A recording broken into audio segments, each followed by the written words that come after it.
Hey, how's it going, everyone? What's up? Welcome. We are in the top 10 for Make a Good Mega Man Level 3 today. That's right, 176 levels are in this contest total. We are at the final 10.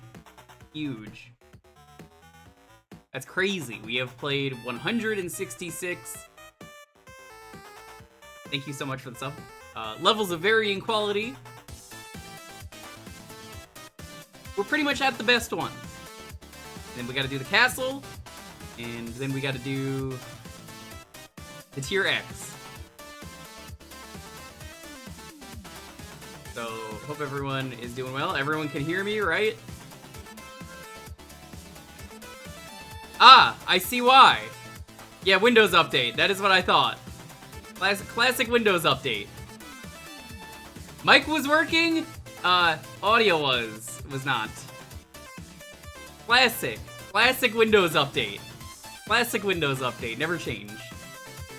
Now you can hear?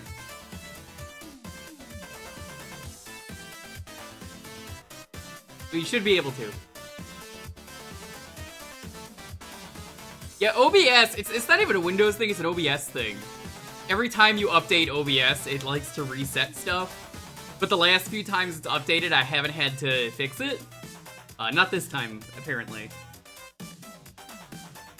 So, we're gonna do the top 10 today.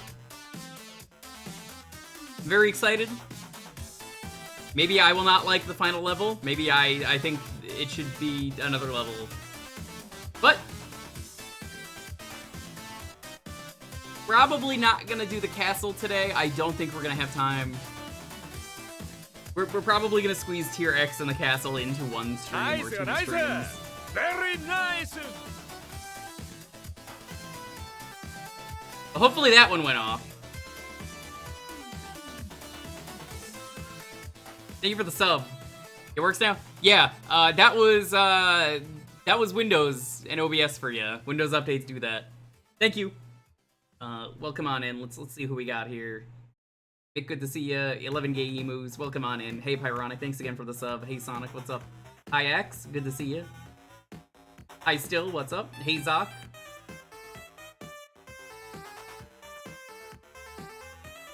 Sonic, thank you for that sub.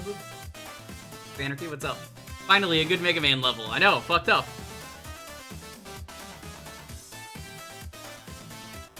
You don't think you've been pinged on the Discord for streams in weeks?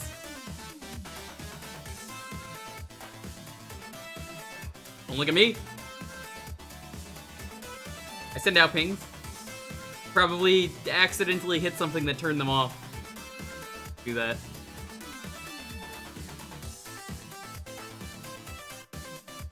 Yeah, we're here. This is the 10.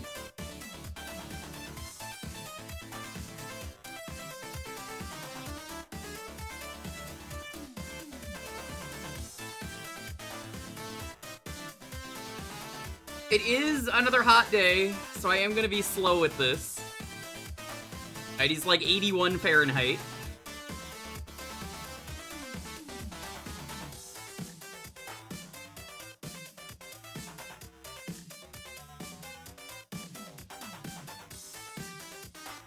It's gonna be a good time, though.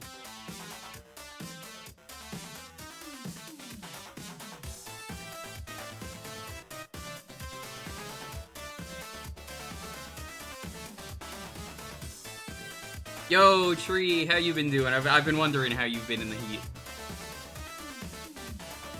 Hopefully all the tree is making you cool because of the shade. Tree is so cool. Making zucchini chips. Oh, that sounds amazing.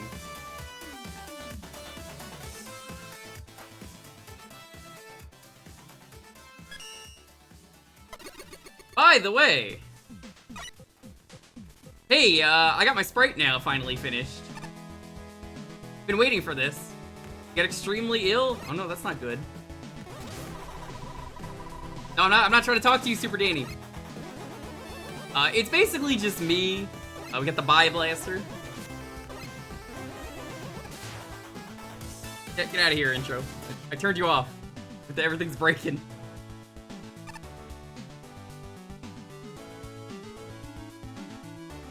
I've been waiting for Polk to finish this, so huge shout-outs to Polk. Normally, I would shout out Polk, but Polk usually doesn't stream on their own channel, so... I'm just gonna shout out the Dana Games, where Polk usually is. Available? Okay. Yeah, Polk took a while to get this done. It's basically me wearing the terrible Frank West Mega Man shoes, because I love those in Dead Rising. We got a Buster.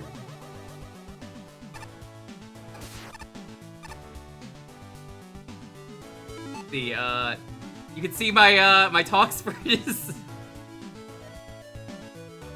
It's just that. Oh, hold on, I can't hear Discord either. It also reset Discord. Give me a second.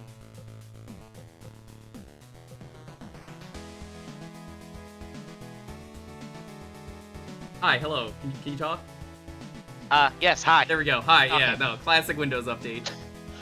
Oh my gosh. Windows, why you do this?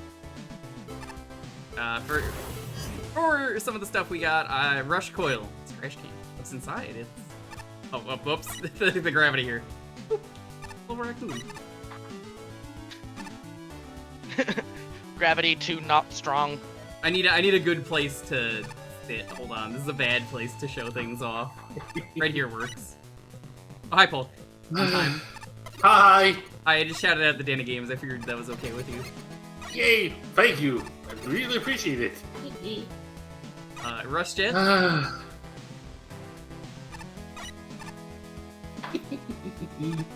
I'm a big fan of the bike. Oh, that Oh, is the jumper. amazing. I love it. I love it. The jump Excellent is very work. good too. The Polk does a fantastic job. Thank you! I didn't really know what to do with the talk sprite, which is I was just like, let's just put bad box art up there. I haven't really seen a lot of the mirror stuff that he says, but it's pretty good. Some other stuff. Yeah. This is only my second time making a sprite slightly easier, so I'm real happy with the results. I gotta put it down. I mean, come on. Of course. What are some other stuff? Is there? I'm trying to think. Is The there... spin is also something. I can't show this off here, so hold on. We can just warp. Unfortunately, with the way things are, I'm just like this will be faster if we just go here. Okay, no, that's the wrong place. In the costume area. Wow, I looked down right and pulled over to do this. If I'd known I could wear this costume, I would have prepared something clever to say. Burp. Burp. Oh no. Despite everything, it's still me. Oh. No, there's some other ones. Be the wardrobe change you want to see in the world. I don't know if you wrote these. It's me. Hi, I'm the problem. It's me. I think a lot of these are Flash, man. I can believe it. The only thing that stands to see myself and my destiny is Lord Jewker the first this time. Yeah, it checks out. Yeah, there's a bunch of new messages. So, Go very fast. Yeah, I felt like I didn't have enough frames right. oh, Pretty good. My proper favorite magnet, though. proper magnet platform, nice. My favorite is probably this one. Tatsumaki Sepukyaku. Yes! That's very good. I think Polk suggested it. I was like, oh, that's perfect. Yes. I had to find something for the spin, so hey! I do love Street Fighter, so it works out. It is perfect, really. Spin tween! Just like Dr. Light, but better. I was Dr. Light, as it turns out. Okay, let's for That's real why I was a play. perfect teacher. I don't want to waste too much time. We gotta do the top 10 today. Yeah. All banger Also, levels. Oh yeah, by the way, also, I'm going to comment on the thought of doing the Fortress and Tier X in the same stream. Don't. I can believe it. I heard Pink Ooh. did that. Forgotten Factory by Time Link. Ooh. Alright. I didn't mean to read that. I didn't see it. Alright, we It's got fine. one thing. Yeah, like I think Tier X is legitimately the longest singular part of the game. I can believe it.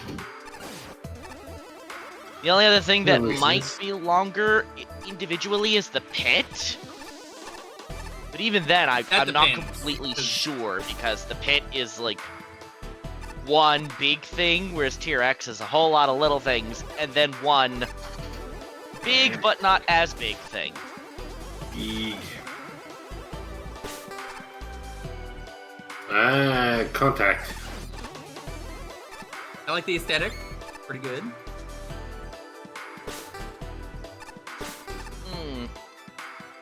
I have opinions on the aesthetic, but It's very gray. That's my big complaint. But like it works. You know, it's got a moving background Yeah. and everything's flashing. oh yeah, it's like I'm leaving opinions until I read my own review. You see? Because despite how long ago these things were written, I actually do still stand by like the vast majority of them. That's valid. I mean, hey, sometimes opinions change. There's probably a review you're like, I kind of regret saying this, but you know, opinions changed over time. It happens. Oh, Honestly, whoops. Honestly, I'm struggling to think of an instance for that with Magmal 3, at least so far. But it's still possible, so hey. Like, I regret scores, but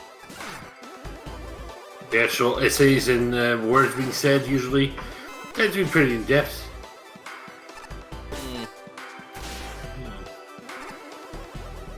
exactly. Interesting setup. I keep thinking this music is Donkey Kong country music, like remix. It's not, I but mean- it sounds like one of the factories mean- or something. I Yeah. mean, Jewker, it is. Wait, is it? Yeah, it's Ah. from it's Donkey Kong Country Returns music, I believe. Huh. That would be why. I don't remember much of the music of that game. Son of a clever so-and-so. Iki.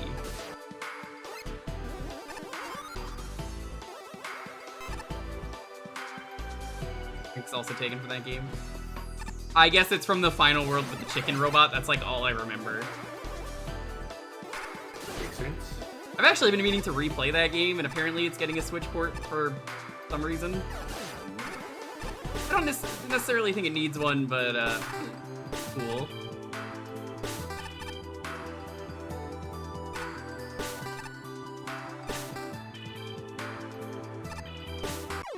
I have to go up. Whoops. Yeah. Well. But yeah, since Pink missed it, here, Pink, this is for you.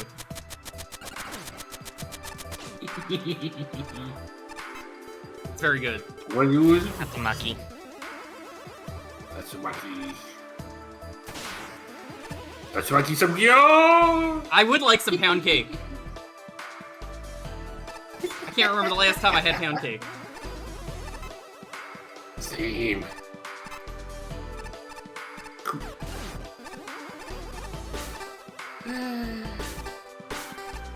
Hi, Pink. Now between Pink and Oh, Dr. whoops, Zog, didn't I'm just my brain's just imagining someone trying to do the Tatsumaki Senpukyaku, but just flying off into the air, never to be seen again. I think I've seen that before. So someone else has to finish the line. I swear that's in like one of the I Want to Be the Guys. That's like a trap. you Yes, play with. yes, it is. Yes, That's What actually- specifically for that? I mean, Ryu Tatsumaki Senpukyaku is one of I Want to Be the Guy's traps, which is honestly the main trap I was when I commented on Kaizo way back in the Disobedience of Superior Machines review, where it's like it's funny and clever in how it makes you want to scream.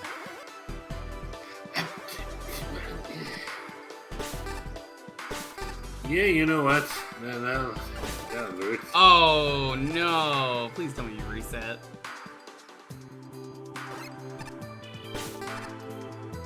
That is a small mercy. What? What is that? Come on! Hitbox. That was in. Ah, rude. it is.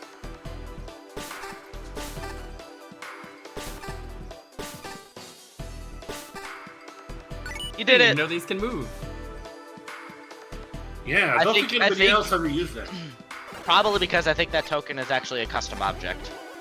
That checks out. I'm gonna do it. Makes sense. This level has a lot of custom objects that Oh. are like basically just dev kit assets, but with a funky coat of paint. Yeah, or the in one chocolate, case- as we call it.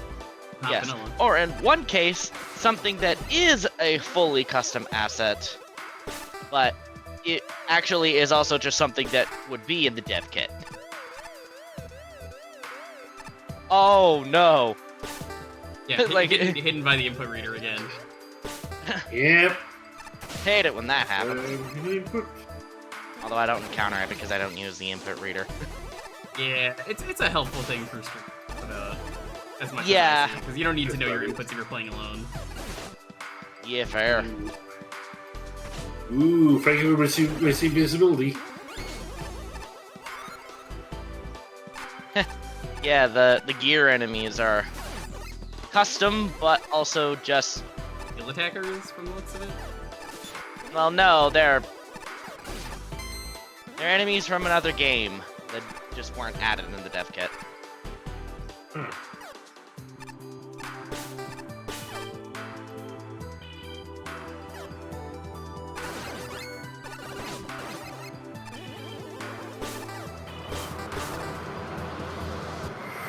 Ah, that was not fair. I understand. I'm not a fan of that one spot. I'm not a fan either. Yeah. You just love Partic- blind jumps. I love jumping to my death. Like, that Yay. spot right there is where I mentioned I have opinions. I agree. Those opinions will be mentioned in my review. Oh, actually, no, I can just bring it up now. My biggest issue with yeah, this that was not background clear. is red on red. Yeah. Contrast. Because I see what you mean here. Because when you think it's dark, it might just be part of the background. The blue is fine, but the red, yeah, no. I can agree. Yeah, I didn't mind it when it was the gray. Uh-oh. Oh, here comes the other scroller. Gotta go fast. I Yeah, understand. no Not that fast. Time for up. These are Elden Ring. Oh no, climb, climb. Climb, climb, die, die. Yes, Lindea, this is the first stage of the stream.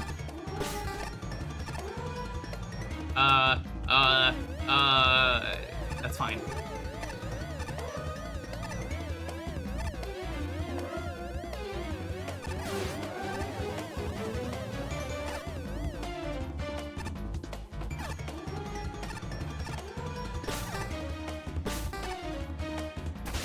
Get away. Oh, come on. Oh. Well, Did you I get got that? a I mentioned this earlier. close eye on everything. It's now that the sprite is made, I could just use it in the future for any other Mega Man games. yeah. If I want to go backwards too, yeah, to just be like, all right, new weapons. What do we got? 'Cause, well, I say Yeah, new, like- they're old weapons, but yeah, the sprites are Yeah, pretty this much already could- made. Yeah, and certainly you could easily use use this in Magma 1R. I think there are still a few extra sprites that would need doing for 2. But still, since I've got a base, it should be a lot easier to be able to code and everything. And I also heard for the previous one that you need to make some Oh, four God, sheets. come on. Well, oof. Oh, why right not at the the colors? end. This tower climb is kind of a buzzkill on this level. Mhm. Like clever but frustrating.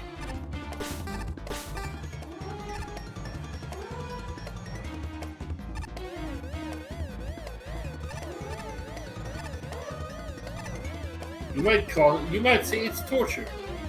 A little bit. That last bit is indeed a bit finicky. I won't disagree.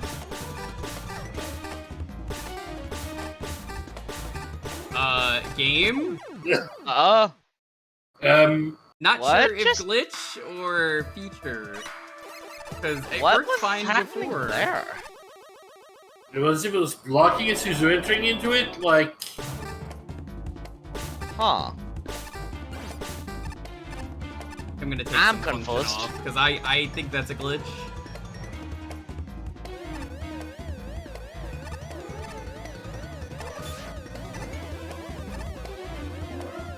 That was weird. I don't know what happened there.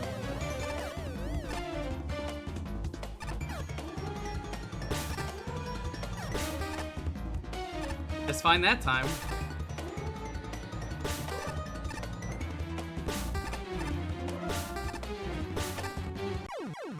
Oh.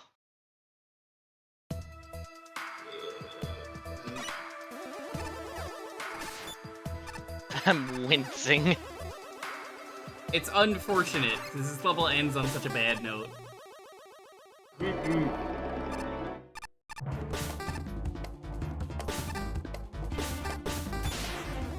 Don't even care, damage doesn't matter here.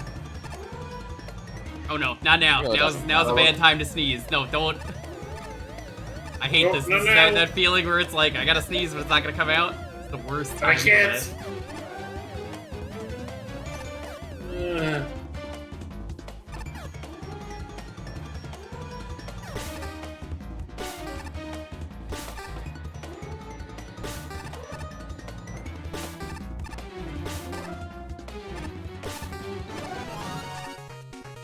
Victory! There we go. Yay!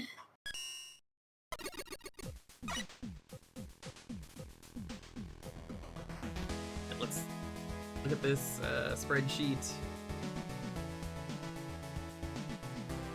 Oh yes, I do need to get that open.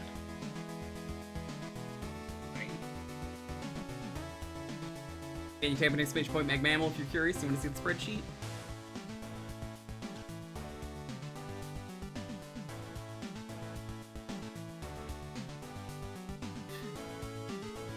Unfortunately, I'm gonna have to go at this point here, so I've been leaving early, but I need to go discover some good levels on my side too here with Farron and everybody else. All right. But Fair I enough. hope you Good luck. Hey, enjoy fun. the spray. Yeah, we'll do. That's the Hope you point. discover things. Hope you discover good things. Exactly. That's what we're hoping. Right, night, everybody.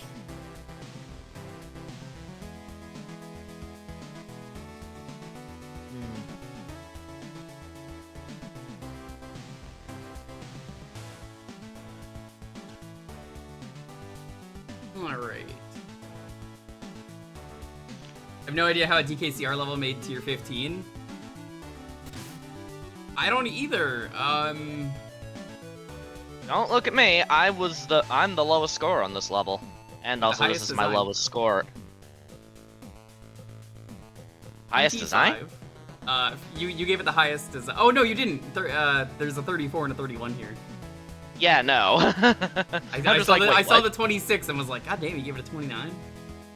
I'm gonna give it a 25. Fun 15, because up until the end I was really enjoying it.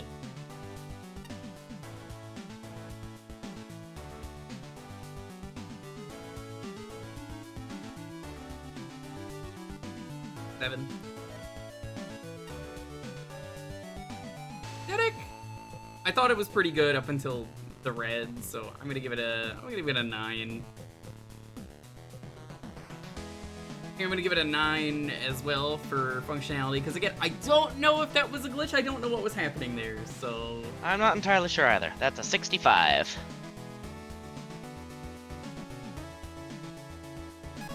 I should probably quickly holler in another chat. feel free.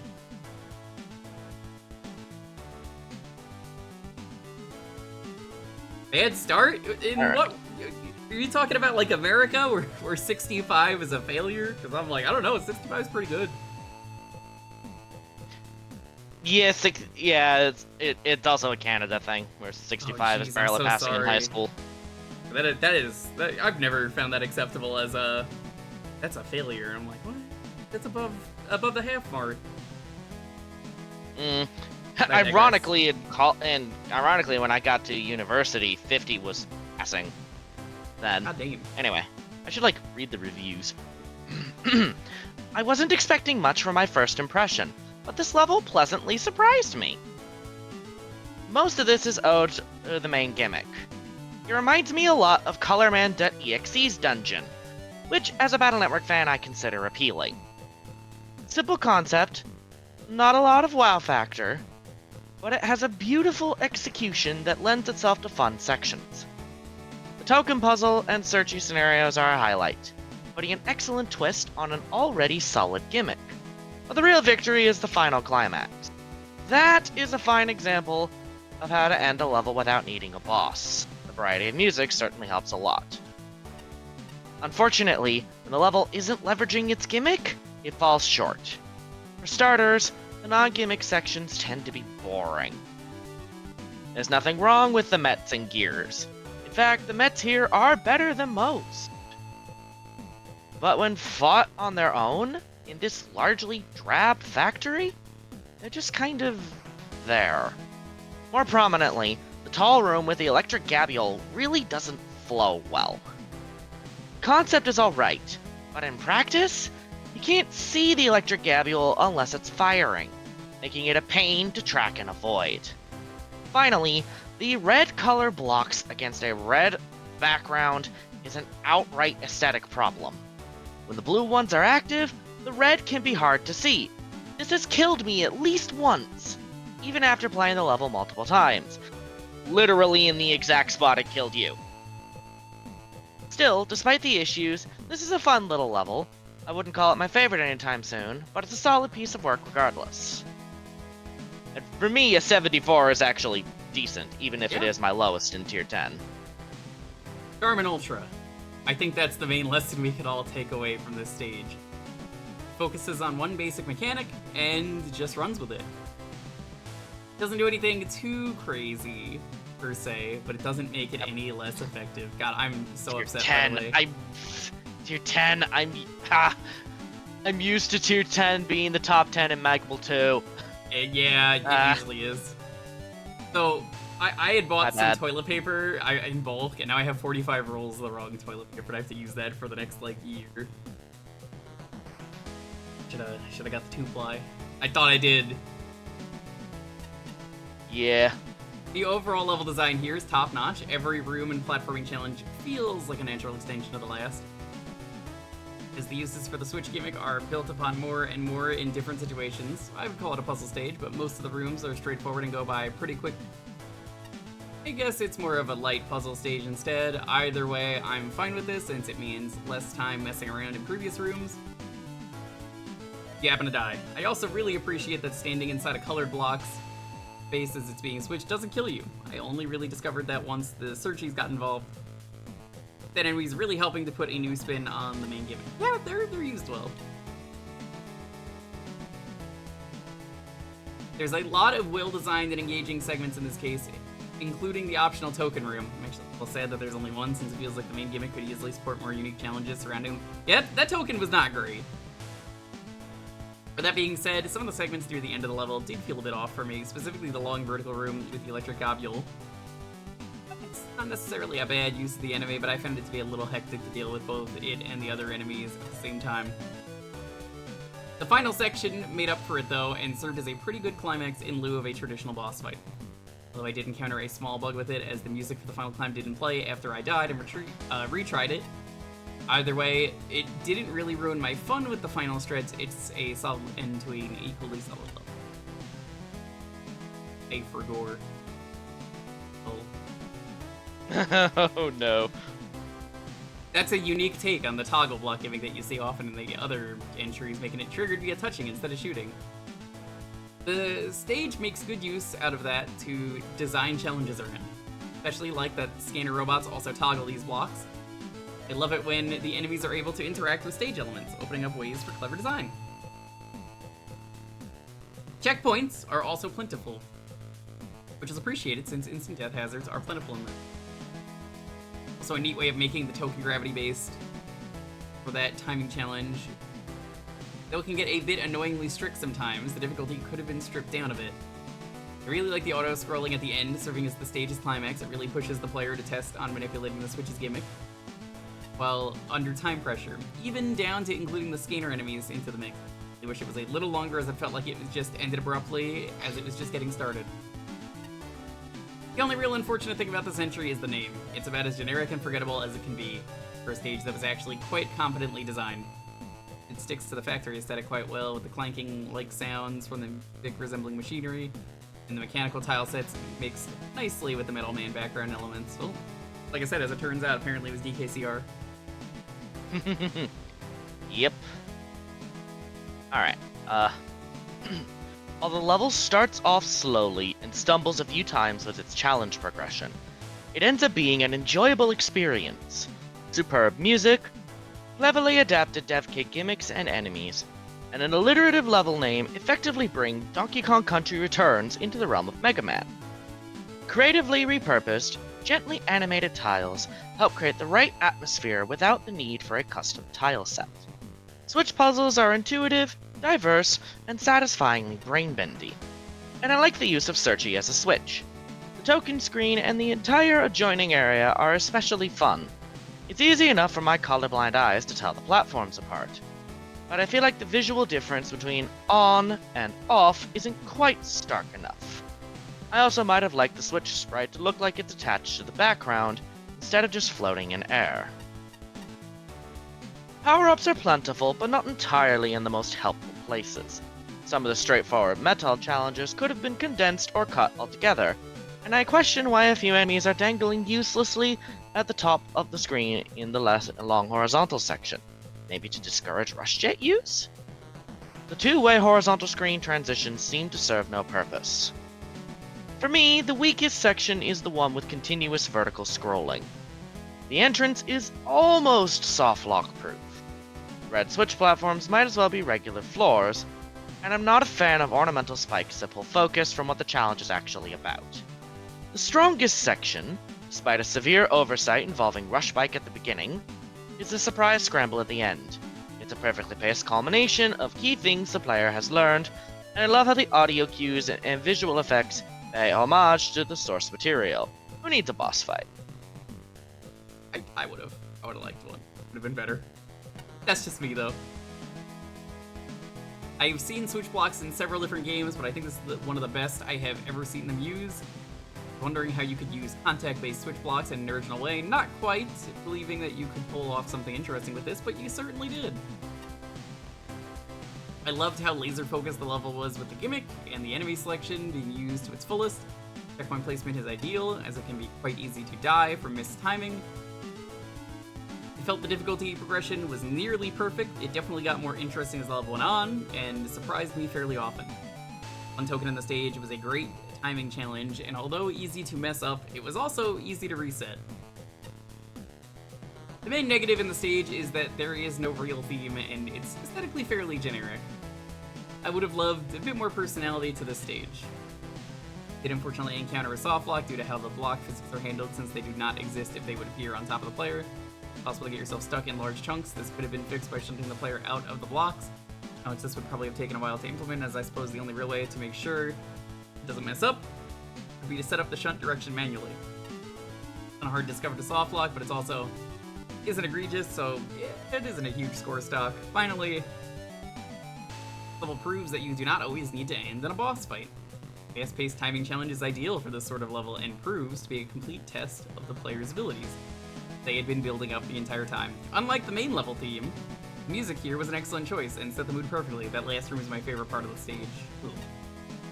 The stage is great, it's just a really tightly designed level, and from a gameplay perspective, I think it's just super impressive.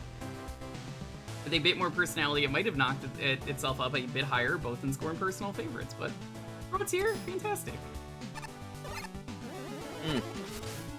As a scoring aside, Forgotten Factory and Access Corridor Alpha are actually really freaking close together. So it's like, in terms of scoring, you could almost consider it a top 11, because ACA is where there's a gap. Oh no, this is an action park level. That's perfect. Yes. You don't know what action park is. It's a very bad, dangerous park that you would likely die. Do you want to go down the water slide loop? You heard me correctly. Loop, as in like vertical loop, like you would do on a roller coaster. Man, the tiling here is really ugly, gotta say. I think it's meant to be though, because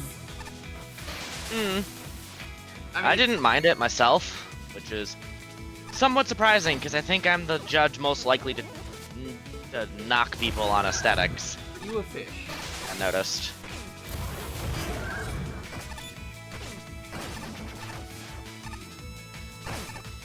No. Nope, it's just a surfboard. But I do have a shield.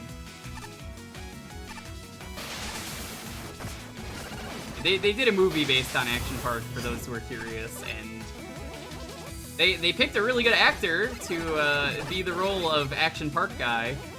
That's right, it was Johnny Knoxville. That doesn't squish you? That's a little disappointing. I half expected it to be Nicolas Cage. I mean, who better than guy from Jackass? Fair enough. I don't know very many actors. I guess he's not exactly an actor so much as a stuntman, but yeah, you know, point stand. Fair enough. They did get Nick Cage, though, for the role of John Madden in the John Madden movie. Yes, I've heard about that. Which is really funny. That one was definitely gonna squish ya. I want to say this was a Jersey theme park, and it was very dangerous.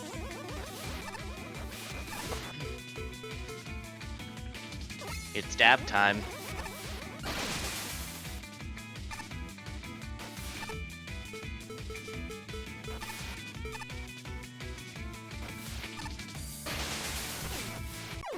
Oh, that's unfortunate. Ow. That's unfortunate. I mean, yeah, it's Action Park.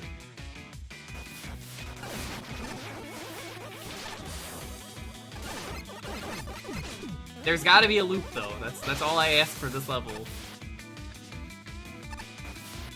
This is a 0 out of 10 level until it gets the loop. And the loop should aggressively kill me, and I should be able to sue the creator.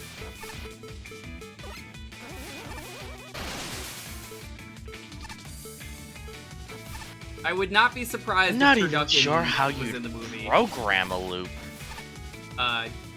Couldn't. That's the best part.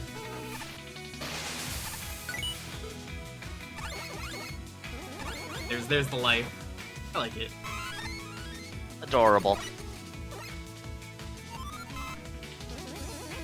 Hey Shinryu, hope you're doing well. Cannonball Loop you mentioned. The bottom of the pool it led to was painted white so the staff can more easily spot bodies in the water. Ooh. Yep. I'm a real sicko for reading about that park though. It's always fascinating to learn about. Ain't it ever?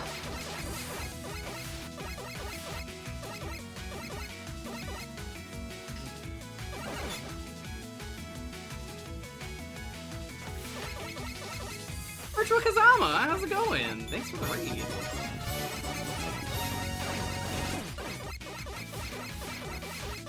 I don't like that other people can shoot me at this park. Very dangerous.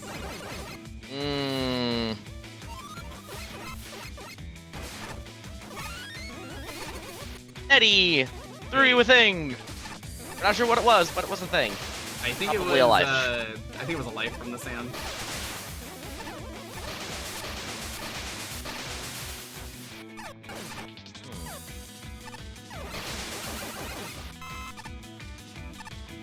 Nice.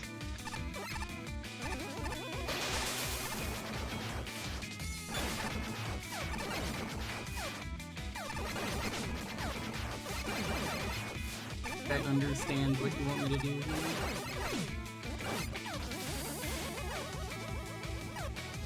Days wait. I'm damned.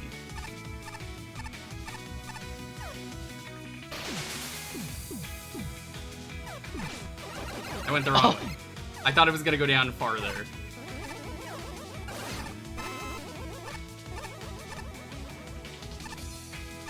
Yes. Well, thankfully I you do weren't remember on that. the platform when it shot into the air, because So, that would have hit you into spikes. Shinryu mentioned something very important. They would put mannequins through, and they would always lose their heads.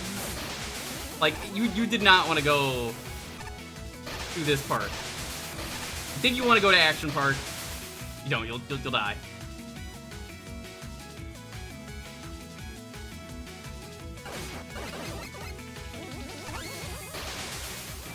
Yeah, Polka was working on this for a while, but it delayed how long it took for it to be finished. But it's done, and now I could use it for every other Mega Man. And I, at some point, want to go back and do, not on stream, but reviews for spreadsheet of 1 and 2 and 48. And I'll probably do 24, but 24 is so short that it's, not a big deal. Oh yes, that is right. Oh wait, there it was. Hold on. That is pretty good. Floaty! Mafia Goon is glorious.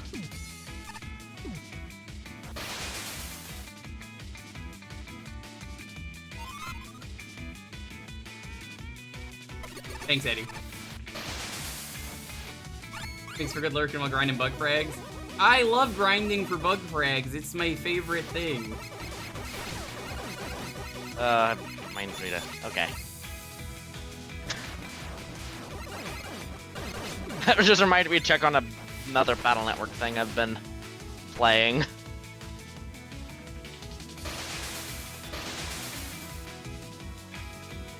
Oh, I hate this so much.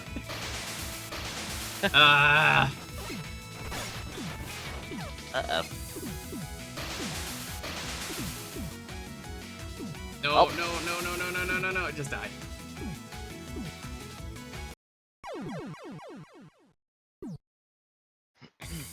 Hey, you made chicken Alfredo and you didn't make me any? That's not fair. Don't you know you're supposed to share with the rest of the class?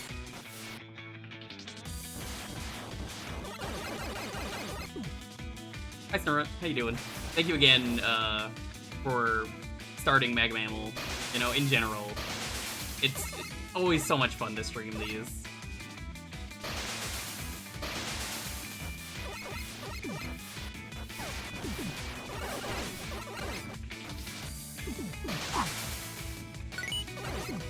Yay, success! Can't wait for Make a Good Action Park Ride. It will never exist because that is impossible. Make a good action park ride is, by definition, a bit of an immediate contradiction. Sudden? Because in but order to be a true. good action park ride, it has to be bad. Jewker, how are you enjoying the awesome day at Adrenaline Park? Totally tubular, right? Awfully. Are you sure Wiley didn't reprogram the robots or anything? What? Adrenaline Park has not been compromised. It's been running just fine. Business as usual. I'm shocked you'd call this park unsafe. So there's robots dropping missiles, your beach ball holders have assaulted me numerous times, and your bumper boats have very little leg space. I think this park breaks all of the safety laws of the planet. Hooray, Action Park! What? As Adrenaline Park's mascot and public relations director, I have absolutely no bias when I say Adrenaline Park is the safest water park on the planet. I bet my life on that fact. Okay, well... Yeah, about that. Yeah, that's classic. Visitor of Adrenaline Park, if you were hearing this pre-record. No, this is not time, I can't move! It means what we never hoped, but honestly always expected has come to pass. Adrenaline Park is finally crumbling to the ground. Trick of it all guests who want to live escape as fast as possible. And if they make it home safe, visit our digital merch store, Adrenaline Park staff signing off. Gotta go! Oh, if you're wondering what was to the left, it was a death credits room. Okay. But thematic. How can I read the credits though when the place is exploding? By being about as not to some of the people who made Action Park.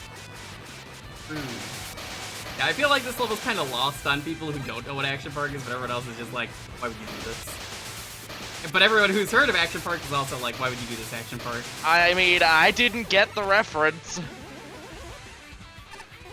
Oh. In loving memory of a Dr. Journal Zuck, Man. I have an answer for that, but in a moment.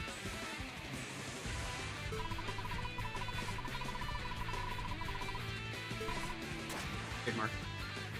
Yes. To answer that, Dr. Zock, if you have the how it's supposed to work is if you activate the parallel weapon for Magnetic Shockwave to get Last Judgment, Adrenal Man's weakness is lawsuits, so he shows a weakness to Last Judgment. Clever. Specifically. And also because it's like, people did the Your Honor League of Legends meme with him at one point too. With him and Judgment. So I was like, Your Honor, Adrenaline Park, death. So, that was added by the dev team for hilarious memes.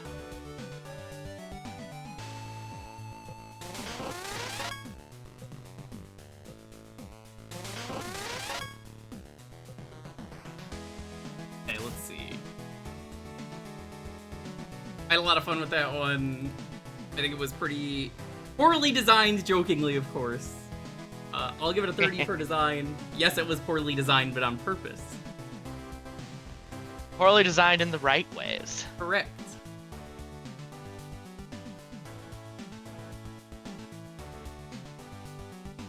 For fun. Creativity? Give it a 13. I haven't seen something like Mega Man. Yep. Aesthetic? I do think the aesthetic is a little ugly, so I'm gonna give it a 6. I wasn't a fan. Water is not really animated in the backgrounds, and then you have a lot of weird tiles that are put together, but again, it might be intentional? Either way. It was still a great stage. I guess the functionality should technically be 0 because it's Action Park. But I didn't run into any glitches, so... It hurts Thematically to give... 0, but... I'm gonna write that. 10, thematically 0 in parentheses. But that is an 81. Huh.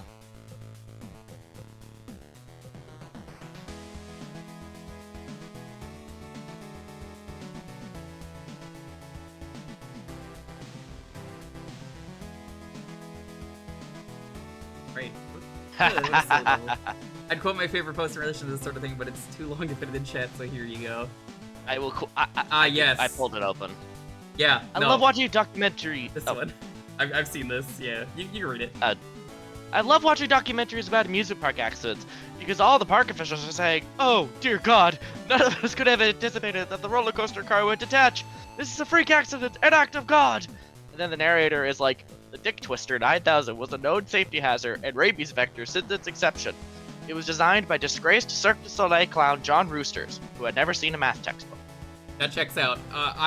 For those who don't know, when I was living in New York, lived near a park called Adventureland. There's a movie based on it. Bill Hader was in it. And boy, that place had a lot of deaths that I'm very familiar with over the years. And yeah, it was also very dangerous, and a lot of people died there. It was unsafe. It turns out most places are pretty low effort if they're not like the really, really big parks. And it's the kind of thing I'd love to see a Defunct Land video on, but I guess the park is still active. And if you like amusement parks, highly recommend you check out Defunct Land. They're always fascinating to hear that man talk about the baffling world of amusement parks, like the Garfield Sex Tunnel or the Wiggles ride. Or Indeed. Kittyland in the recent video. Okay, let's Alrighty. reviews. You see a ridiculously unsafe water park. I see a Mega Man level. I guess they're the same thing. Still, this was quite fun. I genuinely adored the enemy selection. Not just for the top-notch theming, but also for their application. On the theming end, turning the shield attackers into surfboards was an excellent way to make them fun again. And the caterpillar hats were just plain cute. As an aside, I hate shield attackers, so points for making me like them. On the application end, it turns out Rider Joe works really well as both a boat enemy and a stationary turret, and the buoy spines are a neat concept for water sections. These are combined with some awesome gimmicks.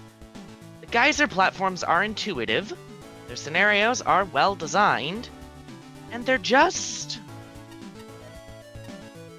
plain fun to play with. On the other end, the bumper boats are some of the best jet bike sections I've seen in a while. Put this all together, and we're off to a wonderful start. That being said, this place has more problems than just OSHA compliance. My main issue is the spiders. They're the one time where I felt the theming seriously faltered. And considering how little they're used in comparison, they feel like an afterthought. On the lesser end, I found the geyser gimmick had some consistency issues. I notice that there's indicators in the walls. There's brown bars in the background that actually show where they're going to stop. I didn't notice that. Showing where the guys are supposed to stop. However, this isn't always accurate. I recall an instance where 2 platforms had the same indicator, plus a spiked ceiling at the same height, but only one of them would actually impale me. While I appreciate not getting skewered, I appreciate consistency more, so I would much rather have died. Valid. But while there are absolutely polished issues to look into, these are not severe flaws. Overall, I generally adored this level, especially the Robot Master. Adrenalman was a wonderful boss. Wait, what do you mean there isn't a boss fight? Not gonna lie, you got me good with that. I was so sure we'd be getting an actual fight, but then continuity killed him, and we got an escape sequence instead. Speaking as someone who adores a good boss fight, this is how you make a climax without a boss fight. Not only does it feel super tense and frantic, it also brings back pretty much everything you've already dealt with for one final send-off. Perhaps it's a bit too interested in the odd cheap shot, but taking a few surprise nicks in the end game is more a polish problem than a severe issue. Sonic Nintendo fan, if Mega Man had mentioned the spiders in the conversation with Adrenalman, I would not have had a complaint on the theming. But as it is, they do not feel like they are part of it. Yeah, no, I agree. They're a little weird. It's like, I learned later apparently there actually was a spider infestation in Action Park as well. But like, I didn't know the reference. Sense. It's like, I had no frame of reference for that at all. Yeah, the water park, I'm not even that much of an amusement park person. The water park near me back in New York was... it had some infamous stuff. There was the gum tree. Everyone just took out their chewing gum and put it on this one tree. And it was just covered in it over the years, and I'm just like, ugh. It's like the infamous thing I could think of. Yeah, it's like, for me, it's like the spiders where I was very much look at their implementation at current, and I'm just like, why are these here? I don't know. Anyway, otherwise, it's thematic, unique, frantic, and all-around fun.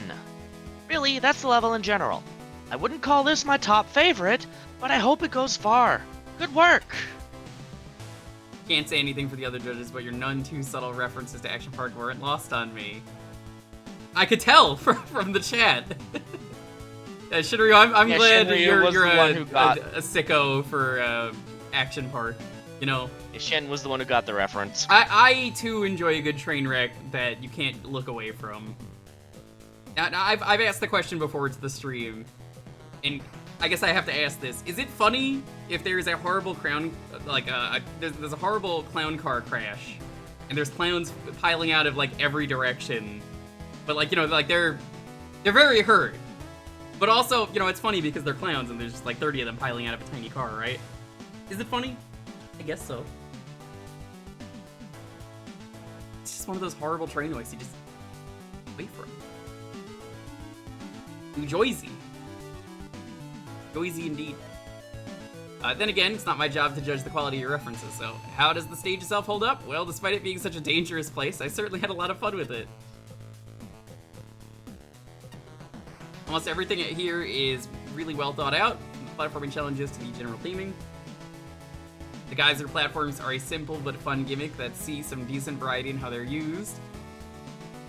The block room in particular stands out among these, to the point where I would have loved to have seen more setups like it. All of the enemies have been changed to more suitably fit the theme of the level, which also extends to the wave riders. You can change them onto bumper boats. Although speaking of which, I ran into a few problems with the boats sinking below the water tiles, and sometimes constantly bouncing out afterwards. Not a huge issue that breaks these sections, but it's still noticeable. Only really a few other spots I can point to where the design gets a little iffy, such as with some of the enemy placements. After the first auto-scroll bumper boat section, there's one particular Joe positioned just off screen who managed to knock me into a pit a few times, mostly because he appears right after jumping from one of those geyser platforms. I also wasn't really a fan of the first token room, mainly thanks to how tight of a space the gabules are packed into. Timing the geysers to get past them unscathed felt like more trouble than it was worth. Those are ultimately just minor issues in the grand scheme of things, though, as they didn't negatively impact my time to the stage in a major way. Still had a lot of fun with it, and the rest of the level design itself is really good. Well, well, well, Barley, Mr. Never Streams, how you doing? Good to see you. I'm gonna give Barley a shout out because I know it'll make him feel guilty and he'll have to stream. Here you go. Now you have to stream. If people follow you, they're expecting a stream. Oh, snap. Just streamed, I finished up Field Bleed. Oh, you wouldn't mind if I go check your channel and see the last time you streamed then? I'm gonna go check the VOD right now. Hold on.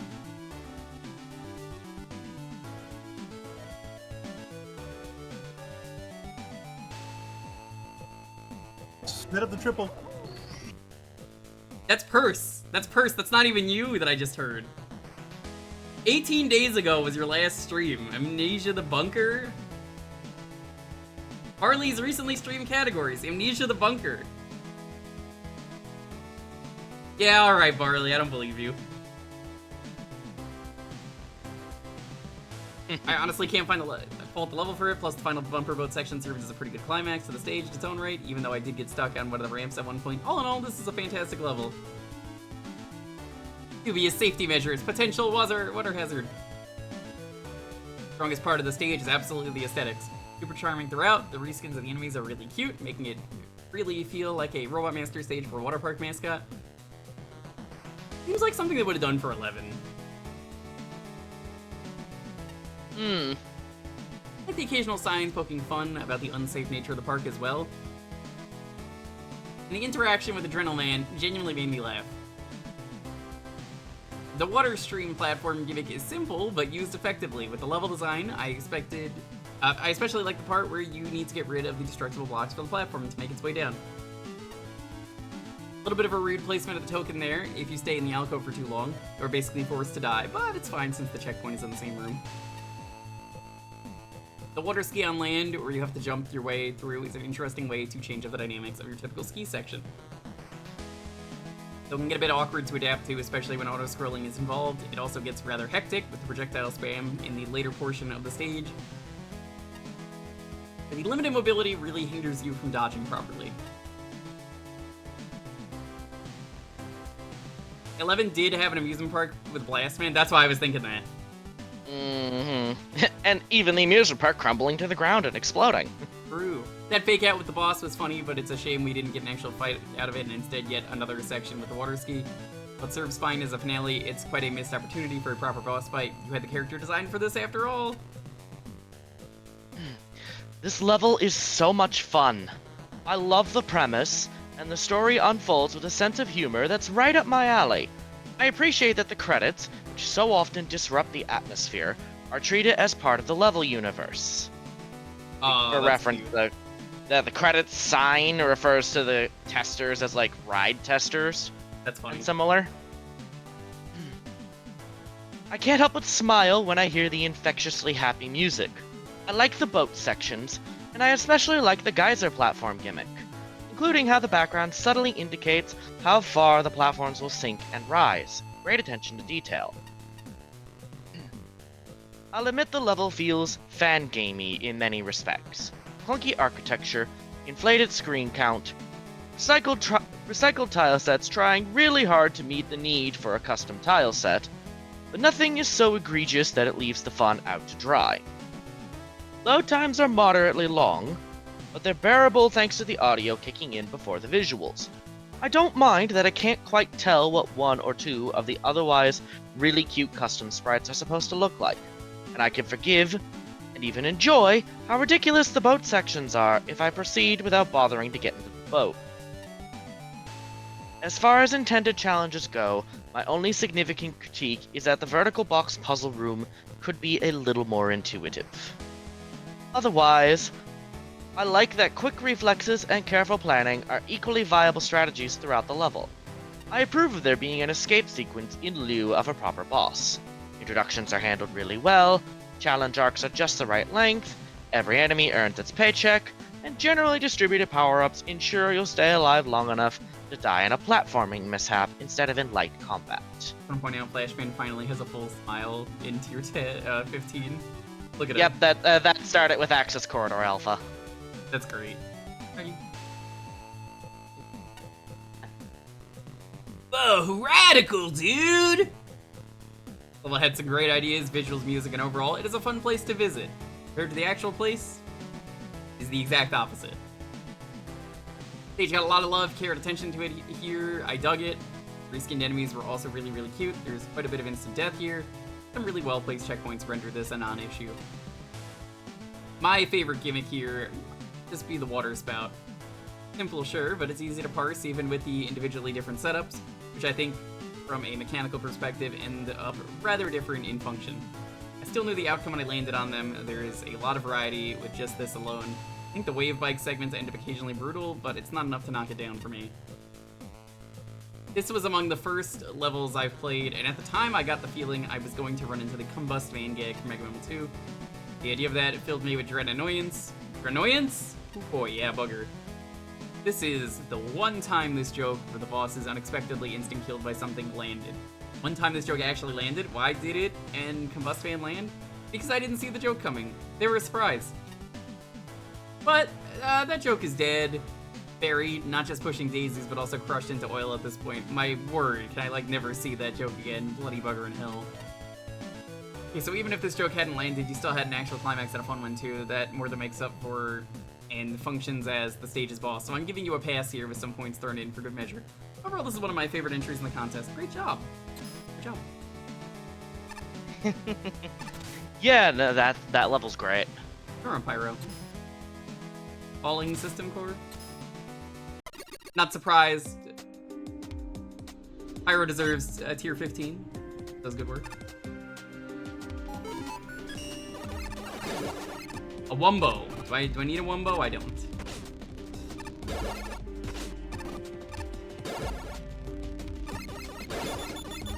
Wasn't Pyro a judge? Yes, but Pyro was more than just a judge. Pretty much the whole reason Mega Man was a thing. Whoa.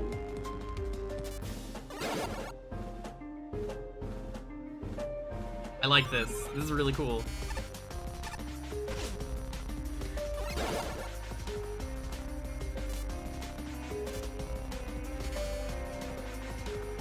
Oh, that was risky close. doing it like that, but I wanted to.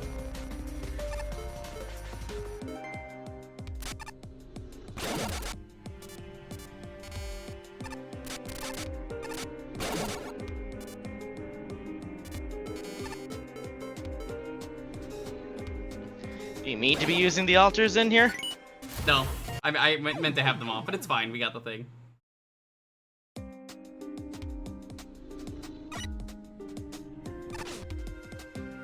Like, Mega Man would not exist without Snorrun, so that's why I was like, you know what, Snorrun? I'm sure I've said it in the past, but you and the whole team, anyone who has made a good Mega Man level, have my immense respect.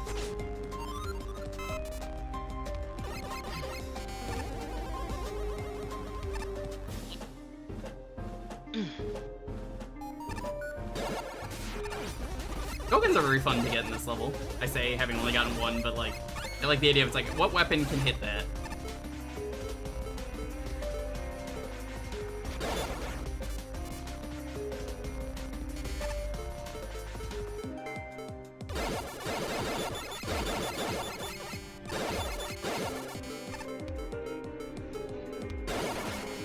Nope, that doesn't work.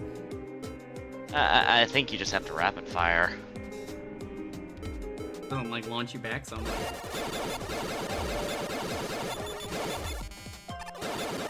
There's... You know, I didn't even think the wall would work for those. Thankfully, the spikes do not kill you. Yeah, I thought it was one of those like, all right, the shot's not gonna go through the wall. That's on me. That's on me being dumb. It's not colored with caution. It's not gray with caution stripes. Yep, exactly. I was just like, oh, that's probably solid, and then didn't.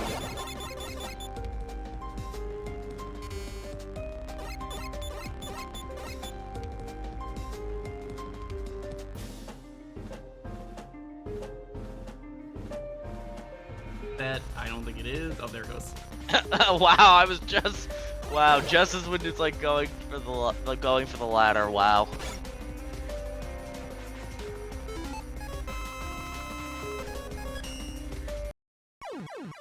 Of course, I got squished right after I did that. Ooh, insult to injury. I think the silliest part to me is just I'm just like, I was thinking it's like he's gonna get squished. I knew it immediately too. I was like, I'm gonna get squished. By the cheese it blocks.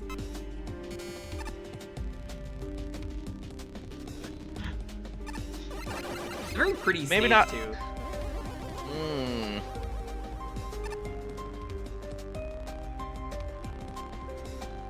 This is all dev kit with the one custom gimmick on top.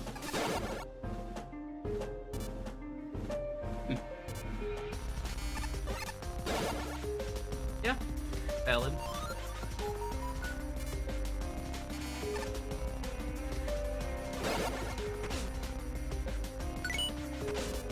Free to tank. Damage boosting. Boosting is a strat. Can't say it isn't. I mean, you can, but you're wrong.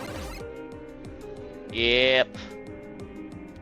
I think I know someone who thinks that way about damage boosting, and yeah, they're wrong.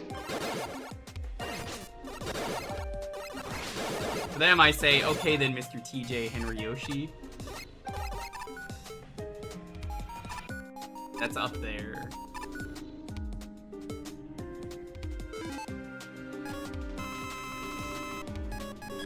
Real this time. That. Oh no.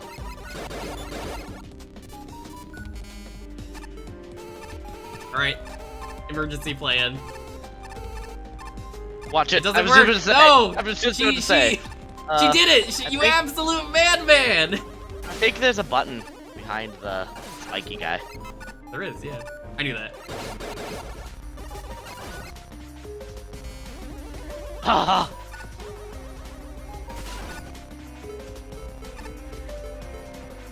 I eat effective cheese.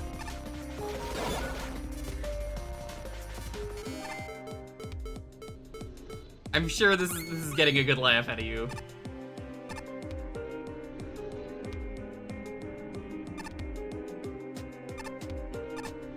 It resets. It just takes time.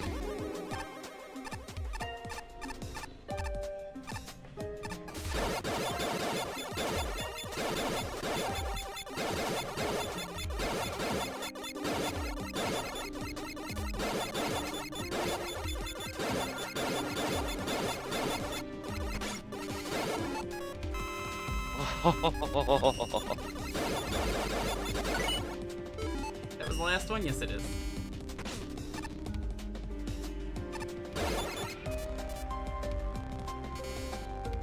A Wumbo tank. Whee!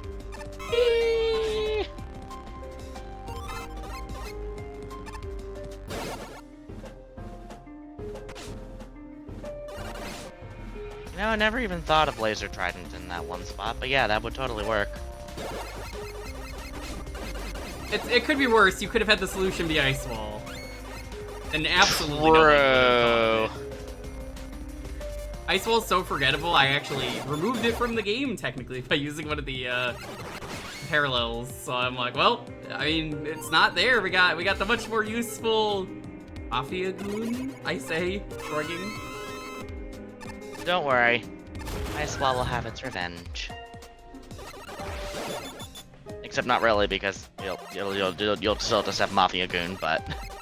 Yeah, that would have been a great tier X level. Ice Wall's Revenge. Starring Cold Man and every other ice robot to ever exist. Carb, how's it going? Thanks so much for the raid. Welcome on in. Uh-oh. What? I'm just like, wait, no, I'm just seeing out of the corner of my eye. Oh no, that's Squishy Wall. Welcome on in. Hope you're having a wonderful night. How was the stream? Tell me all about it. What were you doing? Were you also playing video games that are good?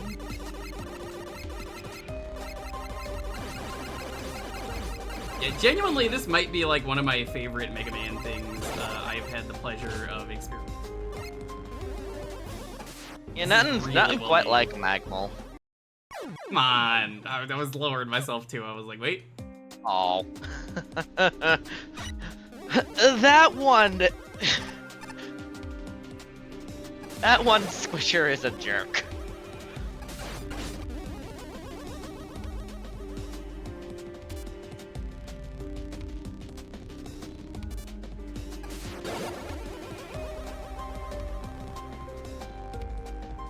Hey, the views has jumped this time.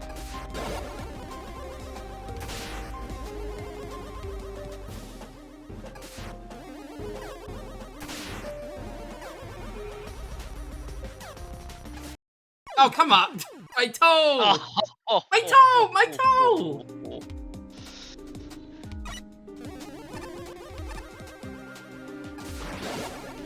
You know what the best part is about dying here? I'm not even frustrated. I'm just still having a blast. That's good. That's the best way for me to say, like, yeah, this is a fun challenge. Checkpointing is great.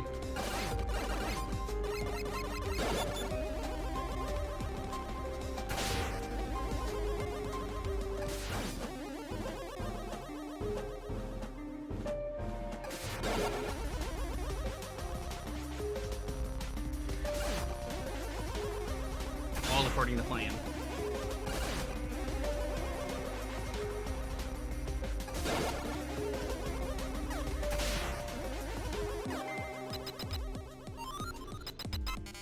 Not to surf in the spike-filled sewers? I'm from New York! What do you expect? That's what we do! That's like every New Yorker's favorite pastime. Oh, no, what is this? Alrighty. Floating point.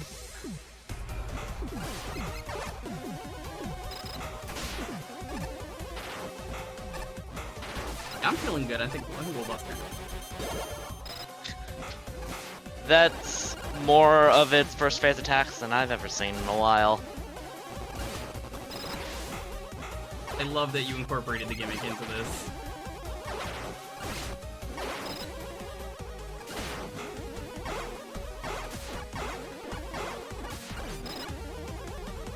Oh, you even put a notification there. That's so nice. Yes, this is Mega Man 11 music. Fortress boss theme, I believe. Brad? Mundo.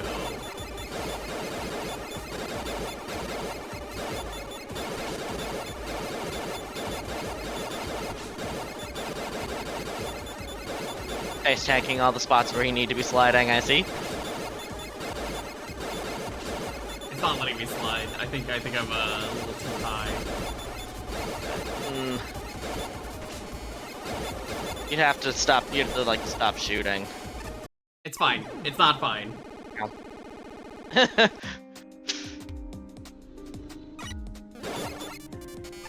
was gonna pause and E-tank, but I was like, oh no. Get a little too late. Yeah.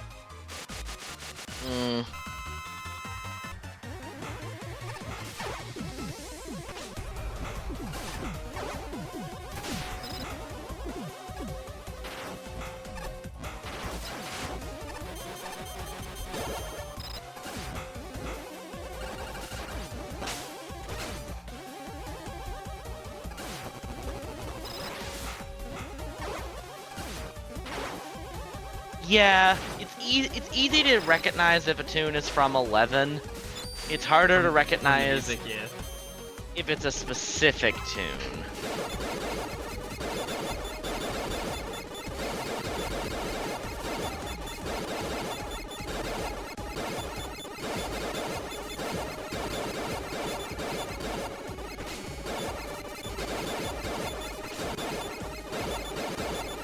I think it'll be easier for you to just eat tank. Fair, honestly.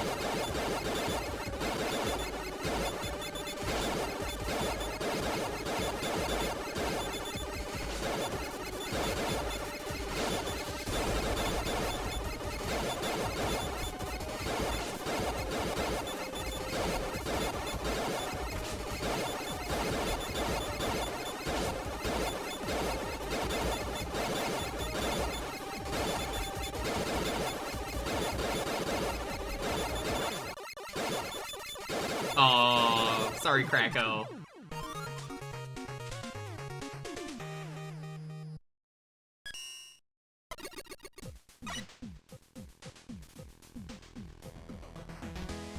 That was a really good stage.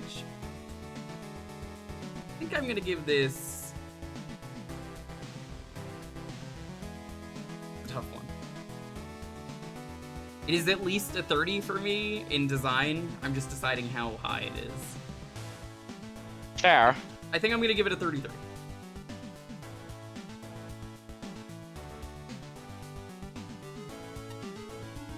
Fun? Oh, I had an absolute blast with this one. That is, I'm gonna give it a full 25. That was a lot of fun. I was figuring that would be the case. Would make sense. Creativity? Oh yeah, no, great. I think that's pretty good.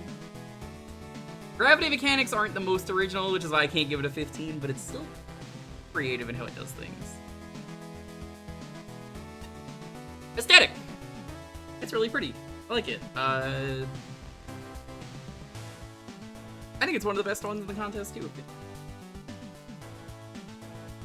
I didn't run into any glitches, so... And... That's a solid 97.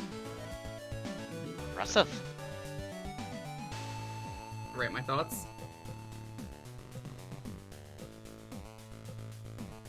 Incredible level that might easily be one of my favorites in this contest. Such a cool gimmick and fun level to go through.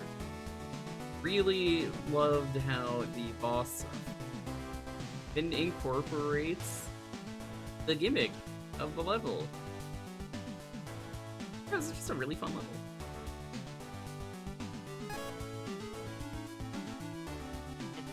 Alrighty. It's a javelin attack. I noticed that. Okay, this place is downright beautiful, both visually and musically. It's also a strong level, with a fun free flight mechanic and a variety of challenges to keep things interesting. The free flight is introduced smoothly enough, and the level does a good job of naturally easing you into the different situations. It has this rising and falling difficulty curve that I just adore, and the way the variety is spaced out means it never gets boring. As a whole, this should play like a dream. However, the heavy abundance of spikes kinda shoots this place in the foot, and not for the reasons one would assume. As folks who've played the level would already know, the spikes here are damage spikes, which works much better for the actual free flight mechanics. Unfortunately, the only way for the player to learn that the spikes here won't kill you is to touch them.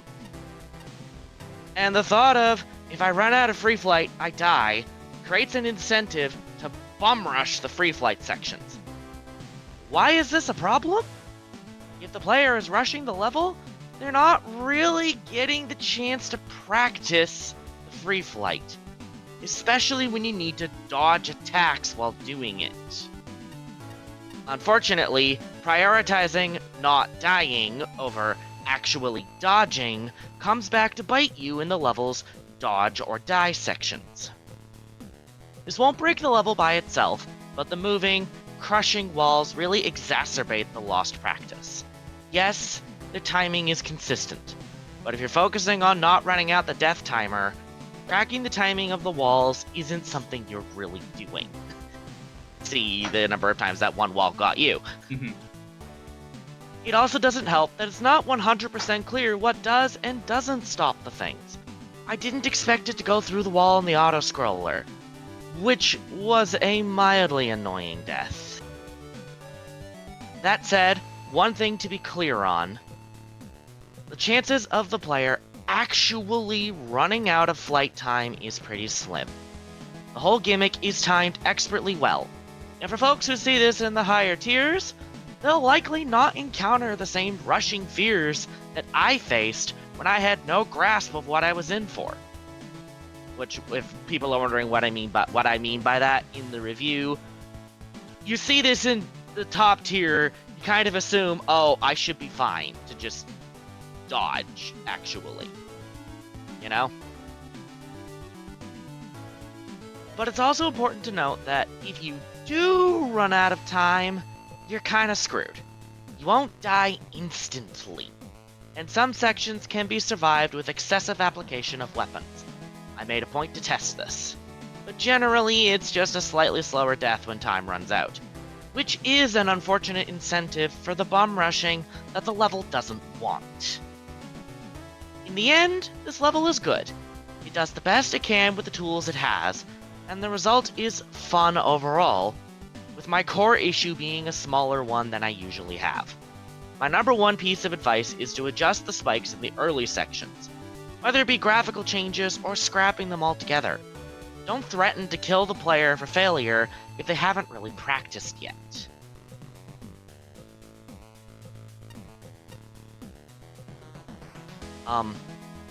I'd also advise toning down the bullet hell eyeball at the end. Missing out on dodging practice can make Phase 2 much more annoying, and even with practice, his final phase makes him overstay his welcome. I can't say for sure where I would have rated this if it had instant kill spikes, but I know it would have been higher than Tier 4.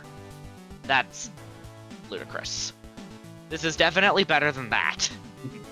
Yeah, this is not a Tier 4. I would have probably maybe put this in Tier 9 if it had instant kills.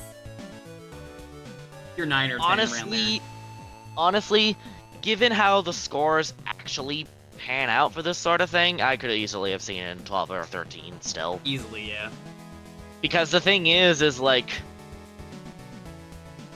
it's like, if all 5 of us are just kind of okay with a level, I mean, like, y'all saw Weapon Data Center. Yep, I remember. Where all of us were like, where pretty much every last one of us were like, you know, this is just a solid 60, 65 sort of thing, and it's sitting firmly, and it's like near, it's pretty high in Tier 10, so it's like, I think it would have been fine that way.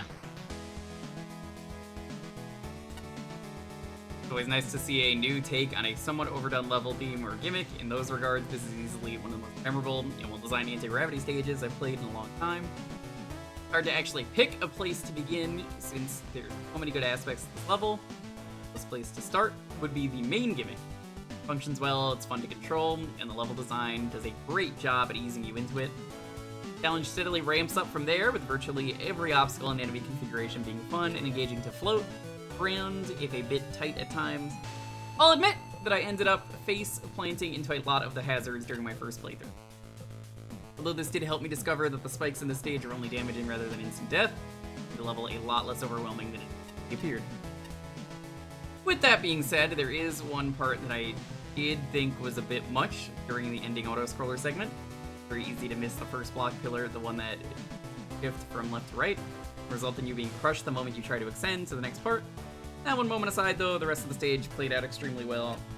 For as much as I love the level itself, I think the end boss might just be my favorite thing in it.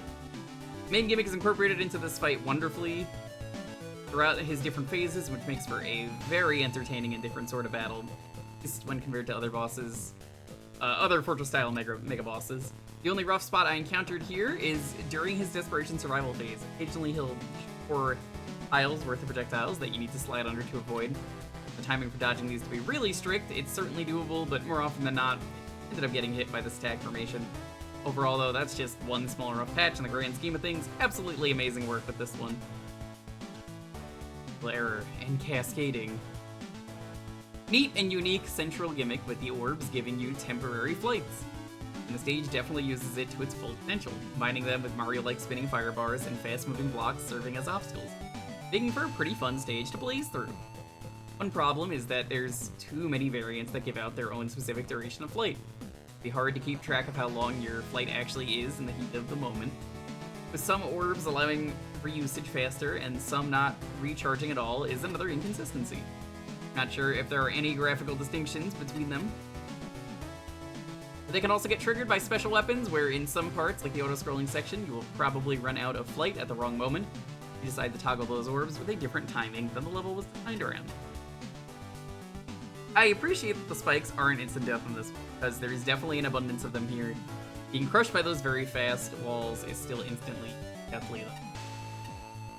The boss, which I assume is the system core in question, is pretty cool, with the incorporation of the flight gimmick designed around some of its attack patterns. Though the boss can shift around so quickly that it can be hard to land shots on it. Also, the final phase can probably do without the constant firing sound drowning out the boss music, which is already way lower than the stage music audio mixing. Before recognizing the clever trick to entering the last token area, I noticed I was this close to getting there using the anti-grav buttons in the shaft below. This obvious, infuriatingly precise solution technically and eventually worked, but the incredible aggravation damaged my ability to fully enjoy this level. When I look at the meticulous care that went into every single screen, it makes me realize that I was an unobservant dunce. I will notice, yeah, the color is also a thing, but I don't find it tells me quite enough. I just was like, okay, it's different. I was just like, okay, it's different depending on the button, and just left it alone. It was always enough for what I needed to do, so. Still, I can think of ways that confusion could have been avoided. I wish I could shake off the residual frustration from my first playthrough, because I otherwise hold this level in very high regard. The atmosphere is outstanding. Graphics are characterized by detailed simplicity and a soothing color palette. I love the relaxed intensity of the main music, and the boss music is a great segue. Although the anti-grav buttons rely on color recognition, at least I can tell them apart. I have complaints, but not many. It's annoying that buttons are so often hidden behind the health bar. It's a jarring surprise that moving walls can pass through solid objects. In the long run, weapon refills would have been more useful than health at the last checkpoint. The boss, which doesn't strike me as a falling system core, could have done without a prolonged encore of Magmal 2's Spiked Wall Man. However, the enemy roster is a perfect fit for these gimmicks, and every asset gets a chance to shine without overstaying its welcome. The learning curve can be exquisite. Each challenge reflects a keen understanding of what players have learned and should be expected to demonstrate. It's a thrill to have total freedom of movement, counterbalanced by expertly measured time constraints and a bit of sharpshooting. The Mario-style fireball wands work well in this environment, and auto-scrolling is an excellent way to finish the level. This is a top-tier level, and I'm annoyed that I don't love it. I like the stage quite a bit, more than a bit actually. It's one that I think lends itself to replayability, mostly due to being fairly easy to learn but difficult to master. I dig that it's a rarity that any stage in these contests makes you scratch the itch or better you're playing, but this does. It's that switch-activated flight gimmick, it's very unique and fluid. I tend to get the most enjoyment out of a well-designed rebuilding gimmick, and this stage does not expect too much of the player to see it through. It sees enough use to challenge the player and build upon itself, just enough that the one real bright spot is the final climb. One final grand challenge putting the skills you learn to the test, and an excellent cap to what the stage has introduced. Side token challenges were also rather neat and often required weapon usage, but it was designed such that it causes the player to figure out what and how to use. My preferred way of making forced weapon usage feel earned, and not just this obvious thing to progress. I might have preferred introducing the Crushers in the main level first, though, rather than in a side room, but that's a nitpick. It's also graphically very pleasing, pretty tile set details, animations, and parallax help the level come alive. Despite being one of many mineshaft levels in the contest, this one has a unique look to make it stand out. I didn't think this was a mineshaft, although I do hate those levels. They just kind of blend together. They're not bad on their own, it's just like, oh my god, cave levels and like... It's a very purple cave. I do wish the new gimmick activators were a bit more obvious to see. I found they blended in the tile set a bit much, which does hurt parsing what's going on during the really hectic segments. Meaning some areas require more visual attention than dexterity skill. But I have one part I really wasn't a fan of. I just do not like the stage's boss. Its problems are twofold. No time is devoted to any of its early patterns. No real chance for the player to get used to them. So both parts of the first phases might as well not exist. Do one easy to dodge attack, move on, never see it again, or maybe the player bungles dodging some of the others' attacks, but it's already moved on. Well, no real idea what it even did, so I guess I'm only learning what on earth happened through repeat deaths. What I really found lacking is the final phase. You don't fight it, you time it out. At best, I despise bosses that time themselves out for reasons that we'll explain later. Is dodging at least fun? I felt this also missed the mark. This whole phase feels like it drags. Confusing light show, and frankly, the entire thing felt super unnatural. Timing-wise, it's one of the few places I felt I was fighting against the gimmick physics rather than mastering them. Failed dodges or mistimed often led to you being comboed with almost no feedback from the player's failure other than a health bar ticking down. Despite what might be some clever pattern dodging, it feels like the player has no agency in besting the boss. I didn't kill it, it just died by itself after a long sequence of not actually fighting it. It's a feel bad at best, and an anticlimax at worst. 2 health bars actually feel about right for a boss like this, but not as implemented. Maybe throw the final phase as a shorter attack cycle throughout the fight. The early phases again, so the player has to pay attention to attack tells rather than tossing them out. The single shot attacks, too much going on, and none of it sunk in. And whilst I do not hold this against the level or boss, and is not a factor into the score, ooh boy, this feels jank with the accessibility controls. That is not your fault, as these were not in the game at the time of level designing. Just a post-playthrough suggestion to others that find themselves needing them. Turn them off, or at least for the boss. I found the level is fine with them, but the boss is a bit better with them turned off. That all said, while I did not like this boss, the stage itself is enjoyable and even replayable for me. But I still came away very positive, and one of the few things preventing it from being labeled one of my favorites is that boss. It's a shame, but that's just how it is. Whee! I need to fall. I gotta find the drink machine. I am getting thirsty. Don't know where it is.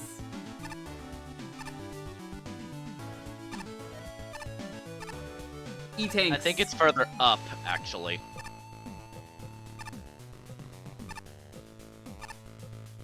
There it is. Oh, convenient. Very convenient. Thanks. Right Hi, next to Flash, the how's it going? Hi, Blizzard next Man. level. Thanks for your job. I don't want your hat. Blizzard Resort. No wonder you're here. by the same person who made Sheriff Man. Ah, Jewker, thank goodness you're here. It's terrible. A gang of robot masters that look just like me has taken over my ski resort, and all of my worker robots have gone crazy. Couldn't stop them myself. There were just too many of them for me to even deal with. Oh, thank you so much for the sub as Remember well. to smash that subscribe And we're button. gonna hope to take my resort back. It's important that you take those knockoffs down. Please, Jewker, help and friend me in need. Help a friend of me in need. Okay, Blizzard Man, you're lucky. You're like one of my favorites for the stupid, silly skis.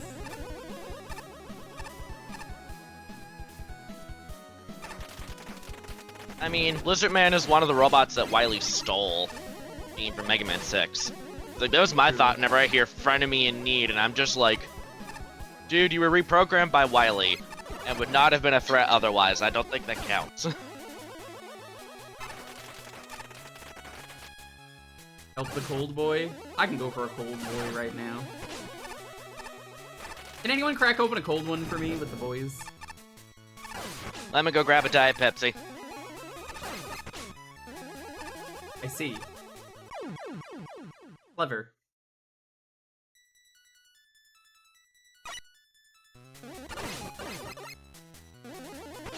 Can you get a tab? You want a tab, you have to buy something first. Want a Pepsi I have free? acquired you'll have Diet to buy it. Pepsi.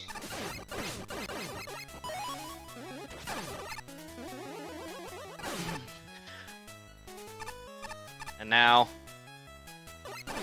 I've cracked it open. I am currently out of soda. All I have is healthy water. Who'da thunk it? The Diet Soda enjoyer is actually primarily my sister. It's all your fault.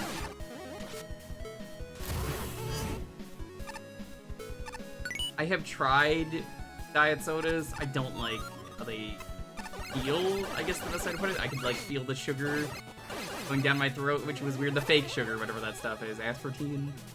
Fair enough. Not for me. What is that? Oh. Oh no. It's Gutsman lifts! But skis! That's cool. I like these. It's sort of vanilla. Something to the right. I should probably. Left, you mean? Oh, yeah. It's a Buster only screen. I just noticed. That's not a big deal. What was over there? Something that I cannot describe. Now I have to do it. Something that must be witnessed and enjoyed in its glory. Behold. Fortnite.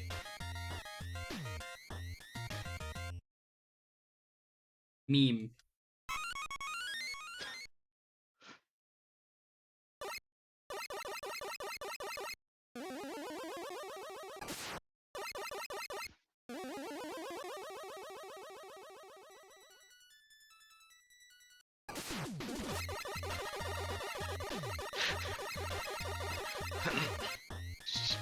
I can't believe Mega Man is getting added to Fortnite this season. He's not. Unless. I'm actually surprised he's not in there. That seems like something Capcom would have done. Especially Dante from the Devil May Cry series. With his new funky mode.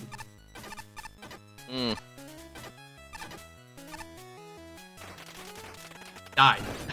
Oh, that didn't kill him. No. No snowy seal death.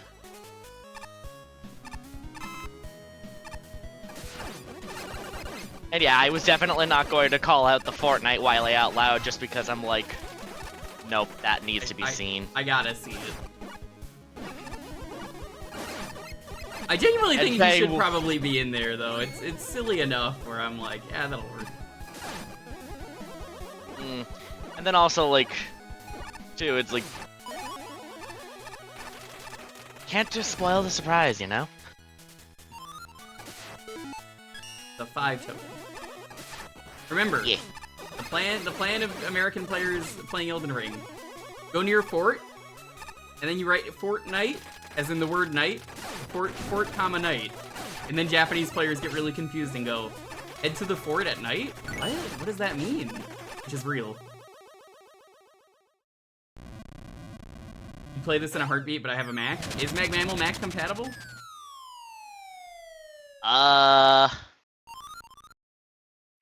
not sure.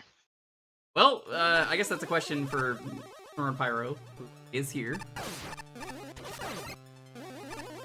I think it works with wine. Oh, Flashman says you can run it with wine. I was about to suggest wine.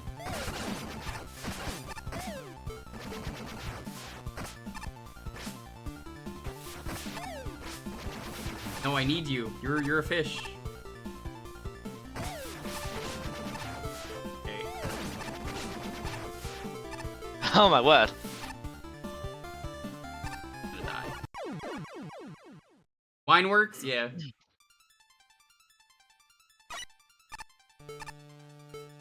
Oh no, they're using a version of the Mac that I guess doesn't work with wine. Unfortunate. Fortunate indeed. Sure, I've made it to the DLC finally. It's very confusing navigating. You fish this? Oh my 'Cause, word. like, it keeps like No. You want the answer? Yeah. No. Thank you. Everyone forgets about those seals. There are fish that were forgotten. As long as they're not, I don't have to get them. It's not so much that it's cryptic, it's that the map is very vertical, so it is confusing to navigate, if that makes sense.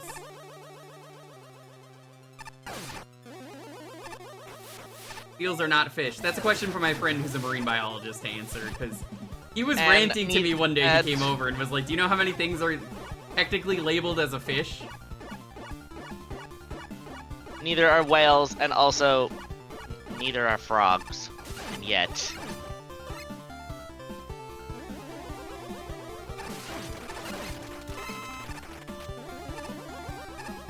Taro, what? No, Montaru.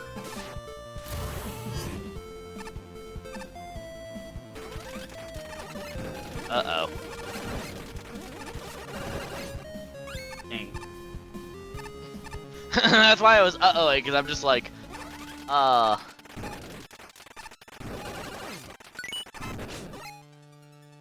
There we go. Why isn't the curling stone the curling stone cannot be argued as a fish. Why aren't you a fish?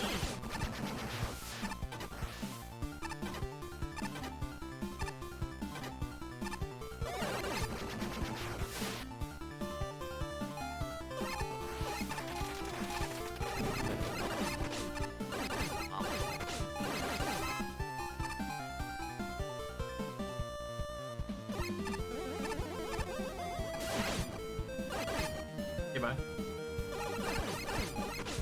Always a fan that you can do that. Squid denied. Revenge first health. My squid? Bag. Please do not squid bag. And now I hope you. Yes, you died. Because Penguin gets to ride? because the penguin on the ski lift is honestly, in my opinion, the funniest thing in this level. That's great. Because it's just like it tries so hard just to be anything. And it's just like go little penguin, go.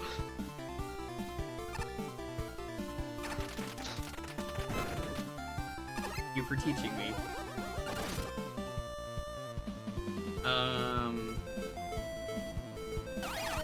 How do I break these?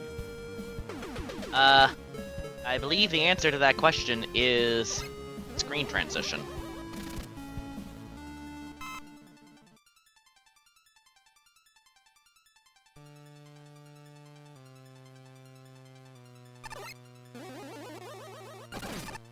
I see. Okay, you can break them before.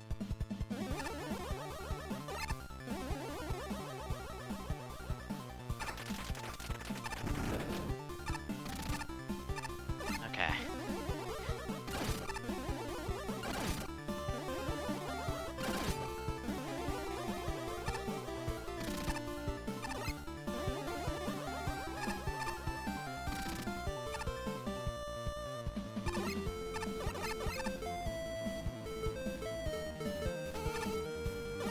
That.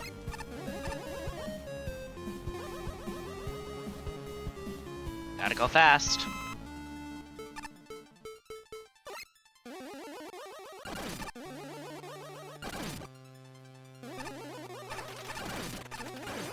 There we go.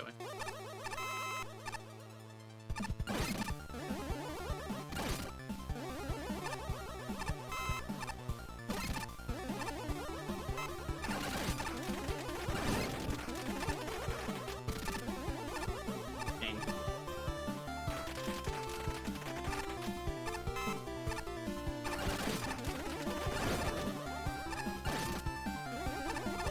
I almost had it. Oh, I hit it with my That head. can. That one at least could have been salvaged. Yep.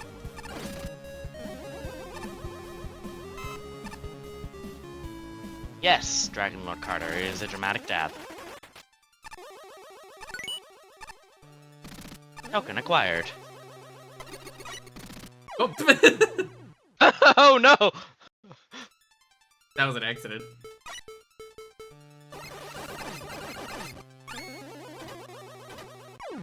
Oh no, my inputs. Oh no.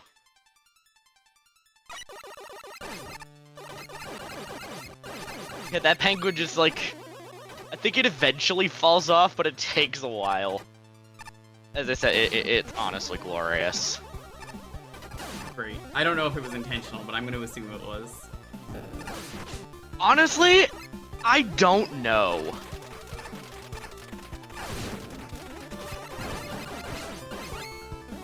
Because Cruz definitely has a solid sense of humor, so... What I mean, this is the same. yeah. I mean, this is the level with the Fortnite Wily. The original Fortnite Wily. Oh no, it's the Teenage Mutant Ninja Blizzards.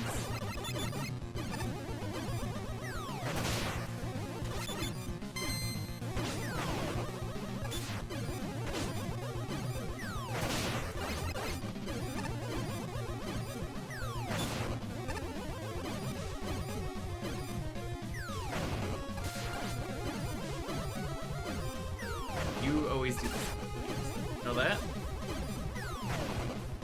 Pretty easy.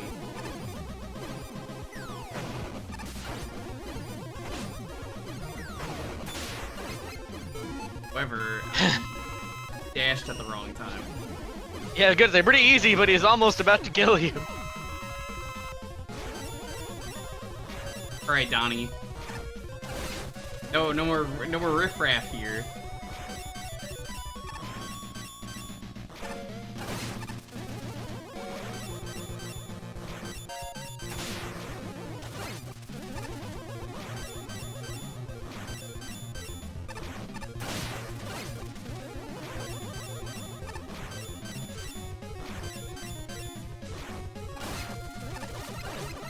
Dang. Oh, so close.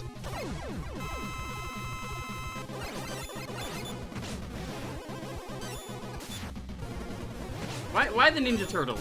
I mean, I don't hate it. It's just I'm like, Does it work? I'm not sure. Heal. I know.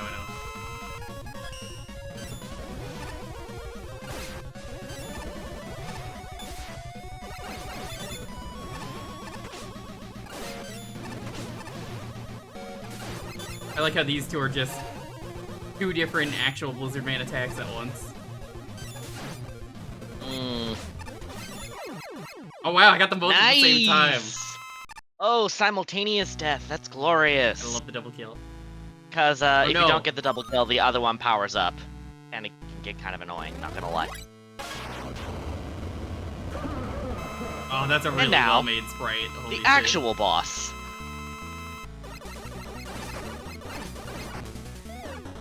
This is kind of amazing. Holy shit.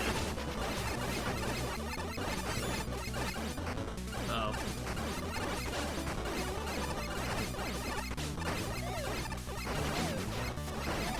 The Lizard Behemoth, I believe is the official name for this guy. That's sick. I like the name. I've ranted about this before with Blizzard Man. I feel I have the need to do it again. Try Googling Blizzard Man. It's a pain in the ass. Thanks Saturday Night Live. Everyone just immediately assumes it's Andy Samberg as a bad rapper.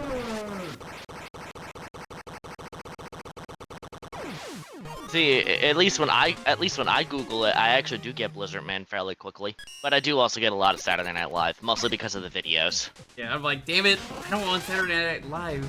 Or tourists, But- exactly what you've been looking for. Thanks. I think in my case, because I am so obsessed with Mega Man, Google algorithm is like, you searched Blizzard Man, it's a Mega Man character. This is probably what you're looking for.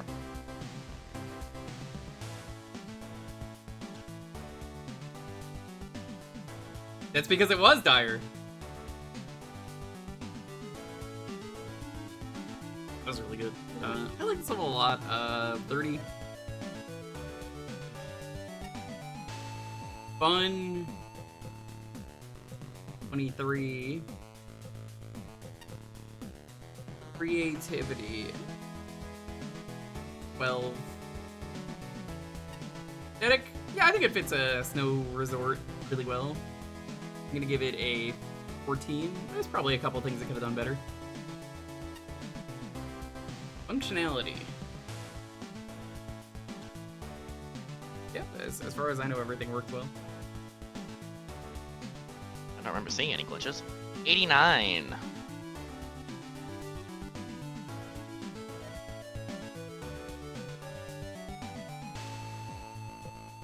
Level that idea of a resorts way better than the actual Blizzard Man stage, which is a bad rep of Canada. Minus its well-known Canadian battleship. But in all seriousness, it is a great level with a lot of interesting gimmicks, and the boss at the end is really fun.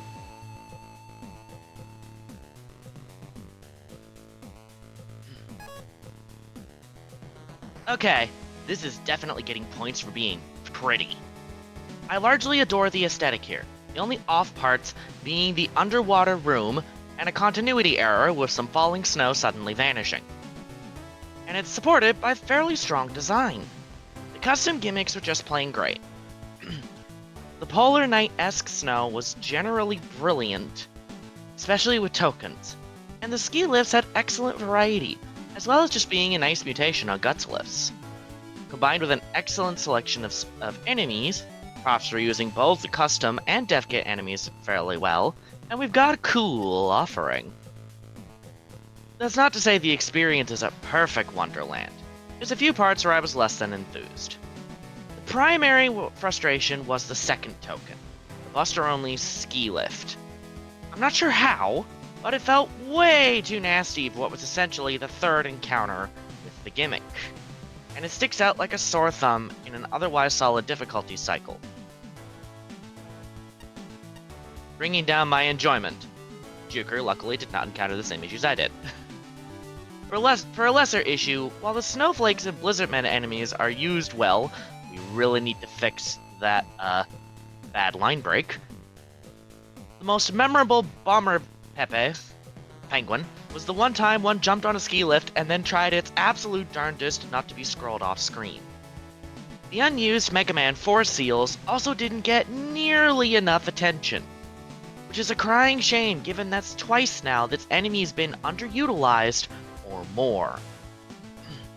Still, if those are the only real issues with the level, then I'd say it's got a good show going. Alas, the boss is a lot less polished. The Teenage Mutant Ninja Blizzardmen are hilarious, but their fight can run about as long as the average stage, on one checkpoint. This is mostly chalked up to invincibility time, as they have a lot more than they really need. Granted, Donatello's invincibility is just staying out of reach, and Leonardo's only iframes are when Michelangelo's rolling in front of him. However, all it takes is for your timing to be a little off, and these guys rapidly overstay their welcome. The Leo Michael team was the most annoying part. If you kill Leonardo first, solo Michelangelo spends far too much time invulnerable. If you kill Michelangelo first, as I did on my first try, he and Leo will desync in short order, making an annoying mess to dodge, and then solo Leonardo just felt spammy with the constant movement and blizzard attack. To be frank, this battle is not worth fighting Buster only. It's better off using weapons to blow through it. Thankfully, the Blizzard Megazord ends things on a high note. He looks amazing, and he has both the variety and the vulnerability that the Blizzard Rangers sorely needed. Unfortunately, his cores and his arms will also desync, which can make dodging a real pain if you don't shoot out one core at a time. It also really sucks if you die against him, since you have to fight all 4 Blizzard men just to get another crack at him. The idea is cool, and the payoff is well worth it, but the blizzards need a lot of polish. I don't think I've had this much fun with an ice level in a while. That's not a knock against ice or snow stages as a whole, mind you. Compared to this level, though, it's really hard to think of one that matches the design scene here. Everything is introduced exceptionally well here. Both old to new elements, the unstable snow blocks are easily my favorite of these. Since they work really well as both helpful platforms and obstacles, the challenge for the last token in particular puts this on full display. Those, meanwhile, are a bit less exciting, but they're still implemented relatively well. Only time I was ever really irked by them was when I was trying to get the second token. Timing to get through that room feels a little too strict for it to be so early in the stage, especially only 2 screens after the lift's introduction. Small bump along the way to be sure, but it didn't ruin my experience with the level either. There is one much more major problem I have, though. The boss fight. The main problem with the Blizzard Men is the really small grace period you get to actually deal damage to them. The low HP certainly helps curb this a bit. Yeah, like, I think the smaller Blizzard Men were more dangerous. But they still only leave enough time to get in 1, maybe 2 hits if you're really fast, the blue one being the only exception. Second phase was far easier by comparison, though, not to the point of being a letdown. Far from it, actually. Aside from that, I can't really fault the stage for much else. Everything is so well put together, from the level design to the aesthetics, that it's more than worth going through multiple times. Fantastic work.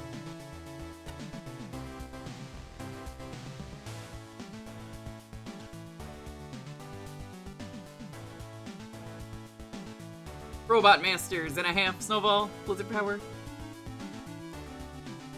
It's a cute level, though I might just have a bit of bias with snow levels in general. Hi, Icy. Speaking of snow, that was a very well-timed raid. I guess you're biased. Fill Cleo's bath? What? What does that even mean? What are you doing? Fusion.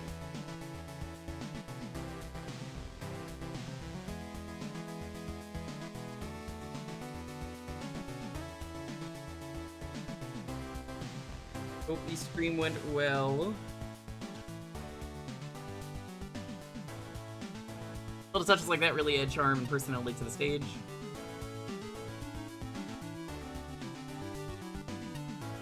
The lift thingies, they're definitely creative and fitting for a resort-based level. While a noble idea, it can be a bit hard to find the rhythm with how they spin a bit when they spawn in, before the hitbox truly becomes tangible. It is especially problematic in that 1 token room. Speaking of,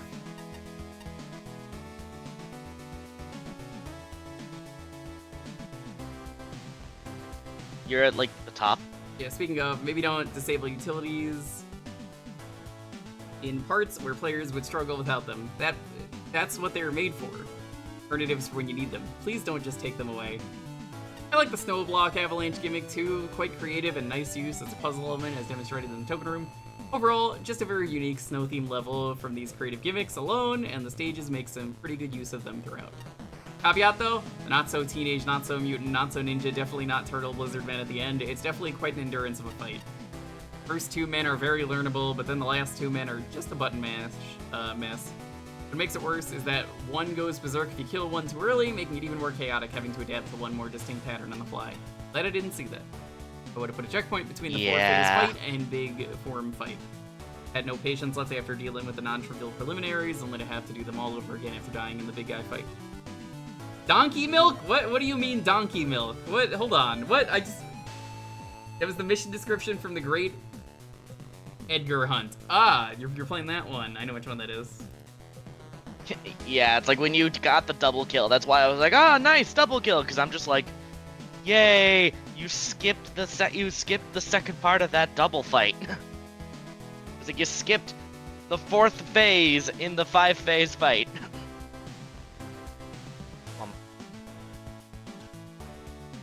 Within seconds, you had me hooked. Gorgeous graphics with a stupendous snow effect. I'm a sucker for snow. Pleasant music. A charming premise communicated through fun NPC dialogue, and then a series of warm-up challenges that prepare the player well for what's ahead, including a mild puzzle in the form of a nicely telegraphed token challenge. The first stretch is perfect, and the rest of the level strives to uphold that standard. Ski lifts are such a clever addition and handled intelligently. Smooth introduction, extremely clear breaks in the track, and satisfyingly difficult usage. Squid Fight is awesome, and the token challenge is an exemplar of weapon limitations done right. The cutscene around the midpoint wordlessly keeps the story moving. The new challenges in the second half shake up the status quo while continuing to build on the first half. So good. My complaints are mostly minor. A couple setups, such as the one with dual techs too close together, could use a touch more polish. Challenge arcs and checkpoint placement aren't quite synced up. Two-way transitions are used inconsistently. Most notably, the puzzle progression for the last token isn't terribly smooth, and it's very possible to get stuck, despite the thoughtful power-ups and pass-through platforms. I often criticize bosses for having too many health bars. This one's an exception. The intro was a good laugh, and it sets expectations for how long the fight will be. Arguably, the second form is too hard to hit, and the third form is a little brutal, but special weapons and a bit of practice transform the fight from slightly tedious to fast-paced fun. I like the replay value of the third form, and I love the surprise finale. The variety, story integration, and total fairness of the boss make it work. Fantastic level.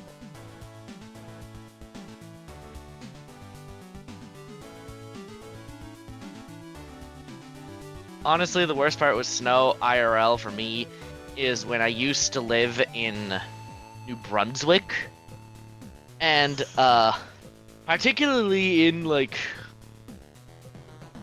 New Brunswick, but like middle of nowhere New Brunswick, basically, where plows took forever to come through sometimes, and oh lordy, the snow shoveling sucked so much.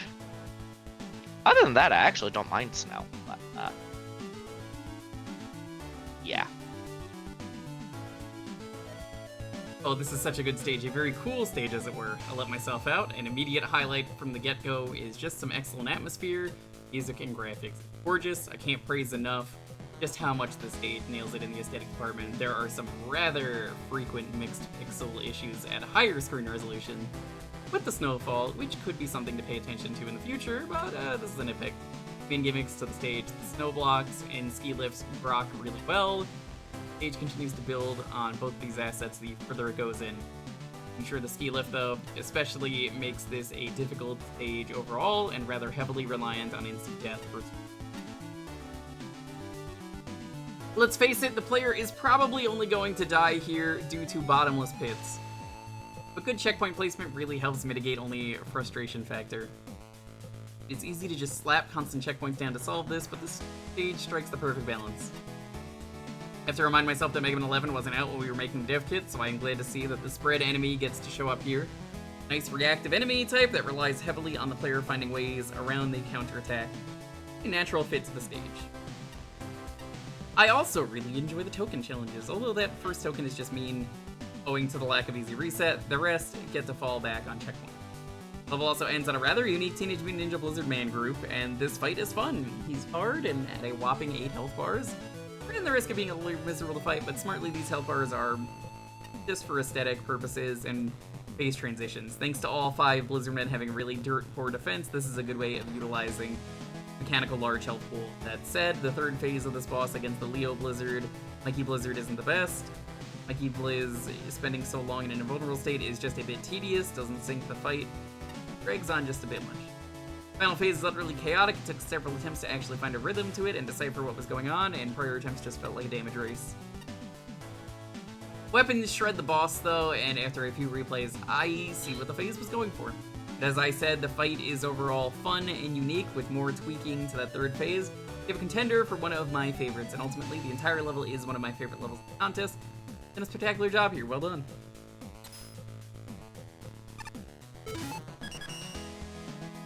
Yeah, for a long time I felt like a huge outlier on that level because I'm just like really not liking the Blizzard Brigade, and then Patchy showed up, and it's like, okay. Egg. And now, it's just a water level. Or nothing. Second time this has been used in this contest. Indeed.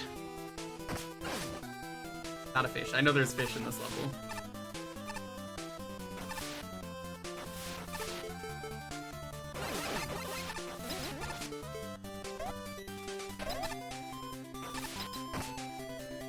Ha!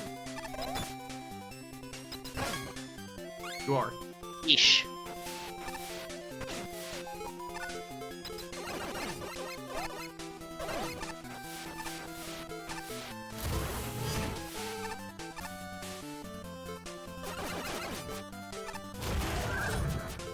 Were you enemy? That's a Kirby enemy. Is it a Kirby? Okay, I know which one it is. It's Glunk.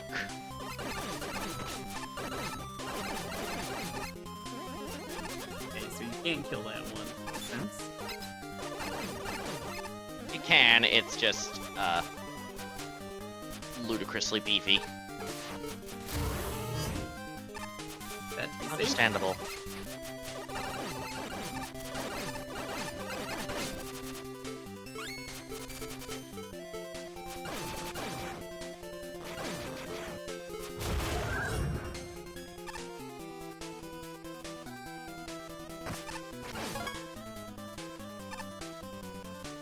Yeah, variant.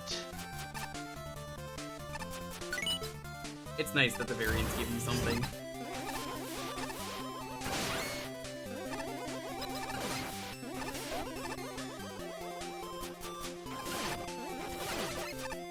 Honestly, the number of Kirby levels doesn't surprise me, given how often we've, like, used Kirby music. Yeah, it fits Mega Man really well. They both copy stuff, so, like, why wouldn't it?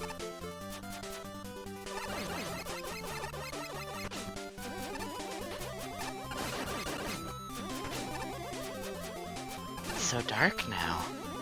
Oh no. Oh, nice! All according to plan.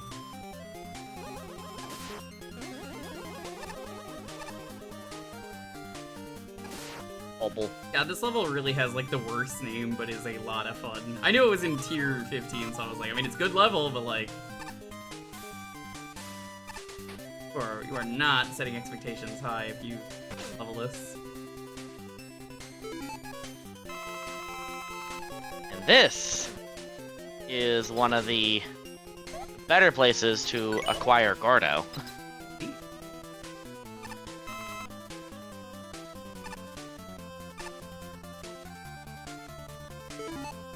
1,000 bug frags. Not enough That's bug a lot frags. of bug frags. Can't stop until, I don't know, you get like 9,999.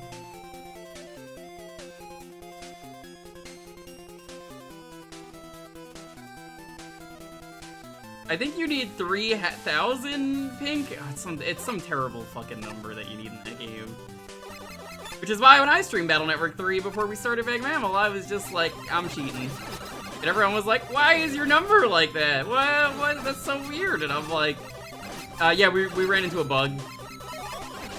You know. I don't have time to grind. Understandable, honestly. Interesting.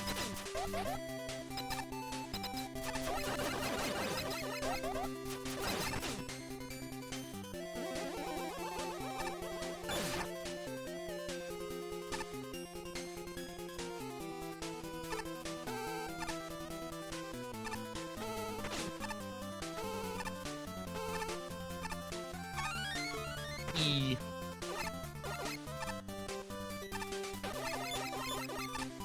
Inside the hardware, no cheating. Unless. No, there is no unless. I'm just like, this would have been a good time for like a soundboard E, but I don't think I have that function right now. Oh well. Yeah, a lot of people in 2024 of all years We're weirdly upset by that. I'm just like, you fucking play the game yourself and sit here and grind for hours. I ain't gonna do that. I got better things to do than grind.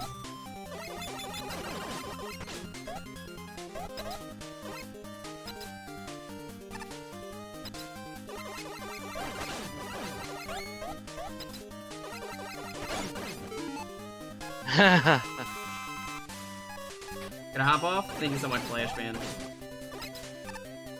It's a pleasure.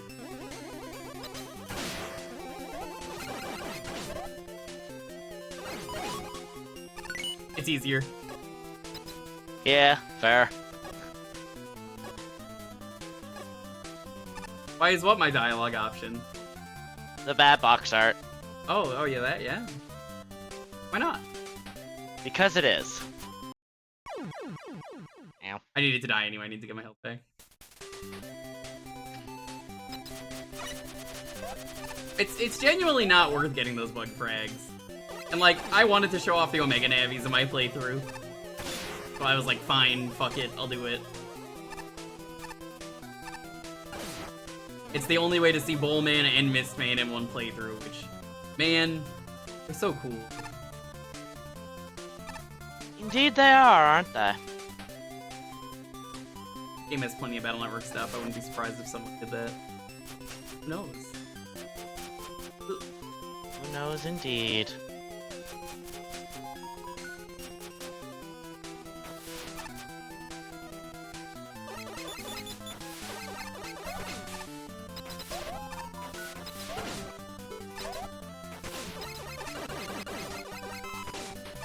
Check that egg out.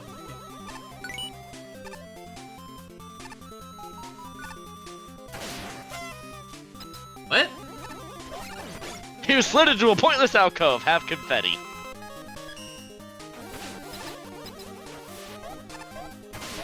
Gridman would be funny. Just about every Battle Network Robot Master after Blastman in 11 really deserves to be translated over. There's no reason not to. I think they'd all fit. It just depends how you do it. Yeah. I mean, I already personally just kind of consider the Kingman in this game to be a good enough translation. Same. Because it's like, I mean, sure, it's playing cards instead of chess, but also, It's the same. I am pretty thing, sure basically. there. And also, well, I was going to point out, I'm pretty sure he's hardly the only case where a Robot Master and NetNavi counterparts have been a tad divorced from each other. I mean, they did that with Magic Man. Even though in my opinion, that Magic Man is not the true Magic Man EXE. Which one is? Hat Man. Yeah, I can. And I don't just say this out of being randomly pedantic. I mean it quite literally, because the designers have literally said Hatman.exe is based on the classic Magic Man.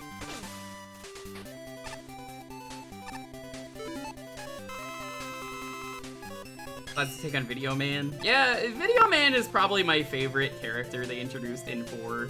Laser Man is pretty cool, things considered. Even if he is just a stupid chair in this universe. Maybe I'm sure someone will bother to make a laser man eventually. Yeah, I don't know, Laser Man just had a sleek design.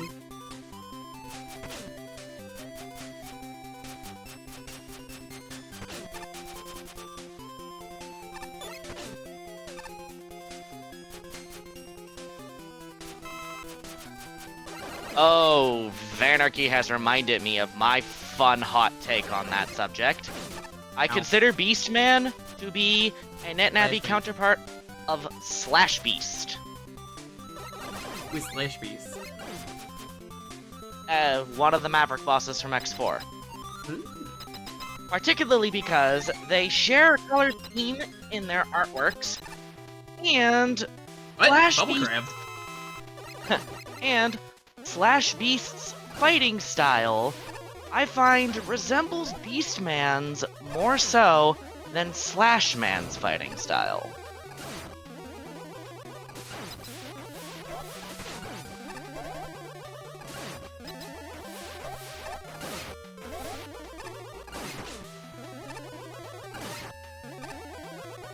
Circus Man was a contest winner. Also, my take on that, Color Man. Particularly after I discovered... Nice. Particularly after I discovered one of Clown Man's concepts arts had him balancing on a big ball. So I'm just like, you're a clown who balances on a big ball and you have long arms. Right, I guess they just renamed you for the traffic light gimmick. But you're totally Clown Man. Alright.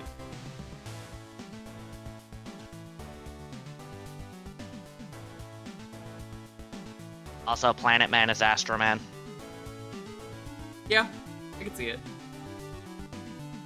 He was cool, I liked him. Yeah, because, like, Planet Man literally has the two spheres concept that Astro Man did, and his Navi chip, where he creates 4 spheres and crushes you between them, I'm just like, ha, Astro Crush. Cosmo Man is Cosmo Man, he's a contest winner. He is actively his own thing.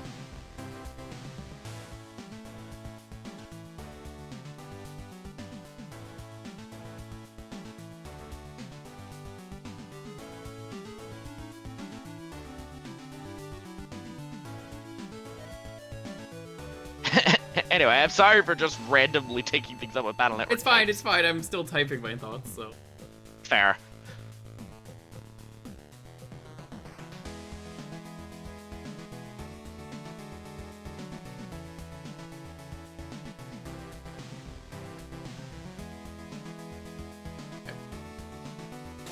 Yeah, it's like, honestly, The layer man. honestly it was. It was Hatman being outright based on the original Magic Man that kind of caused me to think on Color Man and Planet Man. Because that was like, I looked at that and I'm like, okay, the counterpart does not have to share the name. I've been to saying know. for years, Beast Man seems more like Slash Man to me than Slash Man. I disagree. As I said, Slash That's Beast. a valid argument. I respect it. And Alright. admittedly, with Slash Man having weirder attacks like the kunai thing, and being more humanoid, too. It's like, I see it.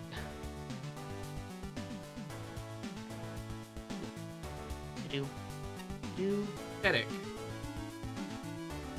Routine. I didn't encounter any glitches, so what does that give us? 89. I'm gonna get up and get some water. Read this. Alrighty. Kirby. I'm also gonna grab like a old towel. Oh, happens to be outright based. Oh, that is some timing. Oh yeah. Anyway, Kirby. Yeah, if they wanted to do like an outright Clown Man that actually has the whole electric grabby clown thing, then they probably would need to do like Clown Woman. Which incidentally, that does remind me, Color Man has a bouncing ball attack and Clown Man turns into a bouncing ball for Thunder Carnival.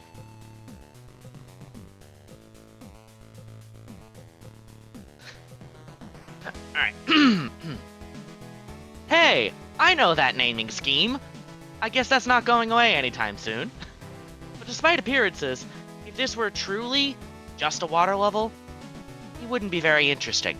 But instead, the level supplements standard water shenanigans with a bunch of bubbles and an uncommon set of enemies.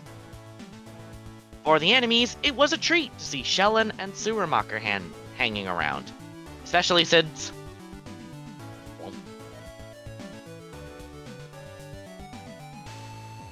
I have to say, I did like them deciding to make Ring out of Ring Man. That's neat. They should do that more often. I have returned, and he is very based. What is he based on? I don't know. What is he based?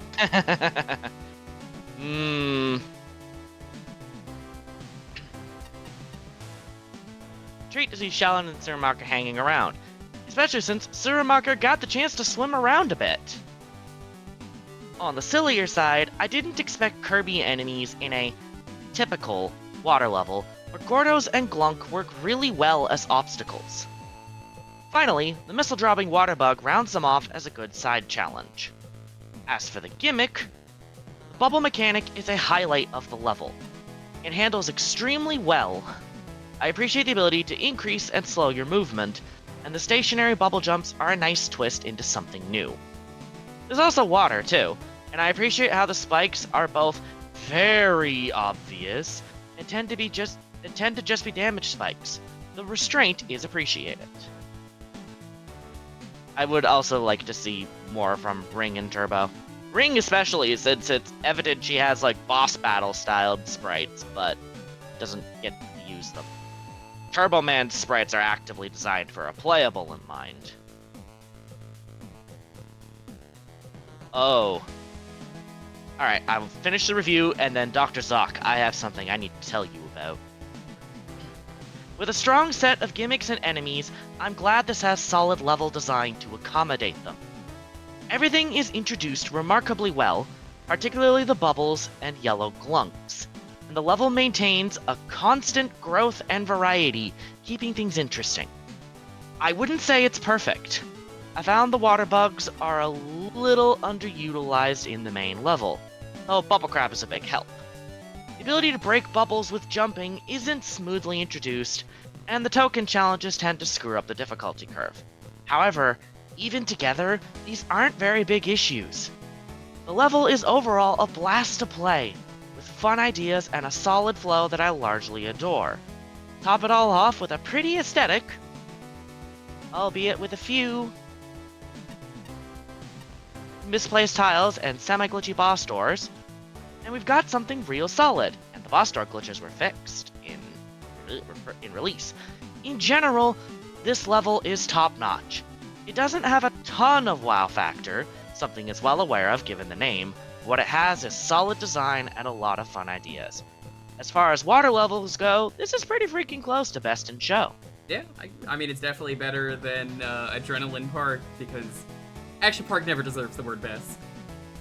True. Even in parody. Alright, so, Dr. Zoc, have you heard of BNCT?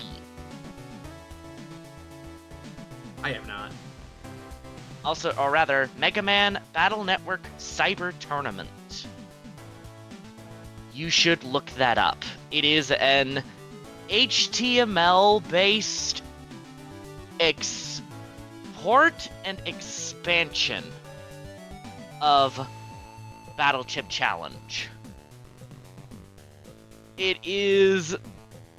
One thing that does kind of bother me about it is that it has a mobile game gacha-esque stamina system, which can make playthroughs take a long time. But it is great fun and has absolutely eaten my brain. In fact, literally, I've been poking a nose around and playing it on stream because it's fairly automated because Battle Chip Challenge.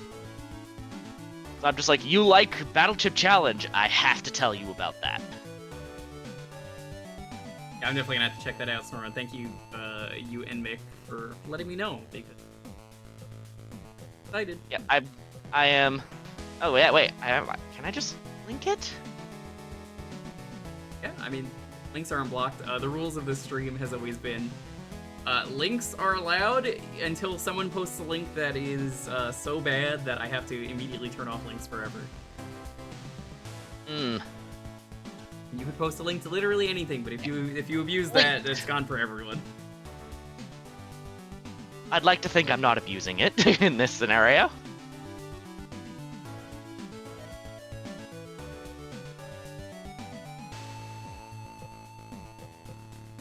Alright.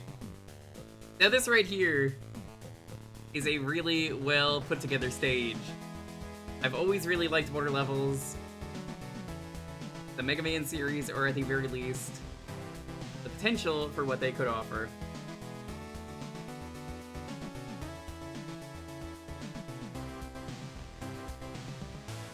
I've always thought they could easily distance themselves from the usual stigma that water levels seem to carry. In those regards, this stage definitely escapes said stigma. Starting off, the presentation for this level is wonderful. The overall aesthetics here are nice, with the background and tiles being limited to a cool color palette. Not to the point where it becomes monotone either. As far as the stage design itself goes, there's some good pacing with its introduction to enemies, gimmicks, and then ramping things up a bit from there on. Bubble segments in particular are easily my favorite parts of the stage, seeing as you have a pretty good amount of control while in them. You can even shoot without popping. They're handled way better there than when Tengu Man's stage tried something similar, that's for sure. If I had to bring up any issues, though, it's that maybe the stage is a bit on the easy side. None of the spikes in this level seem to be instant death. I'm grateful for it, but it does detract some tension from most of the bubble segments. I'm not going to knock that against the level too badly, because I still find those segments to be enjoyable. Other than that, I was also giving us the option to have an infinite use water shield. Yeah, I grabbed that thinking I needed it for something and then just never used it. Had that one token room with the invincible bomb dropping enemy. Couldn't think of any other use for it. Then again, that's probably saying more about water shield itself than anything else. Lastly, we have the end boss. Bubble Crab feels a bit off. Mostly because his iframe seems to last slightly longer than usual. I have no idea why that's the case. But even with more iframes at his disposal, I still found it to be relatively easy to take down without even thinking much of the fight itself or his attacks. Not exactly the most climactic way to end the stage, but for what it's worth, I still find it very memorable. Out of jail! I don't get the reference, but obviously the name caught my attention. Jail is the acronym for Just an Ice level, which is the level Patchy submitted to Magmal 2. Oh. That is also why I made the quip of, hey, I recognize that naming scheme. Makes sense. It's not. It's way better than that level. It makes use of its gimmicks very well. The creative bubble usage and the side challenges with the tokens especially are the highlights for me. The end with the stationary bubbles you need to hop across is my favorite part of the main stage. It's such a unique take on the bubble gimmick. Girlfriend is you.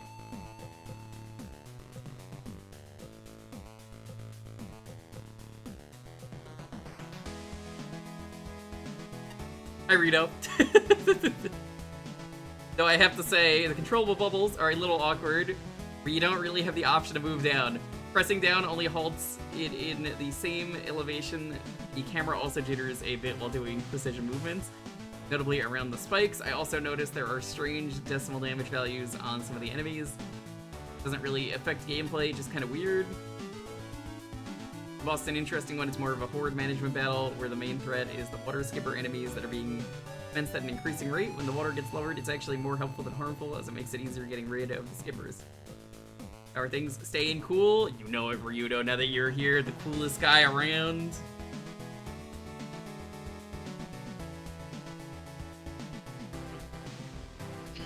If attention to detail is a difference between a good level and a great one, then I can safely say this is a great level. Look at how the background gets darker as you sink deeper into the water. Look at the directional arrows that make the bubble introduction even smoother. Look at the conveniently fast exits from the token challenges, the intelligently implemented soft screen borders, that also made the map cry, and the little shortcuts for people who've mastered special weapons. Look at how the boss pulls in elements from across the entire level, and how his enemy generators courteously explode when he does. The big picture is equally deliberate. Buoyant music, eye-catching graphics, and organic architecture that establish a firm sense of place.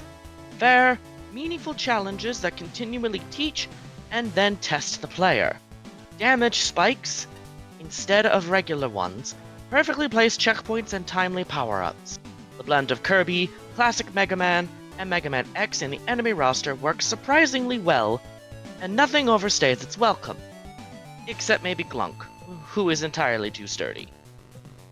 Things I'd change: faster load times, faster two-way transitions, an easier second token, hidden beautifully but too difficult too soon, a clearer exit from the last token, and the ability to pop bubbles while riding Rush Bike. Also, why do we need infinite water shield? The screen count... Honestly, I think it being infinite is just a reward for you having to find it. I don't know. The screen count is fairly sizable, but the level never feels long. Still, it wouldn't hurt to condense the enemy-centric areas, minus the clever one with the invincible water bug. They're a nice palate cleanser between the bubble sections, but I'm here for the gimmicky goodness of navigating creative obstacle courses. The maneuverable bubbles live up to their potential, and I love the twist with the stationary bubbles. The last stretch is especially superb. Overall, this is thoroughly professional and just plain fun. The care and detail that has obviously gone into this level elevates it far from being just a water level. Little things such as moving through the background when traveling through pipes and the many layers of parallax scrolling create an element of depth and life to the level. Even the use of slopes on curved edges give the stage a very polished and natural feel. Same care goes into how things were introduced in the level. Enemies were initially demonstrated before they were in real danger, and gimmicks, particularly something as complex as the bubble, had to be understood to be able to progress. It was conveyed in a simple and effective way, leaving no room for confusion. Stationary bubble was also a really effective reuse of an existing asset in your level. Giving the player infinite use of water shield makes for an interesting challenge and lets the player choose how to tackle the stage. Not change the difficulty as much as make the stage feel different. Graphically, this level is well constructed, drawn, and it has a very professional feel to it. Care has been put into the color palette so enemies and especially spikes stand out. The music is awesome. The boss was a simple change to the original Bubble Crab fight, which still felt like a new, reasonably fresh fight. I saw the boss coming from a mile away. Impressive considering it is not from the classic series. It just feels like a natural fit. For a couple of small niggles to point out, the bubble seems to have a square hitbox, making judging collision difficult at time, especially so with some of the round spikes. Tokens seem to be a very large difficulty spike. I didn't think they were. Made the level after the tokens seem a little simple. The sea anemones lunk a bit too much health for killing with the buster, and the level did end up feeling a bit samey as the background and color scheme never changes. Despite this, they're very small points that do not significantly harm the level, and overall this is an excellent system. Background never changes. A bunch of the other judges pointing out. Did you know that I was in this game, Ryudo? Not really. I mean, it's custom sprite, but still. You add custom sprites to the game. It's pretty gaming. I mean, check out this gaming.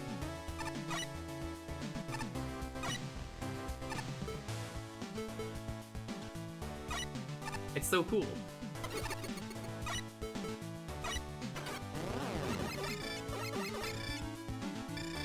But the best one, of course, obviously, there's two Ryudo would love. This one, the dab, and then Ryudo's favorite. Tatsumaki Kisenpu Kyaku.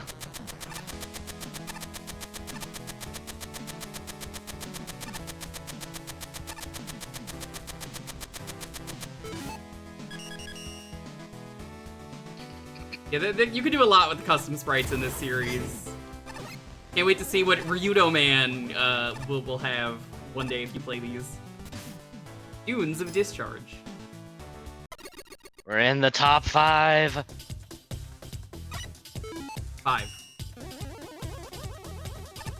Thanks for the warning. Also, I think, and also, Shinryu, the first of Shinryu's favorites.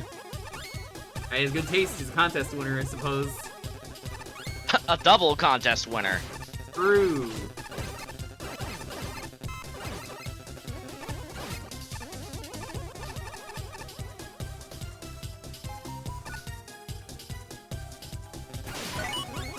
I don't think that's how I was supposed to get that, but that's how I got that. That's cute, I like that. Probably not. I think the radar kind of, made a small mess of that one.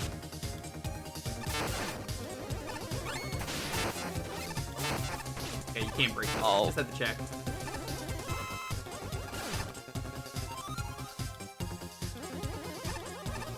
I'm digging this one so far. Double check again. Yeah, okay. Oh, that's so cool. I love it. Oh, that's so neat.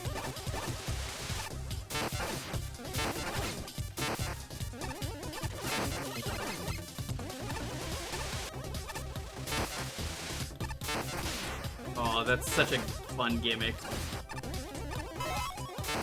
Oh yeah, nah, this is great.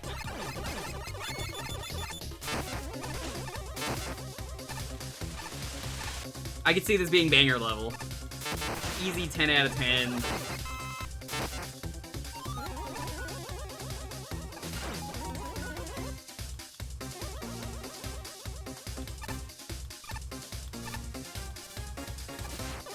Gotta go fast.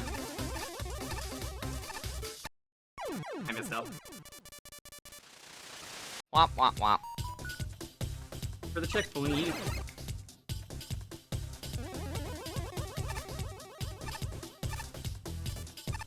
I wasn't really sure where to go, if I'm gonna be honest.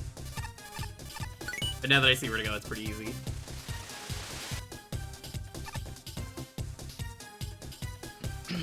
Yeah, I am quite fond of this level. I can see why. Like, it didn't snag one of my favorites, but Aesthetic's really nice too. it didn't snag one of my favorites, but like if I had more to give out, this would have been a contender. Ooh, Suzak and Phoenix just dropped. Whoa. Are you still weak to the same thing of Water Shield? Let's find out.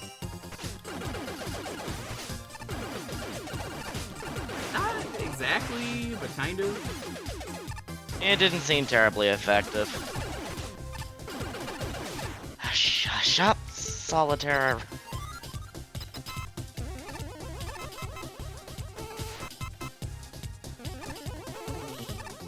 Tell you when they're gonna fire.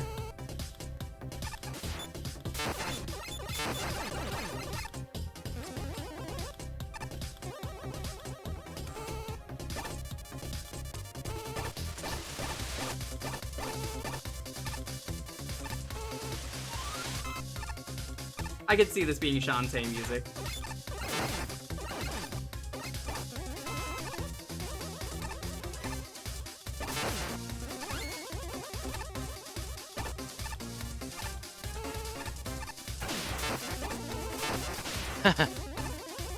You will not skip without a fight.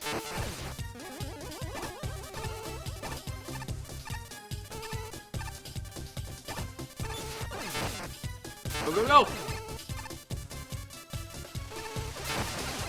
Uh-oh. That's fine.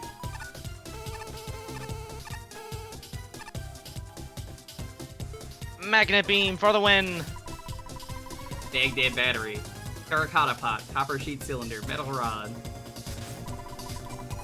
Initial discovery. Found together in modern Iraq, these artifacts were dated from either Parthian or Sasanian empires, reigning between 150 BC and 650 AD. The origin and purpose of these items remain unclear. Researchers hypothesize that these function as galvanic battery cells.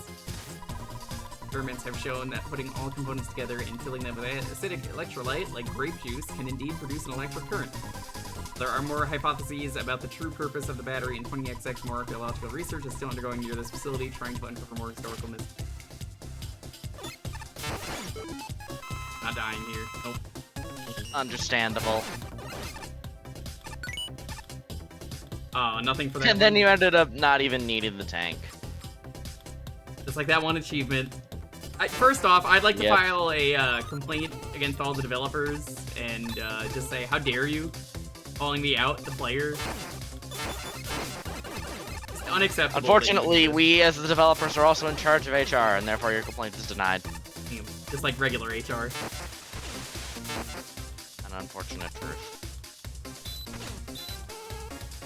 Except regular HR isn't funny about it. And yeah, now we're making glass!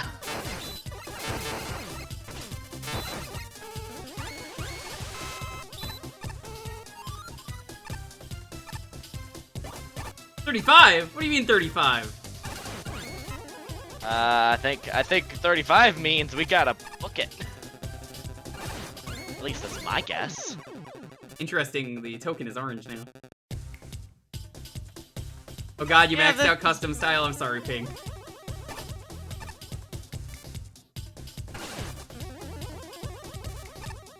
What style are you gonna get next? May I suggest ground style? The ground style kind of sucks. It's okay in multiplayer, but like... Token. Oh, was it not here? Oh, well. Thought it was forward. No, it was behind you. I was reading chat. It's a very real thing to just read chat and be like, what?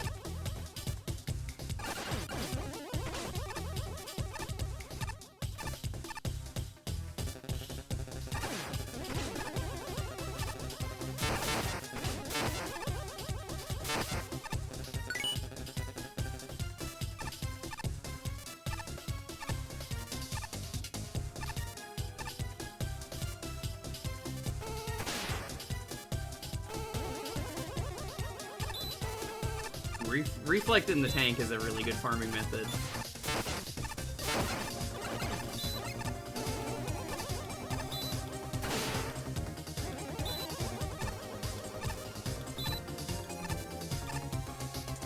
You know what's funny, Pink? I'm realizing now, I think I also grinded bug frags. Or no, it wasn't bug frags, it was styles when I watched your stream of something. When you were doing those Mega Man Legacy Collection, or not Legacy, Anniversary Collection streams. Except I was doing the blue version. Employees, due to safety reasons, please use this teleporter if you want to go back to the beginning of the corridor. That's very nice, thank you. Yeah, if you don't manage to get to the token in time, you can reset it that way, which is very lovely. Gravity Man. Into my secret lair, Jewker. Wait, I'm not Gravity Man.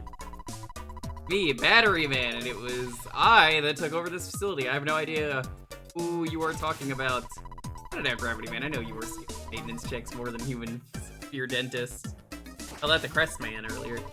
Isn't it too much? You break into this facility, you terrorize the staff, and you steal from the local hat shop so your Mets can pose as an Oriental dancing troupe? I believe that's enough. Let's go both home. Goes backwards a little bit. Seems that you don't understand the gravity of the... Gravity Man, probably. Definitely Gravity Man. Seems that you don't understand who is in charge here. Behold my galvanic glory! Oh my god, it was Gravity Man all along? Except then Battery Man actually has fighting style.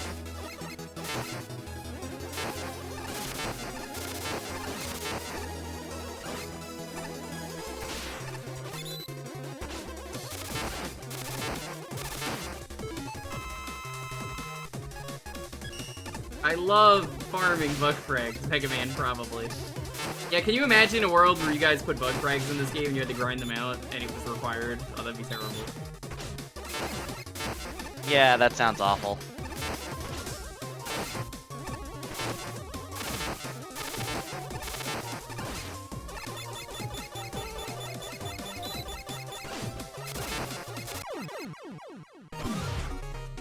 Electric Boogaloo. Electric Boogaloo. Honestly, one of my favorite gags from when we did the results stream was when all of us were poking fun at Battery Man because it's like he's totally not Gravity Man, guys. Which sounds like it's us being like poking fun at the design, at the sprite, and then it's just like, no, actually that's the joke.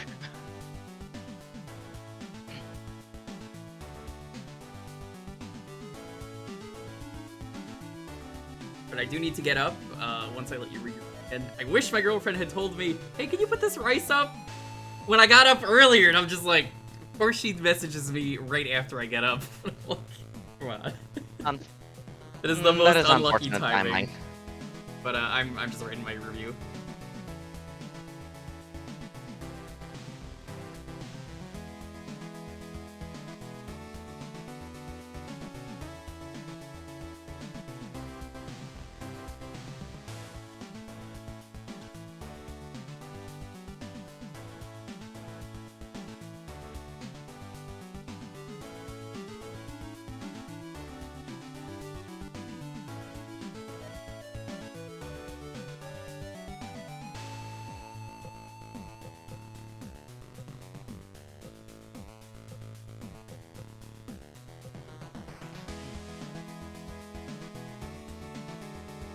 Okay.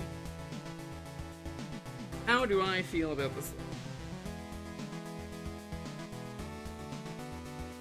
I think I can easily on a 33. Actually, yeah, I'll give it a 30. I'll give this one a 25 for fun. That's just easy max fun. Incredible. Yeah, level of fair. fun. Creativity, I think this is gonna get a 14. Aesthetic, I think the aesthetic is really well here. I think it does some really cool things. I'm gonna give it a 15. And I didn't run into any glitches. And I don't need to see what that is, because I just double-checked. I looked up. That is the exact same score as Thorin's level. Didn't plan for that. That's just how it worked. Indeed. Anyway, Yeah, that's kind of funny. I have to go put this race up, so I will be right back. Understood. Now, this is a fine level. Not only is it expertly designed, but the concept of combining desert and lightning gimmicks is something I haven't actually seen yet. Basically, every asset is used well. The electric mats are an alright enemy, but they make even better, invincible obstacles. The button blocks are an excellent twist on sheep blocks, and the way they're used is nothing short of excellent. And I really enjoy the combination between...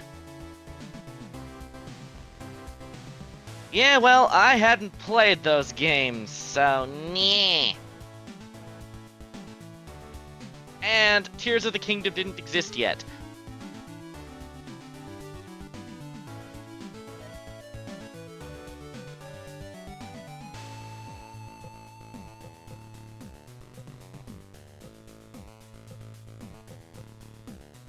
Nyeh.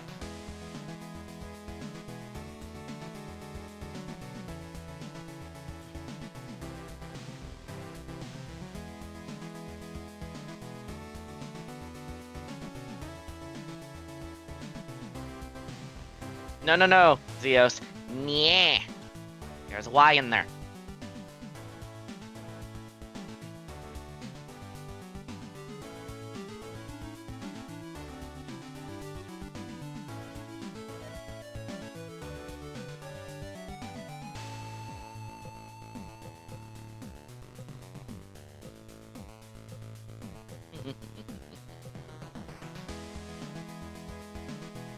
Oh, yes, when Jewker comes back, I have to tell him that for one particular reason, he is legally obligated to like this level.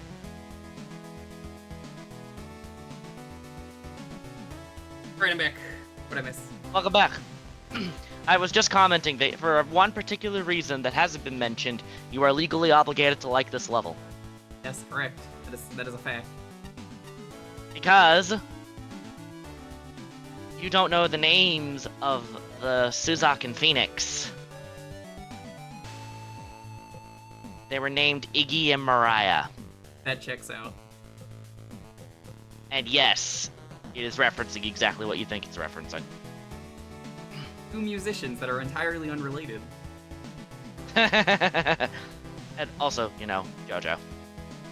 And I really enjoy the combination between quicksand and elect beams, especially as a nerd who knows how glass is made.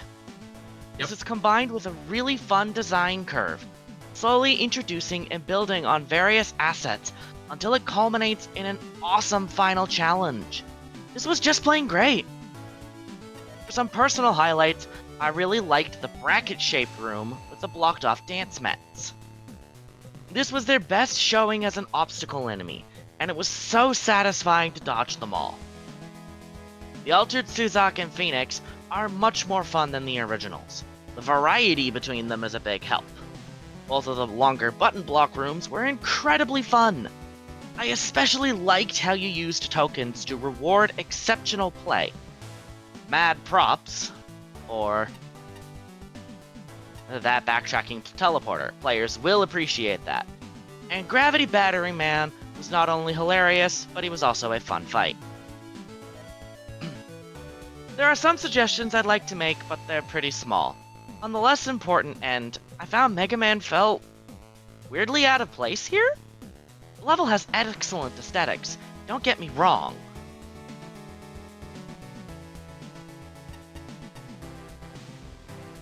but they were just different enough from Mega Man himself that it felt off to me. I guess, looking back on it in hindsight, a very, very slight uncanny valley effect, essentially. Additionally, while the second token has an awesome challenge, the sheer number of spikes is awkward for how early it is in the level it is. And jumping down to the first token instead of climbing leads to irritating instant damage. On the more prominent end, I get the intent behind the Baghdad battery, but I just found it annoying. And while I like the warning signs for the beetles, I found they got boring compared to everything else. I don't really know think they're- they needed them personally, but I respect them. I know they're not very interesting, but they could pull off more variety than bug swarms. Cough cough, Alrane woman. Still, the issues I have are pretty small, and I overall enjoyed this. It didn't completely suck me in, but it's a very well-crafted piece regardless. This deserves to get in the top tier. And it did. Indeed. Would have been awkward. Post-judge comment. Haha! Whoops! It made it into tier 14. That would have been that would have been my second Jupy moment, and I already have that on Mafia Man. Oops. What was that in Mag Mammal 2 where that happened? I forget. Sheriff Man with Jupy. I remember why now. Yeah. In terms of pure platforming, this is easily one of the best designed stages in the whole contest, as far as I'm concerned. That's not to say the other aspects of it are lacking either. Honestly, there's so many good things about this stage that it's a little hard to pick a place to start. No, it's JUPI was correct. You were right the first time.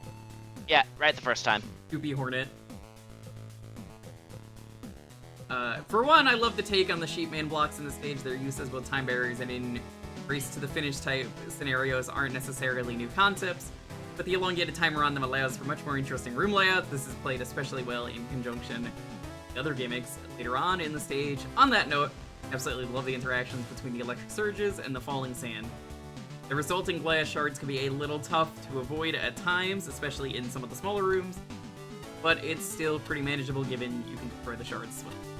If I had to nitpick though, I guess the only thing I dislike about the stage would be some of the setups involving the Baghdad batteries. Their fast-moving projectiles coupled with their small weak point typically makes them kind of a pain to take on without really being careful, which is a bit of an issue when they start showing up in situations where you're pressed for time. Granted, they're not that hard to take down, but I did find myself switching to the laser trident more often than not whenever they showed up. That one issue aside, I really enjoyed the rest of the level. The whole section leading up to the end boss in particular was nicely done, and I really appreciated giving us the option to redo the segment in case you missed up and didn't have enough time to get the tokens. Speaking of which, Battery Man also manages to be a pretty engaging and fun boss. I especially like how the glass shards were incorporated into the fight, along with the meter at the bottom to help better telegraph when he's about to jump to one of the platforms. All in all, this was a very easy choice for one of my favorites. Contest, fantastic work. I just have to check. This was bronze. Sand of Overtime in Space. Donkey Kong Country 5 mentioned? Hell yeah. Love Donkey Kong 5, The Journey of Overtime in Space, the greatest video game bootleg of all time. A definitely unique theme, combining aspects of a desert and electric level together. I especially really like the sheep blocks merged with a countdown timer. It makes for some engaging section. I'm a sucker for custom mets, so naturally, I love these little buggers here, and one of them disguises itself as part of the sign. A cute touch. The crystals formulating from the lasers in sand is also a unique touch to make a dropper generator of sorts.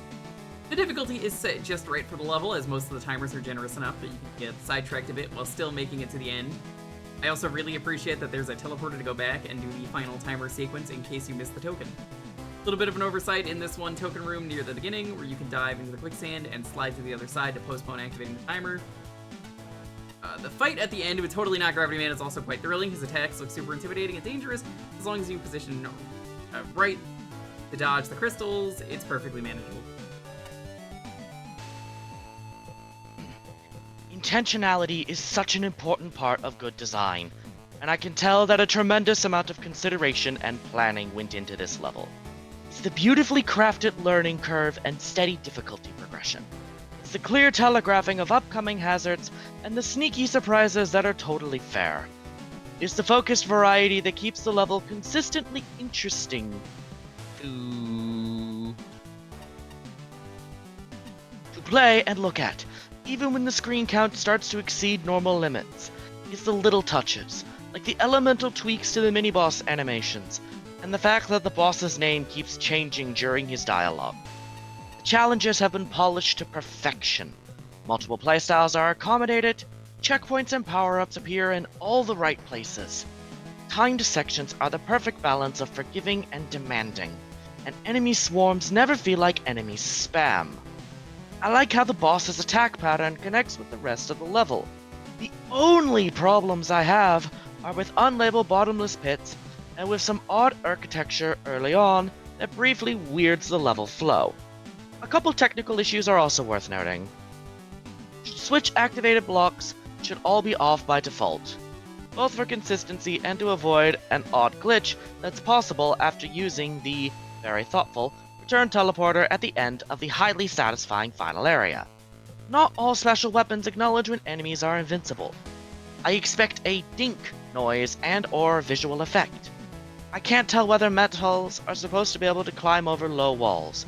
It looks glitchy. But any shortcomings are forgivable, and it's purely personal preference accounting for any restraint in my enthusiasm. I am modestly wowed by the overall experience, but massively impressed by the thoughtfulness and quality of the level design, music, theming, and anything else I didn't bother to mention. Everything works. First off, certain aspects of the stage did not land as well for me. Second time when I finally got to play it. This is another notable stage where Loyana initially played as a proxy, but that would be unfair on me to change it now when clearly my initial notes reflect positively. I honestly don't know if this is just a thing where having another person next to you helps things land or not, so I'm going with my initial thoughts when it comes to that, and this will be noted as such. Almost all of the foundational aspects of this level, such as the theme, gimmicks, and most enemies, gelled together really well. The re-implementation of Sheepman's gimmicks was the best bit of the stage and feel like such an obvious improvement over the original idea that I am surprised I have not seen it before. Fixes all of the issues I had with the original gimmick in one go and makes the stage well above average just by its inclusion. The other revisited ideas work really well on the stage. Using sand as a vertical platform is a gimmick I have always liked, and just changing the attacks of the mid-boss makes it feel like a whole new fight. Fight that's seen so often in the contest, but this worked. Token rooms were fun and all different, even building on a sort of lore to the stage. The last quarter of the stage brings everything together nicely. The final time section, although obvious, ramps up the tension well and flows most of the time. Battery, gravity, man, was somewhat unpredictable, but nevertheless felt like a fair fight.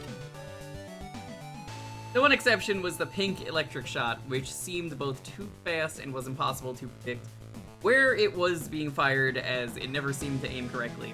Thought I understood it when watching Loyana, but in practice even I struggled.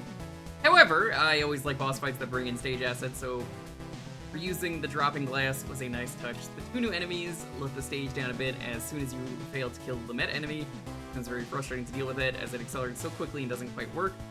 Brain clipping over blocks it shouldn't appear to. The Baghdad battery was particularly annoying given how charge shots were ineffective and you were often given very little space to deal with both the attacks and opportunities to hit it. Finally, the theming in the level felt a bit generic, and seeing the electricity involved in the stage would probably have made it feel. Despite this, the stage is fun to play, and that is the most important thing it is. In fact, a good Mega Man level. Finally, the humor. My memories say this landed. I remember laughing. I remember the museum got a hearty laugh out of me. What an accomplishment. And it didn't when I got to play it. I don't know why. It's in the notes. Maybe at this point, in judging by myself, I have seen so many unfunny situations that my sense of humor has melted. I'm going to go with my past self and Loyana and say the stage is funny. A good decision. Was. Hi Presto. Hi Presto.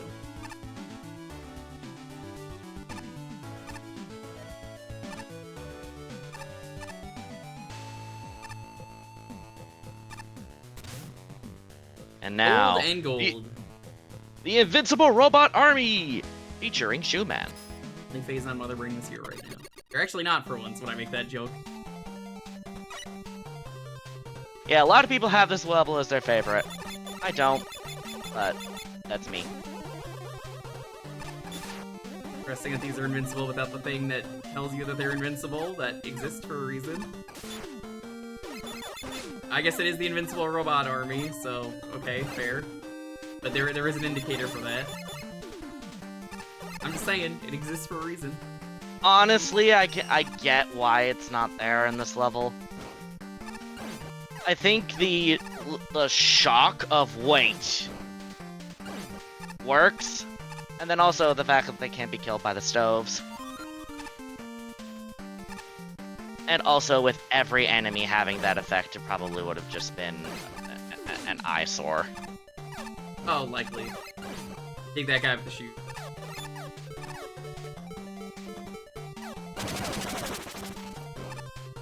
That's funny. They're so ineffectively invincible.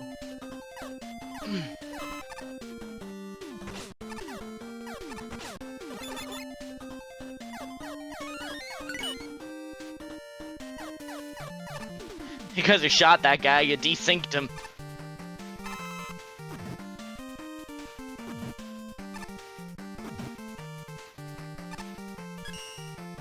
Having fun there?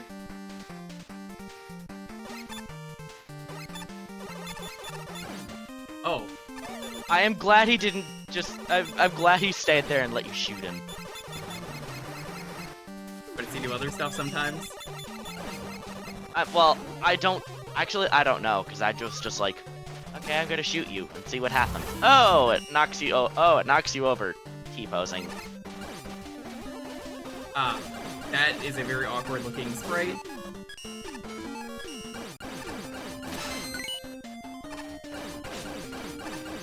Laser Trident knockback.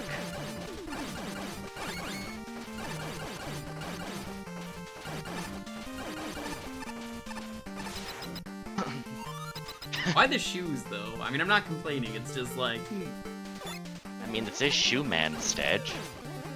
Like, yeah, that's what I'm saying. It's like, interesting choice of gimmick.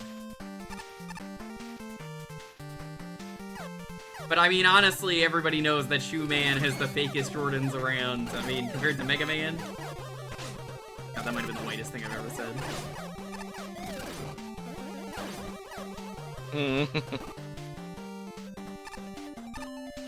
I guess I have to put that in my comments.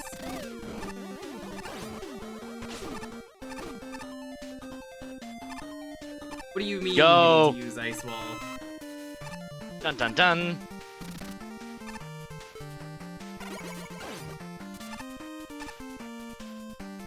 An ice wall messes with the thingies.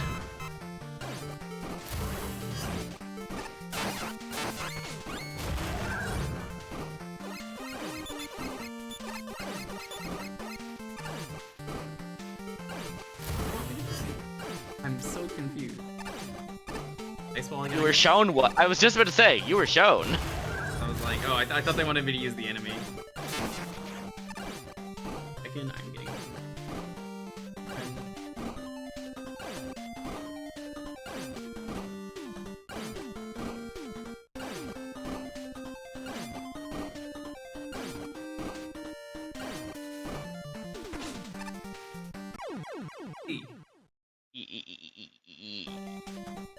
The stage showed you you needed to hit it with magnetic shockwave again. I totally understood that. Definitely was not distracted by DM of dinner. I could, yeah, it's like, the DM, it's like, honestly, it would not be inaccurate to say the DM of dinner got you killed.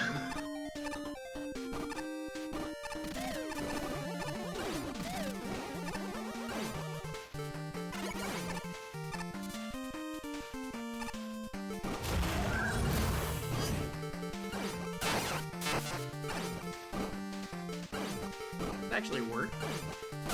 No, it doesn't. Nope, it is the opposite of what you want. Let the try. Those do fade, those do, like, unfreeze eventually.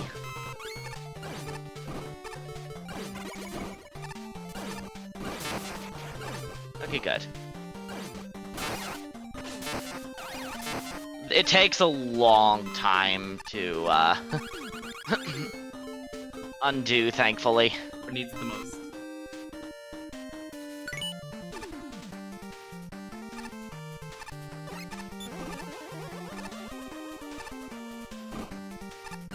EG easy. Damn, I thought I was pretty white, but even I don't say easy. Not cool, Pink. Come on. Easy?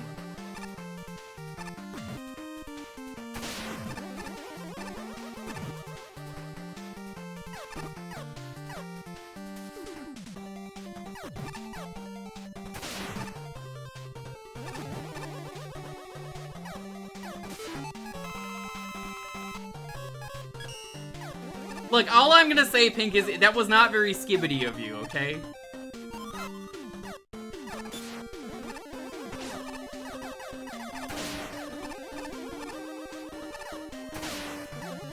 God, I would hate to play Madverse City with Pink. Me and her, who just have no idea what we're saying. There's a disaster waiting to happen.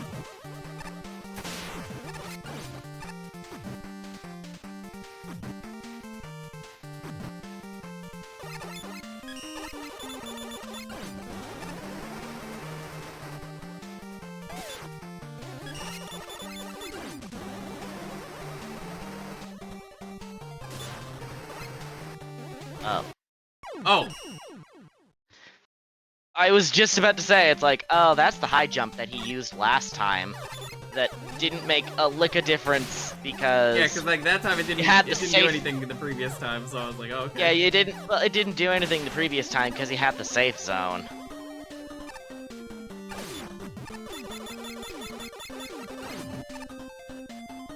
What rank is this? We're in the final tier. It says the top 10. This is 4th place. Oh, you meant that? Okay, yeah. No, I thought you meant the tier, so it was like...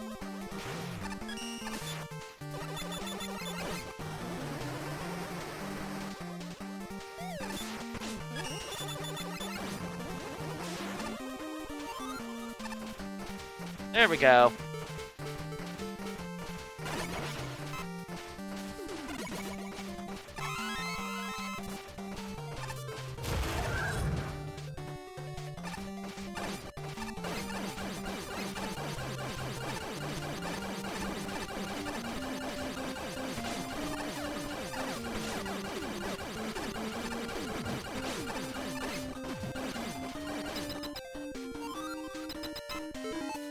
Okay, we got everything. We're good to go.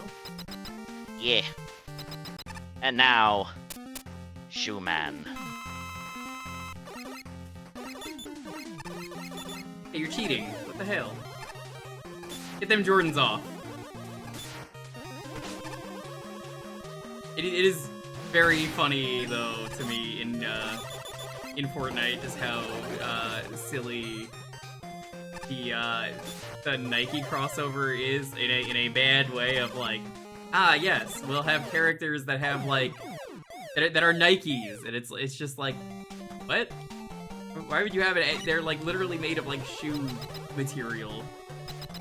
And then also, like, one of the emotes is just like brushing a shoe with a toothbrush. I'm like, nobody does this. Who does this?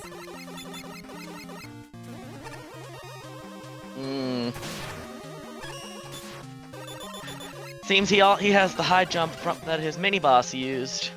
He does.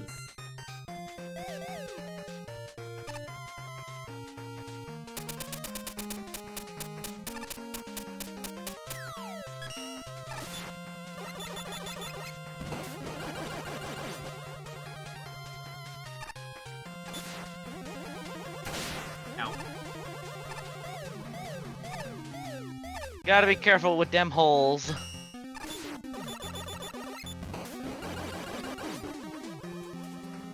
A lot of fun. I like this level.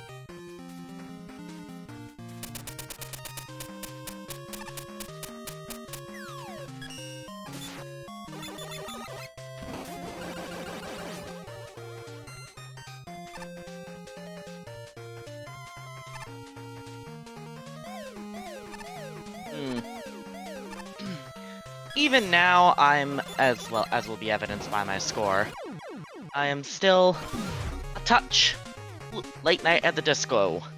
I am a touch lukewarm on it, but like I get why lots of people enjoy it.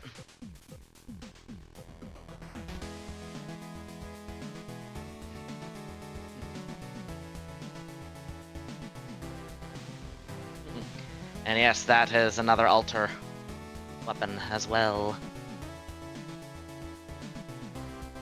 We'll show that off. I've technically already shown it off, but I will be sure to do that in a moment. Yeah, true. We kind of had to use it in the Pharaoh's challenge and all.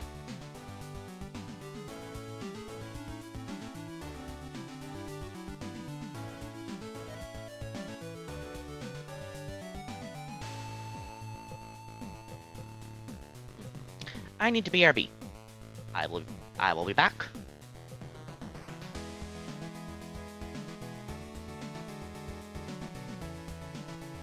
I remember the Andre 3000 TV show. Remember that? That show existed.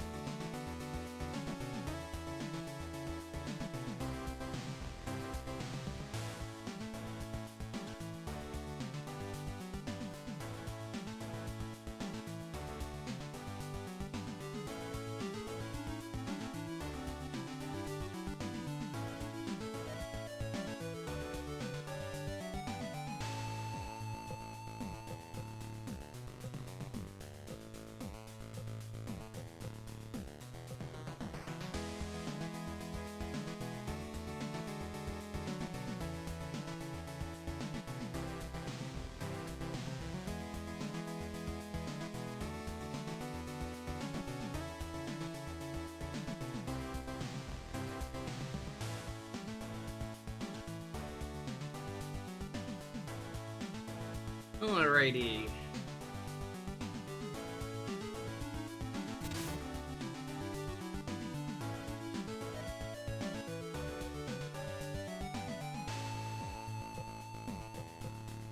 think I'm gonna give this a 34.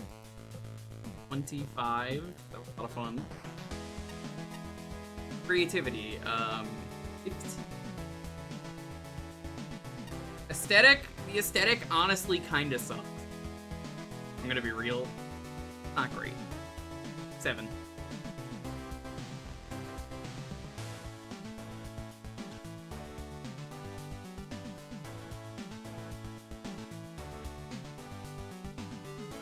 Okay, I am back. Welcome back. I'm just finishing my scoring. I didn't get into any glitches as far as I know. 34, 25, 15, 7, 10. That is 91. Solid, solid. I think this would have scored better if the aesthetic was better. Yes. Get up for a second real quick, chicken rice. I wish I recorded the moment when I realized the level's name wasn't hyperbole.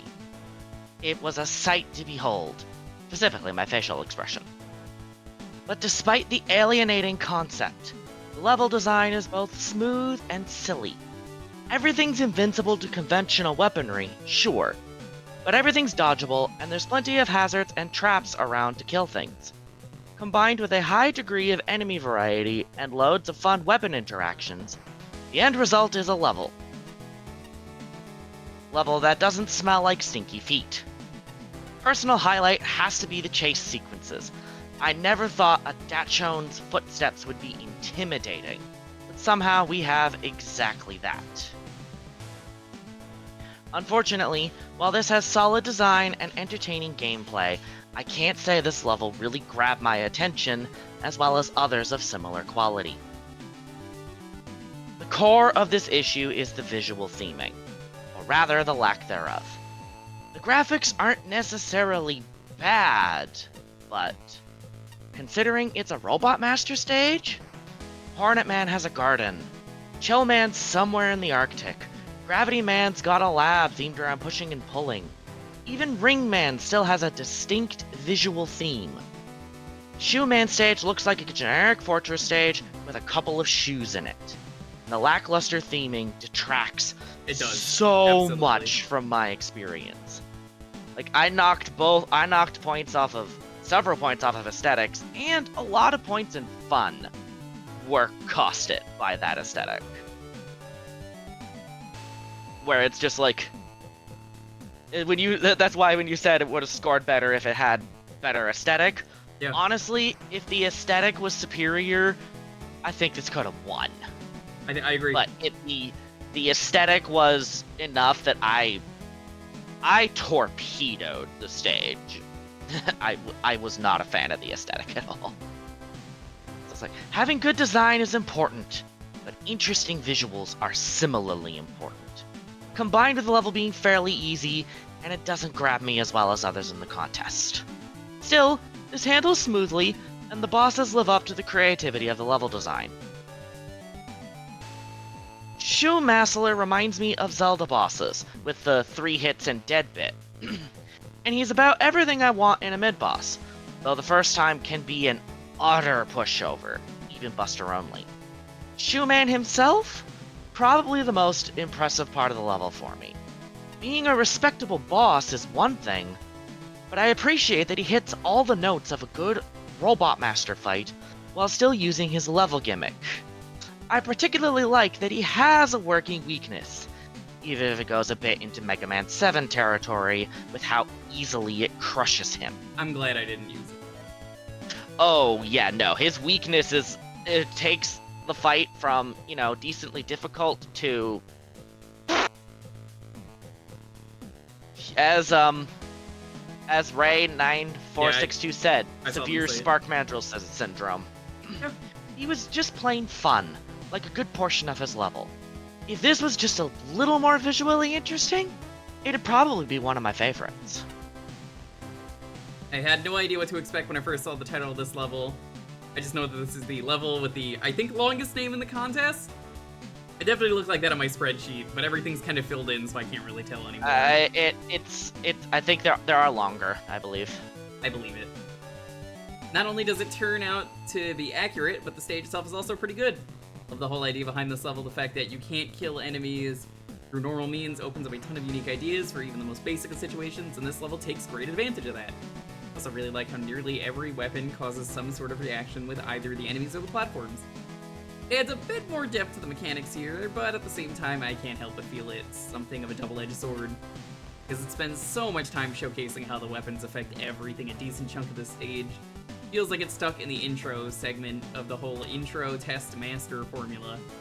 It's not something that ruins the entire stage, far from it, in fact, but it's still rather noticeable if you're going for all the tokens. Beyond that, I only have 2 other problems here. First, there's the aesthetics. The overall look of the stage is relatively fine, it's nothing special, but it's not that bad either.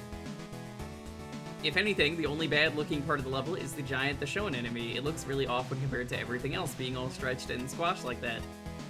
Before I get into my other major issue, I want to stress something first. I really like Shoe Man's boss fight. He's one of the few instances of a good for the opening type boss I could think of that's pretty fun and not all that tedious, which is why it really hurts to see how his weakness absolutely trivializes the battle. I know that weapon weaknesses are there to give you an edge against bosses, but there's a difference between having an advantage and completely shutting down the fight. Even with those issues, however, I still think this is a pretty good stage that takes an approach that's not seen too often. Great work. Enemies' secret upgrades. This, I really, really love this one. The funny sprites of how the enemies interact with your special weapons and the environment, the whole concept of them wearing shoes to protect themselves from being burnt.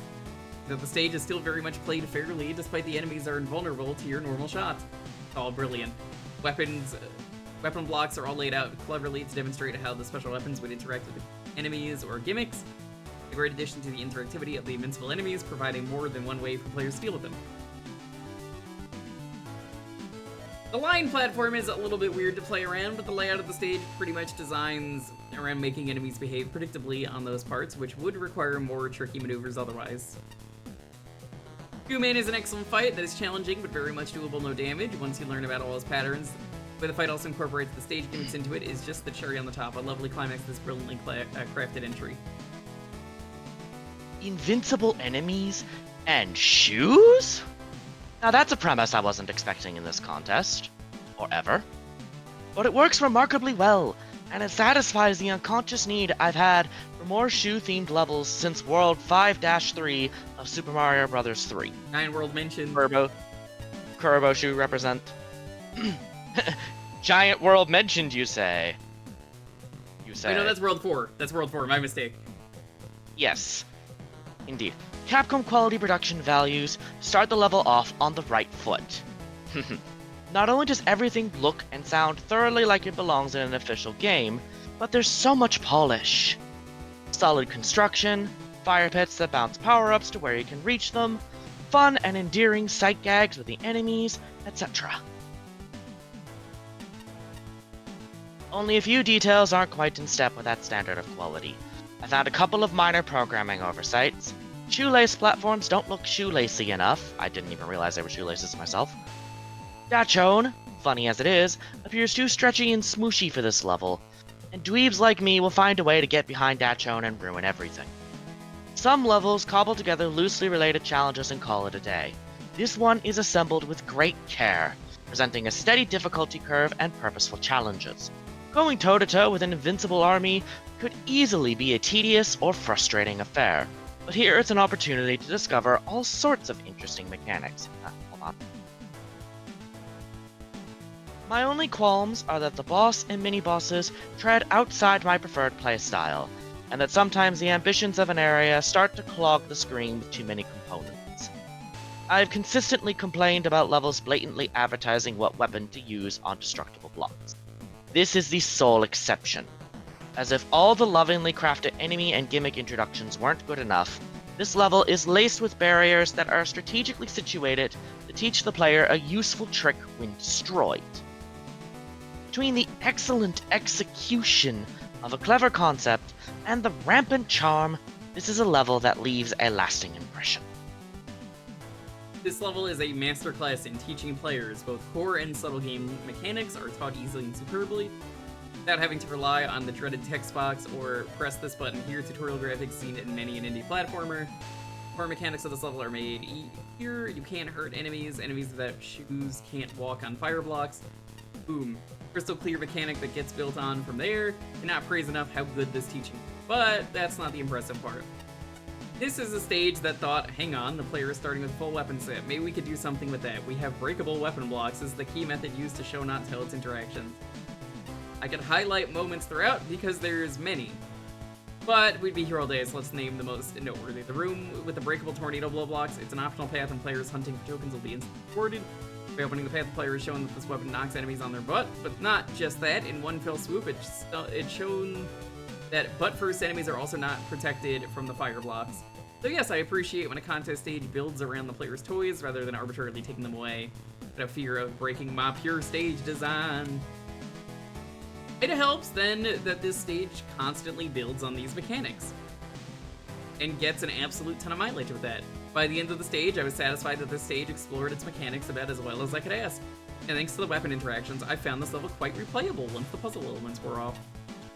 If I had one main complaint, it's that aesthetically, while the shoe-wearing enemies and new animations for them are really, really cute, the actual level itself is plain to a fault. I've done with the tile set variety, the foreground in particular is hopelessly generic. Personality is lacking. I'm also never a fan of weirdly stretched enemies, but I understand that Dachone is a joke, so that's just a personal pet peeve. Let's end with Shoe Man himself. He good. This is one of those bosses in contests where I felt compelled to master and no damage. Some of his attack timing is awkward, sure, but you can adapt. He's a super original fight, and I love him. All in all, this is one of my favorite stages in this contest. It will be tough to choose between this and some of the others. Yeah, all around solid. Just, needs to be prettier. It would have been a weird timeline, though I do agree with Snorunt that it's like, I imagine the fucked up timeline where that one. Honestly, I wouldn't have minded that timeline, but ask Excuse me, sir. I gave that mustache back. I'm not helping you again. Bronze favorite. It's so funny that all the scores are kind of all over the place, so your bronze favorite is here, and then, like, your silver is here, and I know what your gold is already, so I'm just like, this is really funny.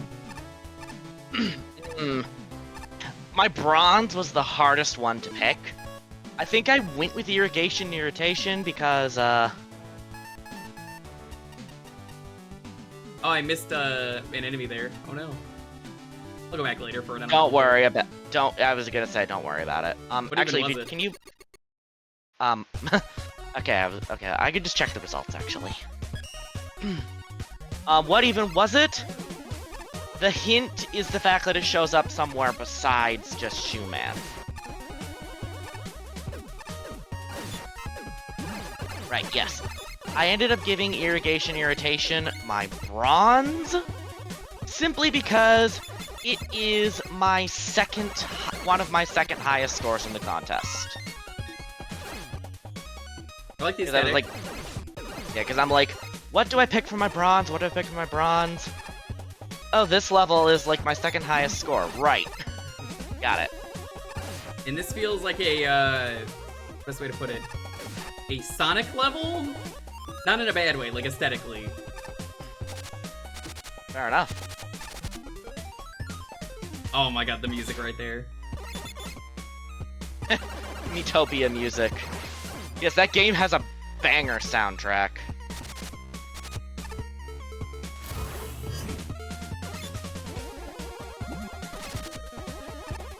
Nope! Dab denied.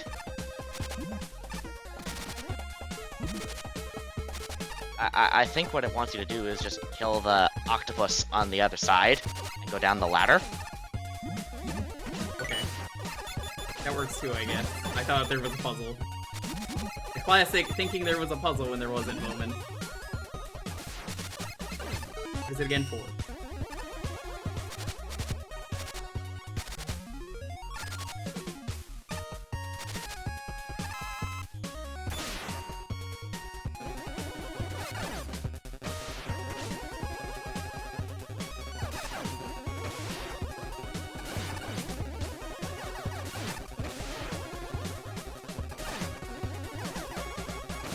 Oh, you were talking to me when you said that.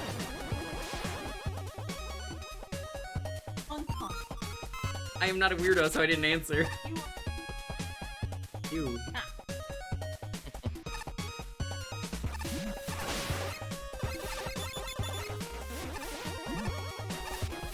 Yeah, this one feels very Mega Man-y, which is a great thing to say.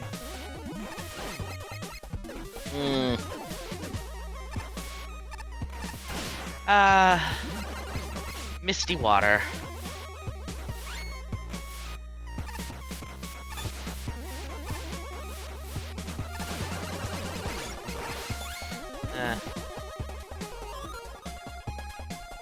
Good checkpoint timing.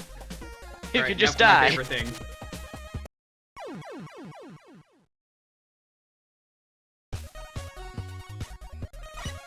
I think this is the first time I've noticed that those spikes are animated.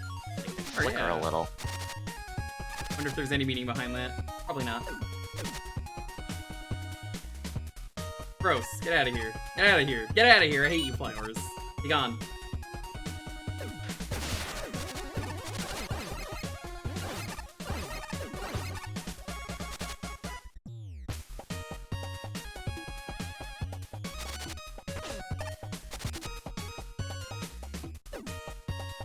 There we Error. don't go.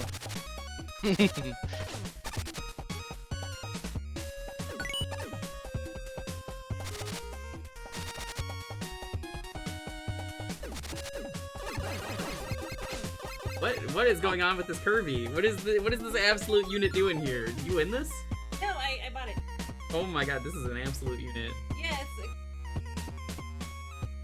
Yeah, Yeah, It's not squishy, it's the Kerbo Forgo Water Kirby. He's very see-through. Excellent. Does. Thank you. do you? Nah, this one's better. Yeah, I figured. I would have went for the car if they had it, but I guess not. I could also. We have vending machines in the game. I know. I know what you mean. That just reminds me of the Kirby custom skin that uses mouthful mode for Rush Bike. That's great.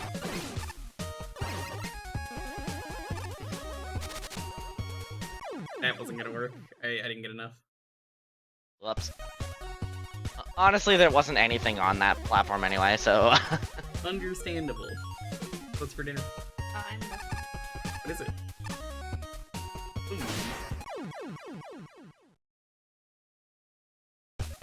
Bonk.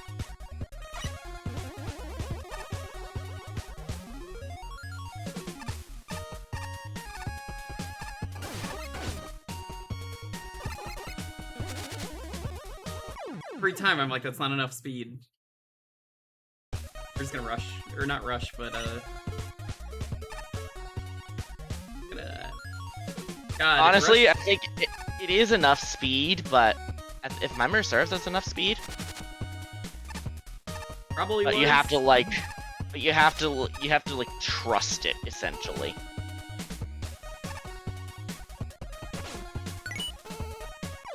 Good enough. Yeah, I was saying earlier, it feels very Sonic-y. Oh yeah, the end portion where it's just like wind. Very much gotta go fast.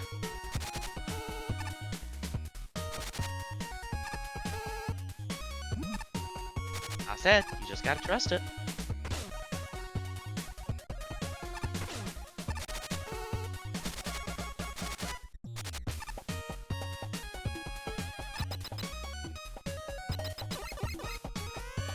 You're detected, oh no. That's it? You send tellies after me? Tellies that drop water. No, hydration tellies. I should get some hydration. Good. I mean, I've had to mute myself so much for coughing issues. No.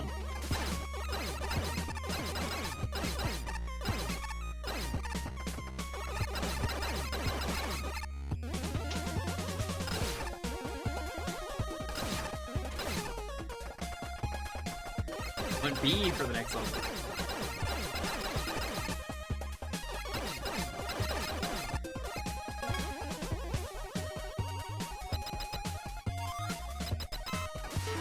Thinking we are good.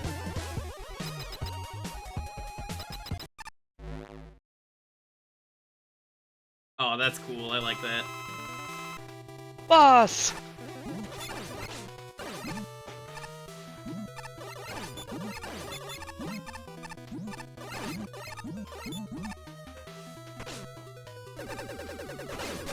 This is a really cool boss. Oh yeah, Grand Tello is great.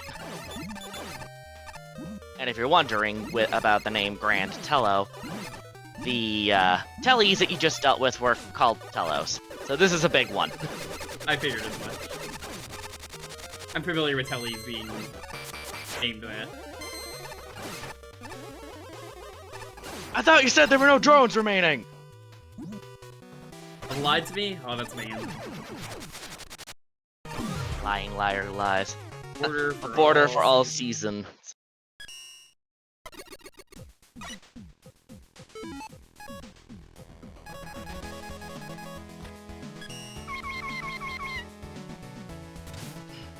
Alright. Let me write my thoughts. This feels like a real Mega Man level, and I think that is a very good compliment for this level. Kinda how I feel about the Glass Man in 1.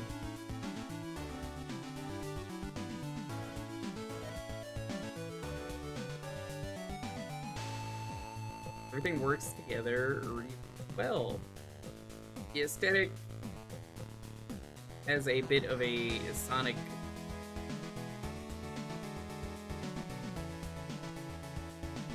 which isn't bad. It has a very distinct aesthetic style, which made it so it was actually one of the levels where I figured out who made it. Oh yeah, the stove guy. Yep. And remember, we're allowed to be smart and figure you out. You just can't tell us. 30.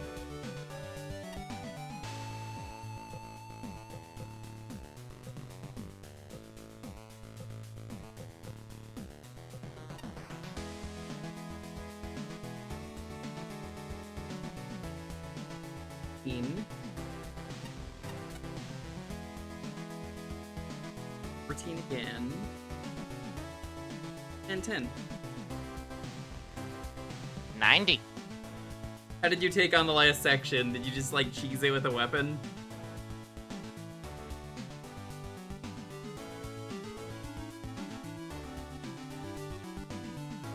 Why am I expecting Rush Bike?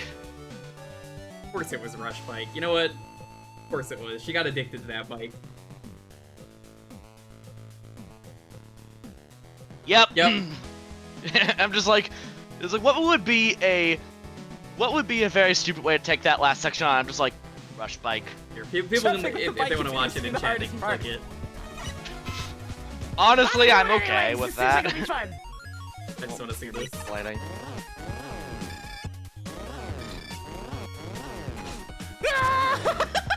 Yeah, that checks out. Okay, I got it. Wait just a sec.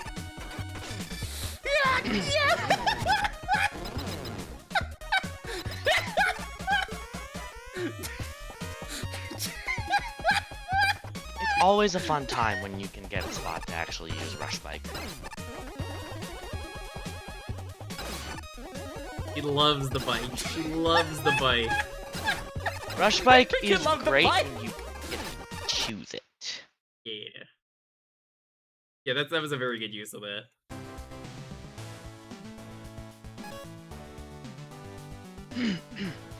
Excellent. Simply excellent. Just wow. I'm impressed with this one. Irrigation Irritation hits so many of the points that make a great Mega Man level.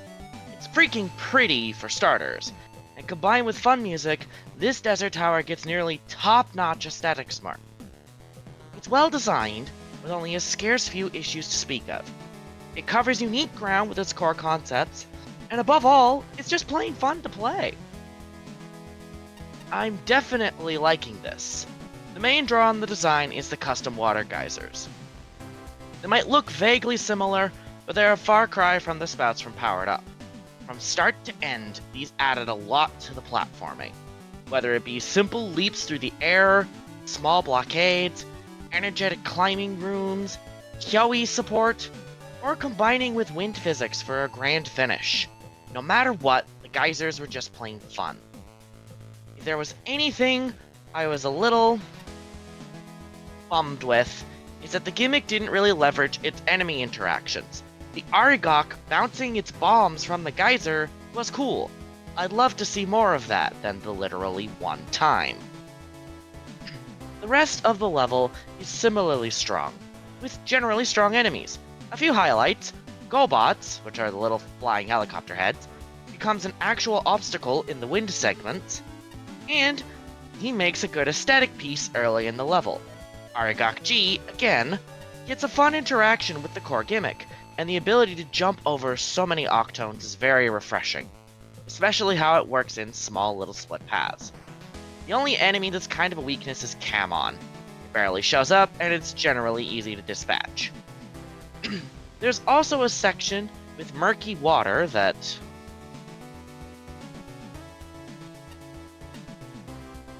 blocks your vision.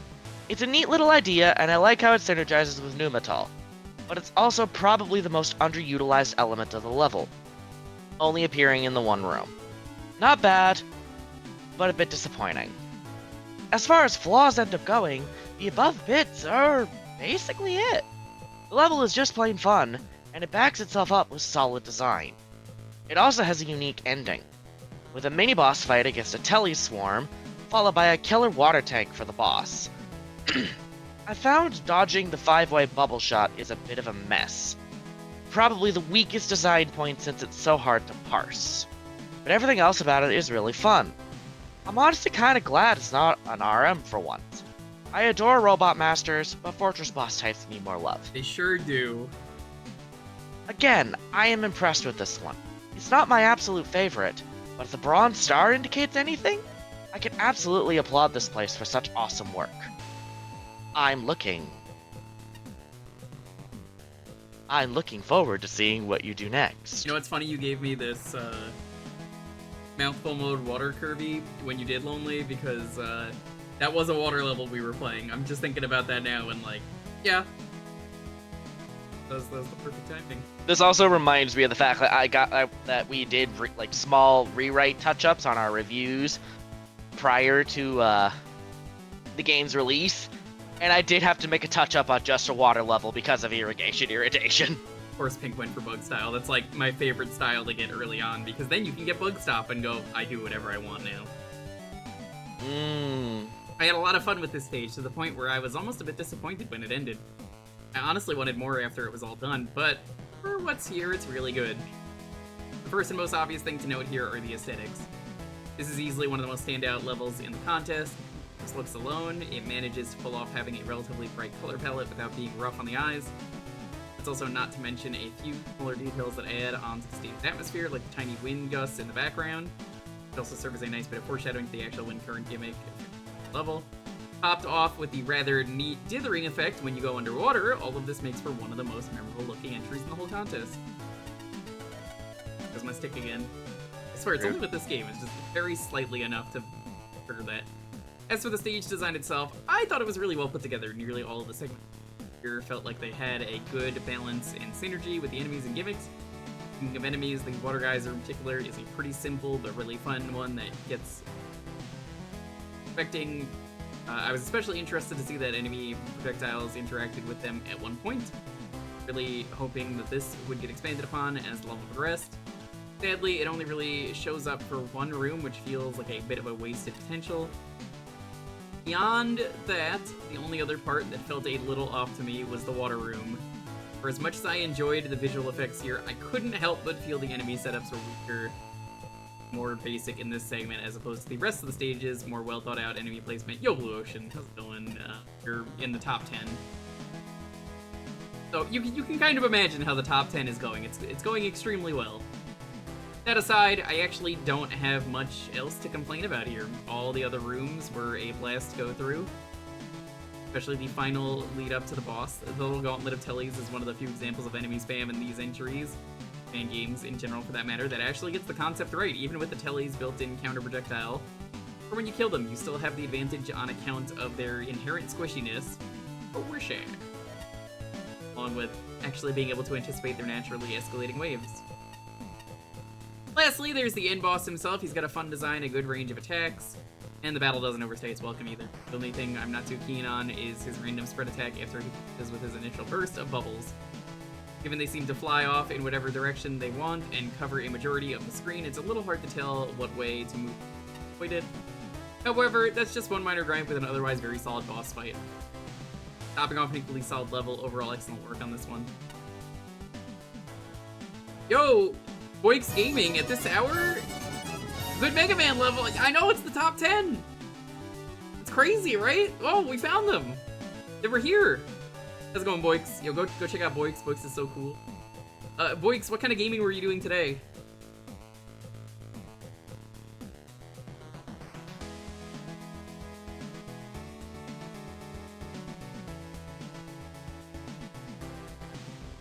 Oh, you're playing Ishin. Well, I hope you like it. I don't like the side content in that game. I feel like the side content really sucks.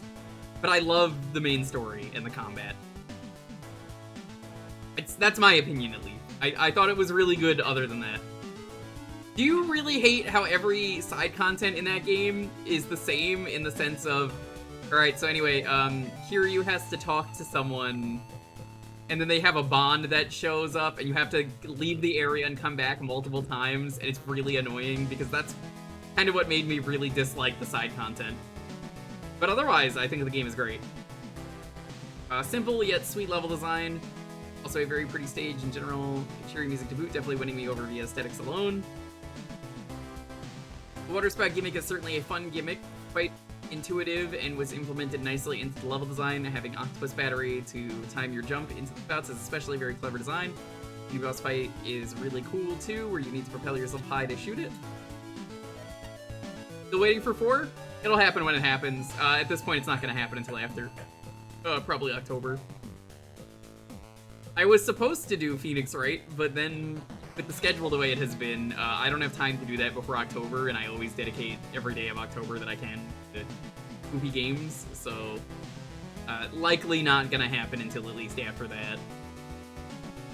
Either of those. I don't know which is gonna happen first, but the plan was to do Phoenix Wright and then, you know, do Yakuza 4 after, but apparently, according to Trey, he said Yakuza 4 is pretty short. Apparently it was really fast, because he was telling me when he was playing through it, he went through it really fast. Though the part with the strong wind could get a little unfair in a few spots, because getting hit at all means that you're pretty much propelled into any nearby pit. Due to the intense turbulence, also a bit of a rude placement of the 4th token, where you can't return back to the top platform if you miss a jump. The room with the waves of drones you need to fight through was a very interesting concept. The water droplets the Telly's drones drop on the feet are a brilliant addition, making the player think twice before blindly going in with guns blazing. Gauntlet kind of lasts maybe 1 or 2 waves too long, but it's a minor complaint. Boss is pretty cool and definitely a unique one on top of the design. Oh no, it's an evil teleporter pad with floating eyes. The bubble barrage can be a little tricky to dodge, but manageable if you observe the trajectory carefully. There's always a cooldown period in between attacks to get your attacks in. The way it summons the drones mid-battle is also very cool, certainly increasing the tension of the fight for the right amount. I did encounter a funny bug one time where the boss died as it was still summoning the drones, and Mega Man continued to get pummeled by them during the victory sequence. Thankfully, the full heal from collecting the element prevented any unfair death. That's a good thing. Alright, before you start this, I'm gonna ask a quick question. I think we're gonna do a poll in chat. I'm looking at the time, and I think we'll have time for the castle today. But I think if I'm going to do the castle today, I'm not going to do the arena like I wanted to. So I'm going to ask, in this poll, I'm going to give it like probably 30 minutes. It's not going to be, or 10 minutes is the max, so that's fine. Feel free to start reading. 10 minutes is enough, I'd say. Should we do the castle today or the arena? It's one or the other. I know my opinion on the subject.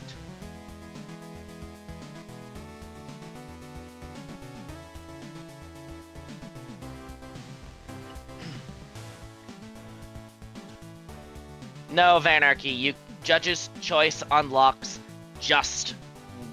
unlocks at the same time as the castle.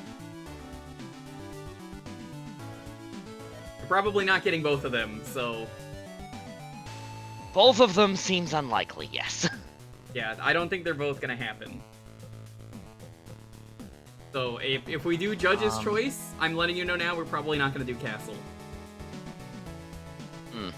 Yeah, I should like vote in the poll. Yeah, please vote for whatever you want. I will not vote, but if it ties, I will do a tiebreaker vote. For the record, actually, do you mind if I voice my sentiment? I don't care. Go ahead. For the record, I think the castle is the better one to do first. Main reason being is that I feel like you could do the Judge's Choice Arena and the True Arena in a stream. As Vanarchy also mentioned, we've also seen a fair amount of Judge's Choice just in this stream. Valid. And the thing is, you are not going to be able to do anything other than, when you do Tier X, that will have to be a stream on its own. Period. Absolutely. Tier X is simply too big. And then, in turn, the pit, especially if you decide you want to show every single pit room, is also going to be a stream in and of itself. Don't think that'll happen, but we'll... Anyways, get your votes Which in. kind of ends up making it so it's like, I feel like the Judge's Choice, True Arena, and then other extra boss fights, because there's a couple, are probably also kind of make their own stream. That's my sentiment anyway. Think I don't believe you Alright. because I already know you told me that that was a mistake when you did that. Alright, I should read the review. Intricate graphics, pumping music, wide open spaces, distinctive foreground depth, motion-oriented gimmicks, and a strategically out-of-reach boss.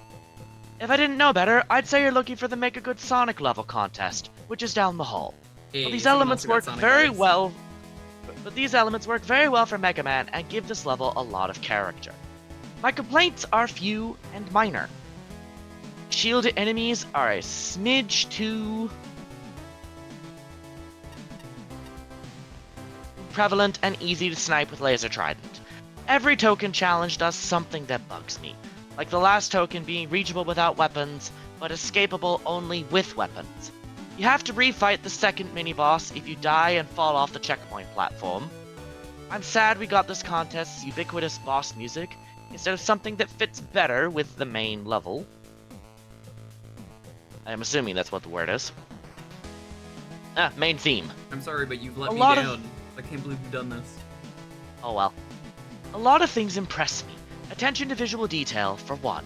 The shimmery special effect as the sentry bots teleport in, water dripping off the hydro spouts, puffs of air swirling around as the wind picks up, and so on. Tight programming for another. The custom assets work beautifully, and I'm thrilled that the hydro spouts react to a variety of objects, including Ice Wall. Whee! Ice Wall mentioned, yo. Challenge structure also impresses me.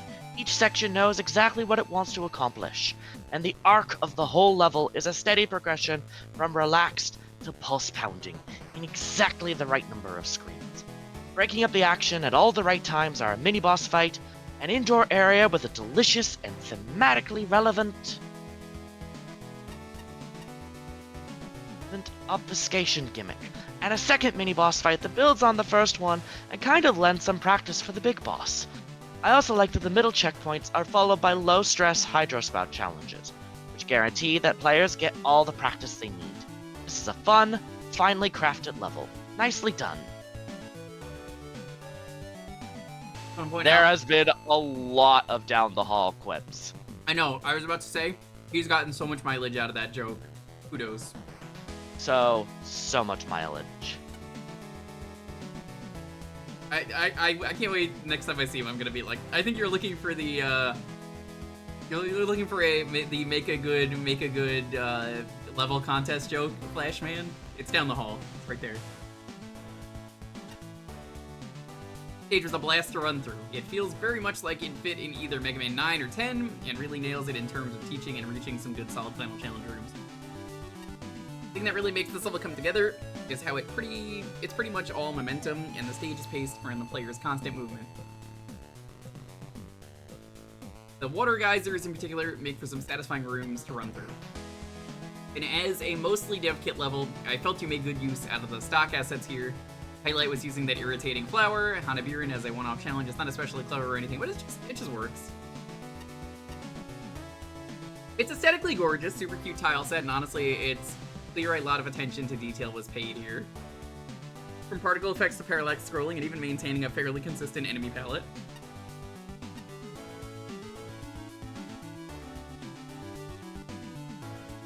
The two end bosses are pretty neat too. The drone barrage does not outstay its welcome, and the water mechanoid is just nice chaotic fun. Its attacks simply look harder to dodge than they are. I don't really have much in the way of critique, although some areas are a tad hard to correct if you fail the timing. At best, my issues are nitpicks, and I don't really feel the need to nitpick. This is straight up one of my favorite stages in the contest. Awesome job. One of my favorite stages. Didn't give it the top 3. Rated it higher than my goal. It was hard to pick favorites, really. Red Bloopy. Even with us having 3 of them. Alright, it is Beatman time. The return of Red Bloopy after they were not that high in the second game. And no, they were still in the top tier in the second game. I don't remember Cyberman being there. Cyberman was like number 7. And also Skipper is in the chat. The other person who helped make this level. Skipper. Kudos to you. You made it this far. You deserve it. I'm sure it's a good level. I'm sure it's a great level. I already like the gimmicks going on here. Oh, this...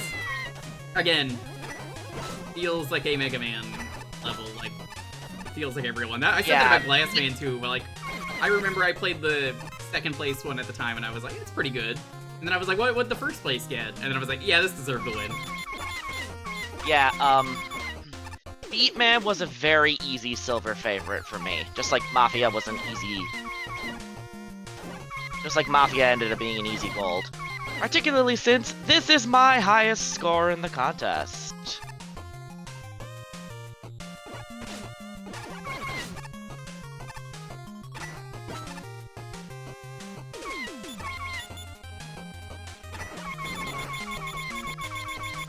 I think that's how you get them down. I don't actually know. That guy's doing it over there. Actually, your shots don't have any effect on them. Okay. They seem to be trying to reach your level in order to shoot your face. Okay, let's do this. Personally, when I want to get down, you know, I just tilt my N64 GoldenEye cartridge. I got that joke. Why is Mega Man firing cats from his blaster? Why is he firing cats? That's a good question. So, this game has something called the Humor Buster. And, I have it as a channel point redeem for this playthrough. That you can request for one level. I put on the Humor Buster. It's like the badges in Paper Mario. So, they do a bunch of different ones, and the B is a cat.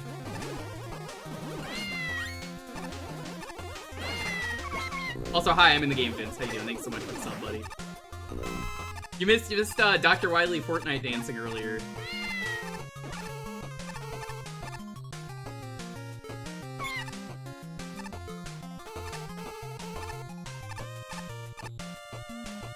Dang, I tried.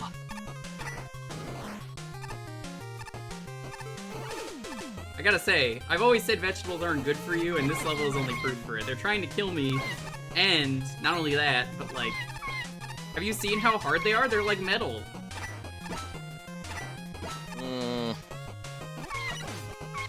And now, the mini-boss with the best name.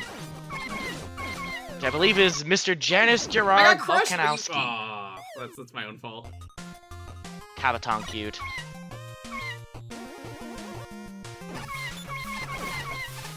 It was a hippo platform! Oh, it's a reskinned hippo of sorts? It's a new enemy, but Yeah. like, that makes way more sense. I wouldn't have done that. You are what you eat? I'm a human, though. What does that mean? Here, just for you, Zach. That's adorable. I love it. Oh, that's so cute. Alright, at the rate we're going, we will probably do the castle today. Yeah, I'm not terribly surprised. Of the... I think... the only castle that is shorter than Magmal 3's in this series is 24 Hour. Yeah, but that one was kind of made to be very fast. Yes. And yes, I know 48 Hours only has, 3 stages, but also Pandora's Parlor is an absolute behemoth. Certainly was. There will be at least one more stream of this, maybe two. We'll see how long things take me to get through. I'm figuring 2. Mayhap 3.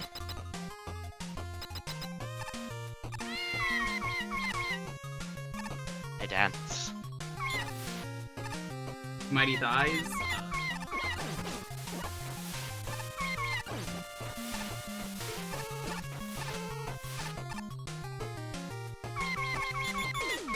And now it's raining! And you're sinking into the mud!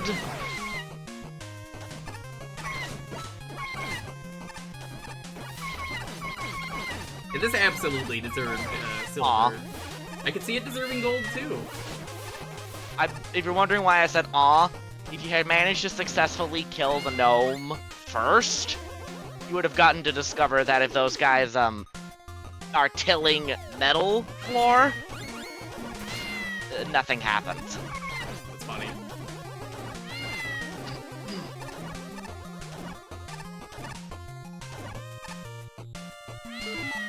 Checking, yeah, there's nothing. Yeah, no.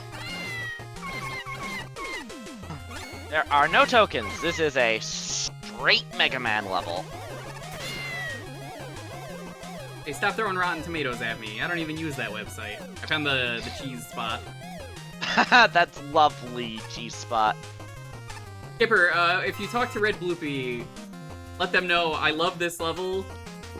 I also love Glassman. Glassman was just incredible. The 1 and 2 was probably my least favorite of the 3. It's not a bad level, but it's definitely like those two are my favorite that Red Bloopy has done.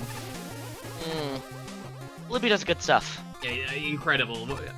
I hope Mega Man Alpha is able to release. I hope so too. Mag Mammal would not be what it is without, I think, some of the contributions are cool. Really the community as a whole. Yeah.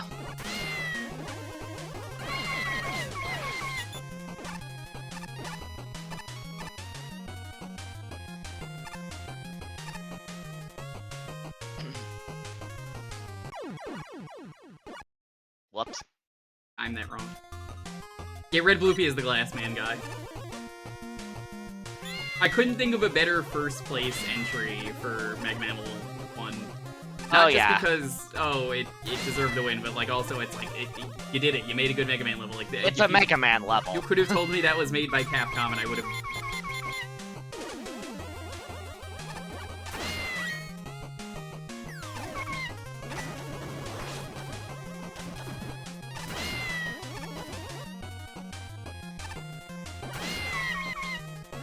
Yeah. Takes a bit to respond. Okay. No.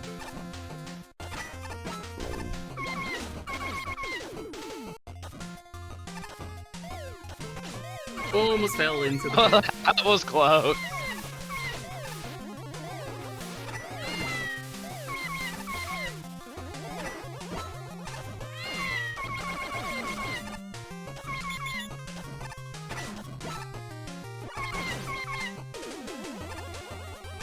Oh, nice! I wish Bluey the best of luck in that. I think he has a talent. I mean, in theory, I could tell him myself, but...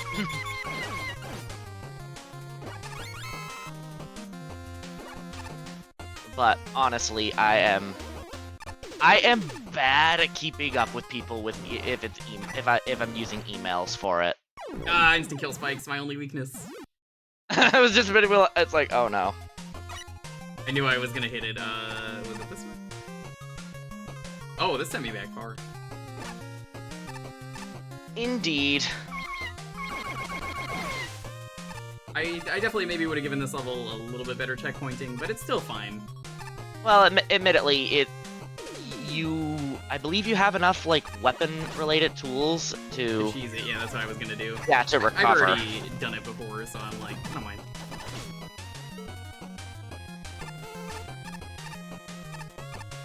You got the option. Yeah, like, if you want, Magna so I Beam right respect there it. just completely skips half of this room. Thank you for that.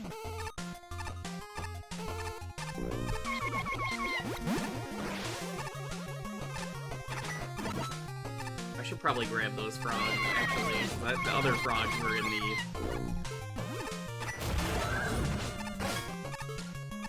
Remember, other frogs are in there.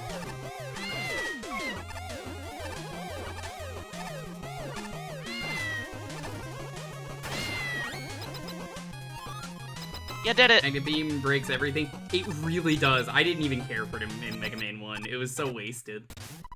Honestly, Magna Beam worked really well to help you catch up to that part in very little time, actually. Yeah. It is Beatman. Beatman, I found you at last.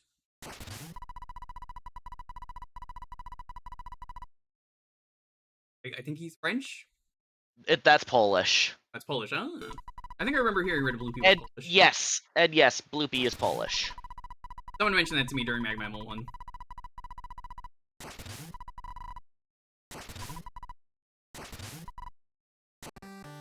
Does anyone have a translation? I do not have one on me, but the joke that is revealed with the translation is that Beatman is actually perfectly friendly, and he's just like, hey, you want to go for a beer? And then he's like, wait, we're fighting? I believe it.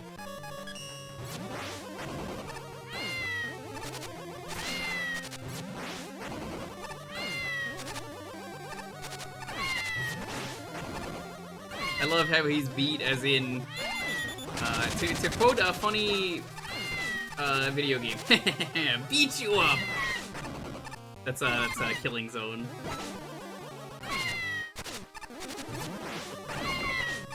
I'm also dynamic realizing fight. you have... Yeah, I'm also realizing you have not figured out the trick to one. The trick was But that it I worked. won. Yep. I have a little trouble getting out of there. It's fine. Honestly, I don't know if I mentioned this in my review, so I can mention it now. If I were to compare him to any other fan game boss, or just boss in Classic, but both official and fan game, Warman from Rock Force. I can see it. Because he was has what was the special here? What was it that was so special here with him? The thing with his pattern is that he does the rapid punch 3 times, and then he does the jump. And when he does the jump, you can slide under him.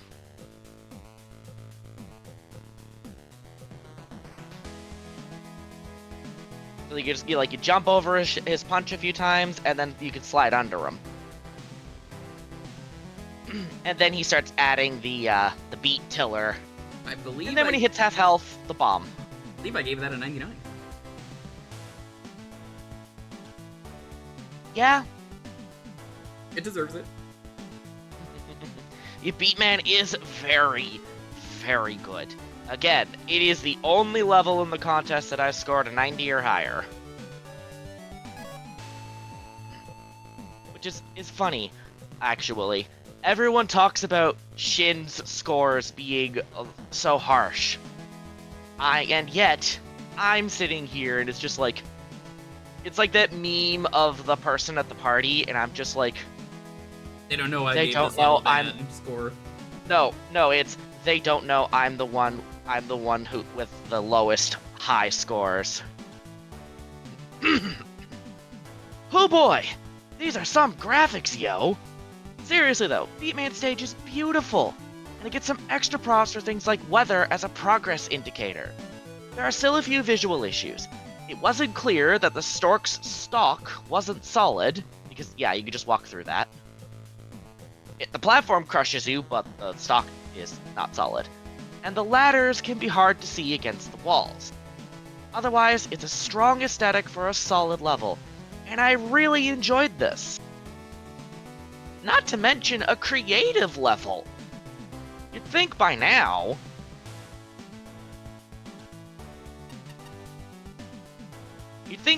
we'd have had a Robot Master level themed after farming, with how important a job it is. But the only significant one I could think of besides Beatman is the Applejack level from that one My Little Pony crossover fan game. So, you know, props for a novel concept. And yes, Mega Pony is a thing that exists. I've seen it. I've played it, it's actually really hard. I could believe it. Oh yeah, Butter Nozumi does exist. I forgot about that. I have to gush about the enemies. The beat tellies make excellent swarms, and the buried ones are a nice twist. The farmers and gnomes are well placed and fun. I especially enjoyed their sense of humor. The mushroom mets make excellent enemies for the high ground, and the mulch buckets might not be as frequent, but... they get excellent scenarios whenever they appear. The gimmicks are similarly fun. I adored the ever-growing carrots, and they got a lot more variety than expected. Water drains were a nice spin on an old toy, keeping water interesting without resorting to spray paint spikes. And again, I adored the rain as a progress indicator, and it made a nice twist with the mud. Sadly, there's still slip-ups to address. My primary issue is the frogs, specifically their low health.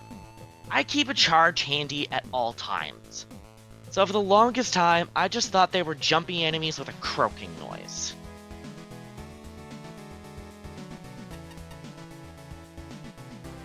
When I realized how they worked, I was so disappointed. The frogs eating your shots, slowing down each time until they eat too much and explode into shrapnel? That's such a cool concept! But then my typical playstyle utterly trivializes them. To the point, one of the more unique concepts is somehow one of the least interesting parts. That bothers me so much!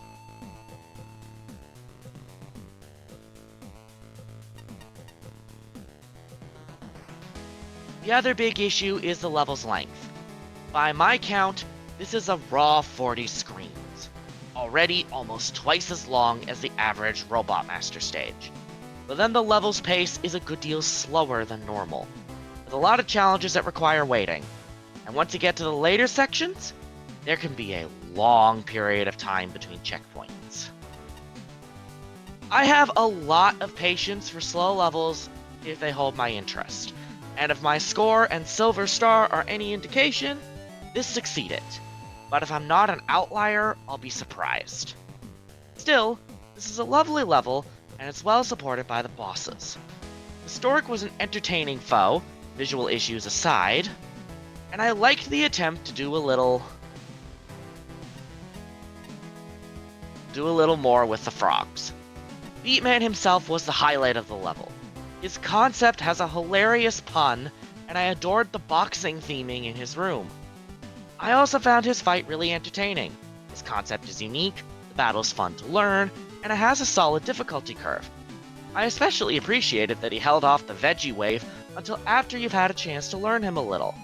And the pumpkin bomb was a great way to twist the fight without breaking it. Very Mega Man 11. All in all, I have no complaints with him. He's an awesome boss and a great capper to a fine level. And I desperately need a drink. Go for it. Hit myself real quick. You're not having a charge shot? Understandable.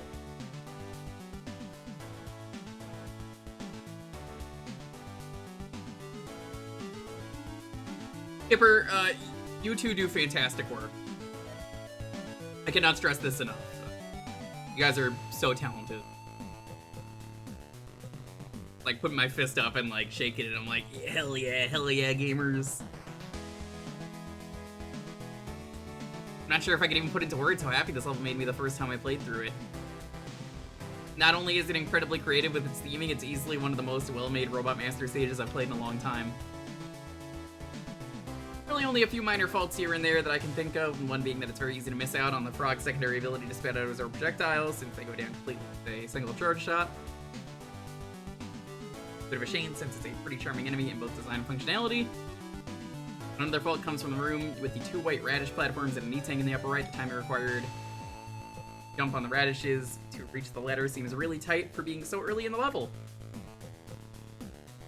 Aside from those two things though, I honestly can't find any other noteworthy problems with the stage. From beginning to end, it was nothing short of wonderful. Challenge progression, gimmick usage, and custom enemies are all great here. Every aspect of this level is introduced incredibly well. The room layouts all building upon the strengths of the enemies and gimmicks the more it goes on, as well as just being generally fun to traverse. The level is a tad bit on the long side. I was having so much fun with it that I honestly didn't even mind this.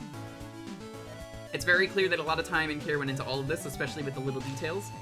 I love that the mud only affects the player's sprite for how much they've sunk into it, or how the gardener enemies can't dig up debris while on metal surfaces. Beatman himself is also a testament to the effort put in here. Having a highly entertaining and overall well put together fight, he may follow a set string of attacks, barring the odd shockwave veggies he throws out sometimes, but the way he always approaches the player and throws out his attacks is more than enough to keep you on your toes. Even the rain mud gimmick gets incorporated into the fight without skewing difficulty too much. It's a great ending to an incredibly well done and creative stage. Absolutely outstanding work.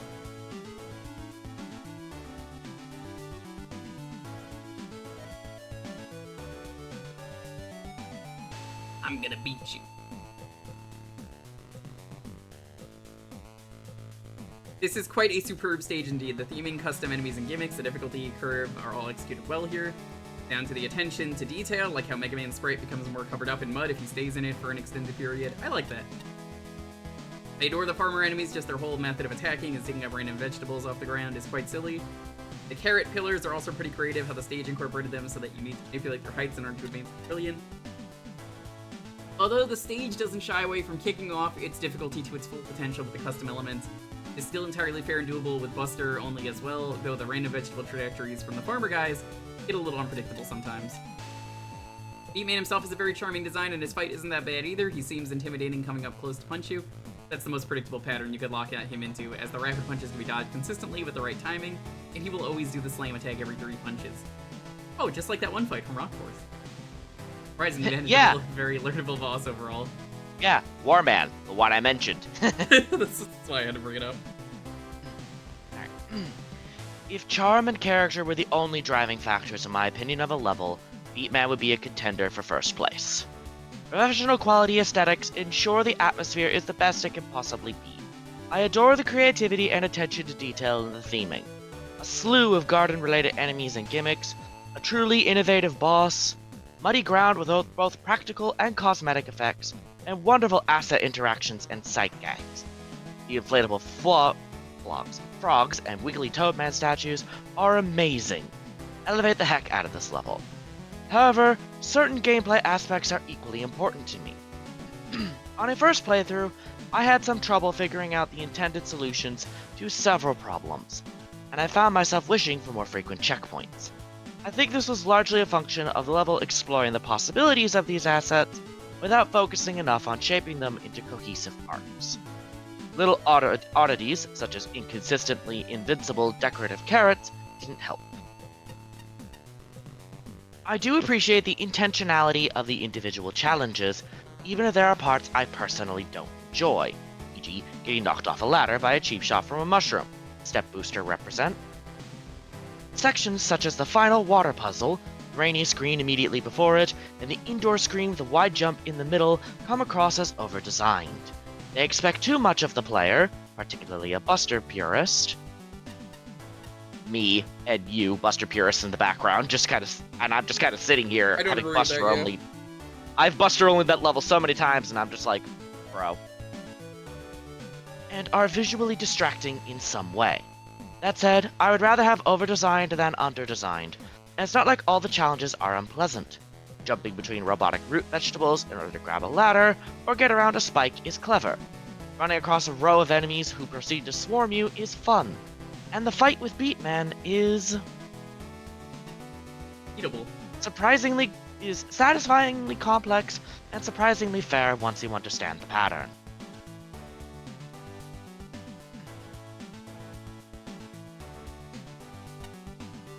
I think we have a contender for the prettiest looking stage in the contest. A wonderfully detailed tile set and enemies and assets that just ooze personality and charm. It is also a good showcase of what I've mentioned several times elsewhere. I don't think these particularly look like Capcom assets or official Mega Man assets. I think they're too detailed for that. No, it's all new assets, and that firmly lets it identify that its identity take hold rather than having the older NES stock graphics stick out. Something that has happened quite frequently with stages using new assets that don't look like Capcom's, as I said. This level looks great. Little details and interactions just raise up the aesthetic to the top tier. If I had a favorite minor detail, it might just be the mud, but stains the player after they've had any time sinking into it. The assets themselves are just well designed and creative. It might have been possible that some were too creative. Some of these are not obvious to how they behave at a glance. Thankfully, that was never an issue. The stage introduces stats as well, and it's all quickly understood. As much as I love it, there are some faults with the stage. The stage might be very pretty, but their dingy nature of the tile set can sometimes hinder navigation. Ladders in particular blend in, and the problem is further exacerbated when it's dark and raining. Just can't bring myself to lower the aesthetic score, so this is a design issue instead. And the score would still average out to be the same, so I agree with that. Rooms also tend to get rather crowded, and when the enemies are this complex, it does arbitrarily raise the difficulty in spots. And it is a hard stage. It's the fun type of hard, though, where most deaths, which were admittedly pretty frequent for me, do feel like my fault rather than the stages. It's just one of those stages where mistakes compound themselves as your health bar gets chipped away. Thankfully, checkpoints are reasonable here. There isn't enough instant death to make them feel like they're far away, although that last jump in the stage towards the boss door was a smidge painful and failed time. Let's talk Beatman. As with the level, he oozes personality and he has some fun attacks. I was having fun figuring out his pattern, attempting to get him down to a no damage run. But his AI is, well, he falls very much into super easy to manipulate by just staying close to him, and that takes what was challenging boss into pretty much a non-issue. Oh well, can't win them all. Overall, this is one of my favorite stages in the contest. Fantastic job. is time. For number 1. 8 tanks is enough for sure. Cassette Man. Cassette Man, by the creators of Haunt Man. So, you know, promotion. I noticed these are people that were judging, I think, or at least Freems was in 48. I guess that's why they were Freems judging. was, yes. No, I think Freems was just judging. Fine with me. I love the dog stereo. I've seen this sprite somewhere before. Yes, the subwoofer. The boofer is very cute. The best enemy. See? Why don't you see these nuts?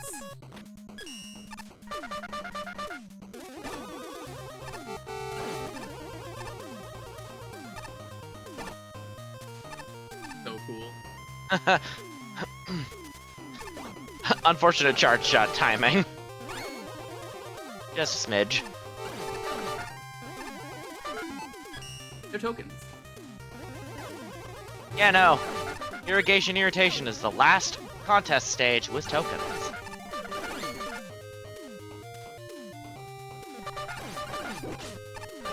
Maybe I saw this in the Meg Mammal Discord at one point in there for something. Oh, no doubt, Subwoofer's an emote. By virtue of being, like, the greatest enemy in the contest.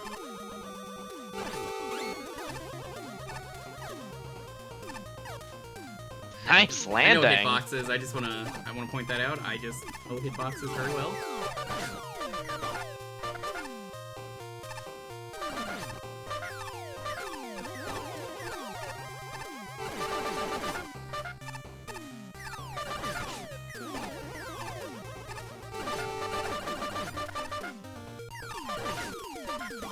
Health do you have left? Dead by now. Giving me some very bad flashbacks to the Barbie NES game with the awful jukebox in that. Oh no. It's like unironically one of the hardest games on the NES. I'm not even joking. Why is I that game so believe difficult? that. I believe that.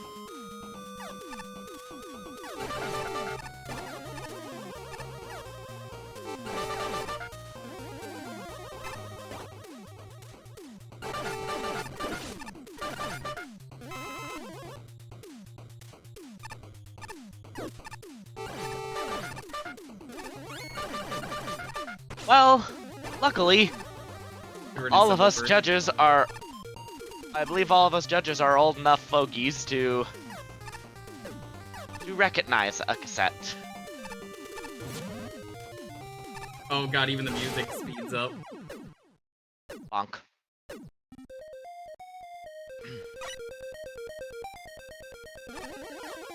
Although admittedly, I say old fogey, I describe myself as an old fogey when I'm not even 30 yet.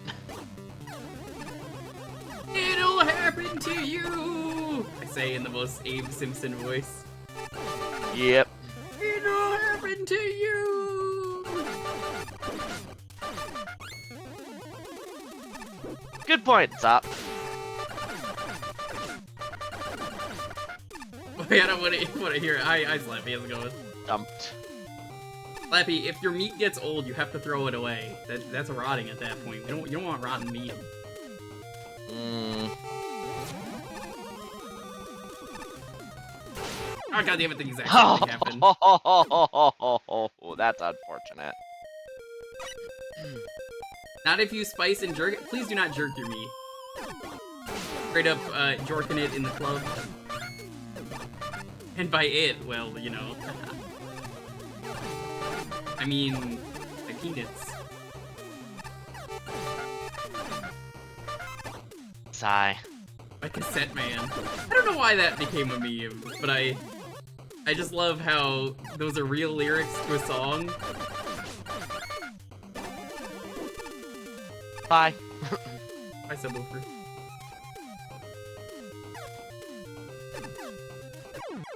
Inputting, no! And now you join it. Alright, that's it. We're getting this out. Understandable.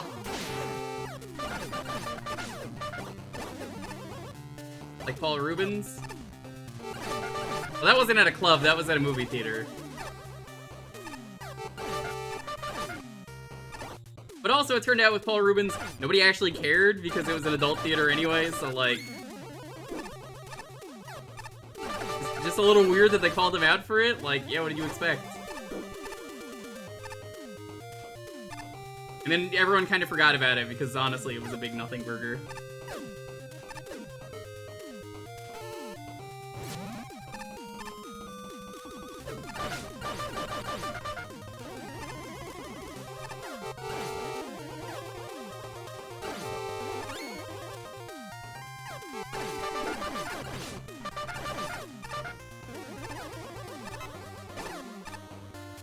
I will say I'm very happy that every numbered Mag Mammal, unless you count 48 as a number, I'm not, has had a brand new winner every time.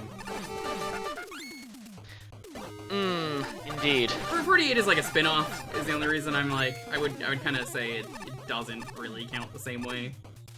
But either way, I mean, you know, Shinryu deserves to win both of those contests. Oh yeah. And it is absolutely something I have, like... I don't want to say hung over his head because that sounds... Wrong. That doesn't... Yeah, but it's also, like, something I have absolutely had highlighted to him more than once. I've just been like, oh no, heal.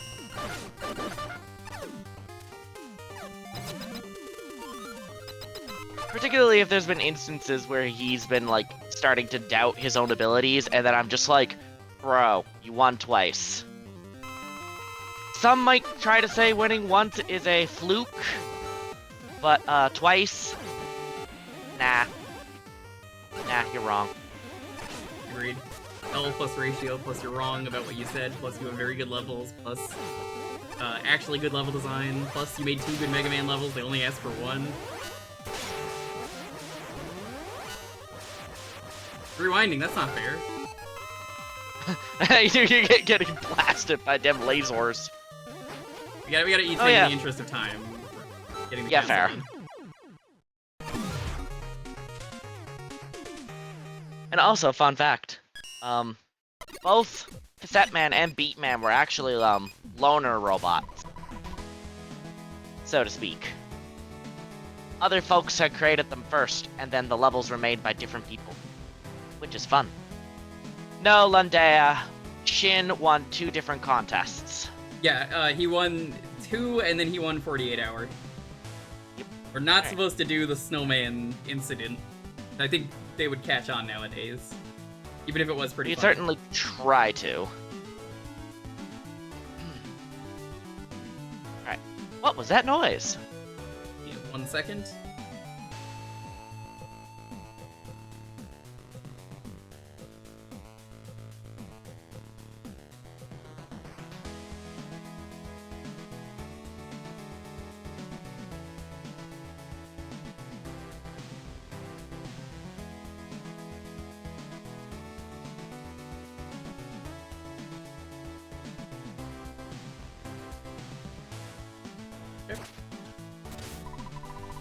I do believe someone here has just cleared all the simulations in this tier. Whoever you are, I want you to talk to me right away. That's me. But you're gonna have to wait a bit. Yeah. This Stage Man? No, I don't think Stage Man is in this game, Pink. I'm sorry. Not yet. I suppose Stage Man is basically just Charade Man. I'm gonna At go least with 33. that's my first thought.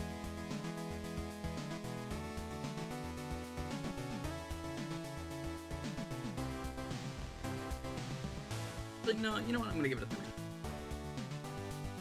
35.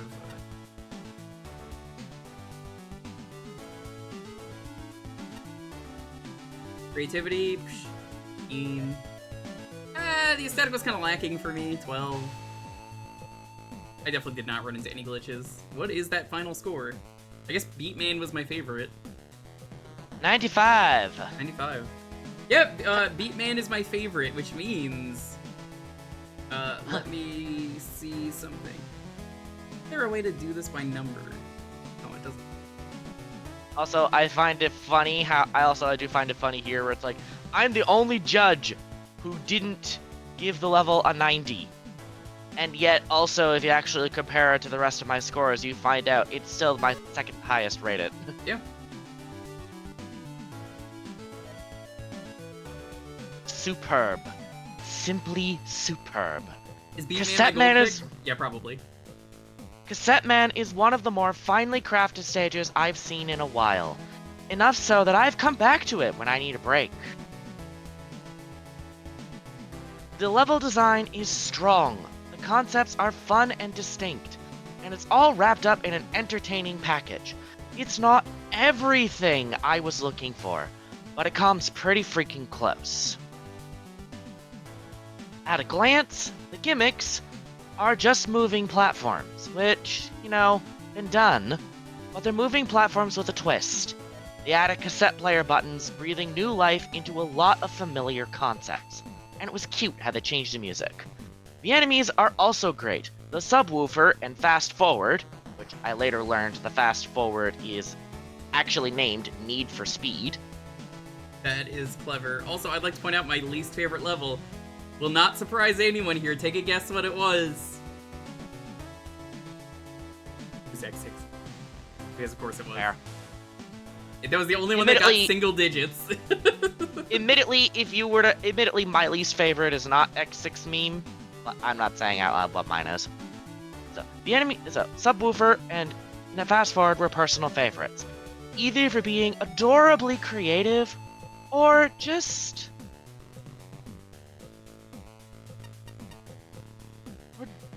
Or just making me chuckle. Because yeah, the whole fast-forwarded music is very silly. Little eggs are an honorable mention, as I like how they interact with the cassette buttons to create new scenarios. Indeed, this level derives a ton of different challenges from its assets, especially after the mid-boss. Every room feels different from what's before it, with scenarios I haven't experienced before, yet the consistent assets keep the experience cohesive. It's really polished and impressively creative. The existence of a strong difficulty curve helps immensely. The level doesn't start using significant instant death risk until after the mid-boss, and it becomes much more willing to combine everything together as the stage advances. Top it all off, the boss fights are both excellent. The jukebox makes excellent use of rewinds and rising platforms, and I appreciate that it's possible to fight him without pressing play. Yes, this includes Buster only. It's a bit tight to use the rewind platforms, but it's a fun challenge to pull off. I definitely didn't use them. As for Cassette Man himself, he's fast, flashy, and fair, with a few memorable tools up his sleeve. My only real issue is that he dies too quickly, to the point where I kind of have to force myself to see his full pattern. Besides the boss going down like a chump, I have one other personal issue with the level. The visual aesthetic was dull. The graphics themselves are not the issue. They're crisp and professional, working well with the music and theming. However, I recall most Mega Man stages looking and feeling more vibrant than this does.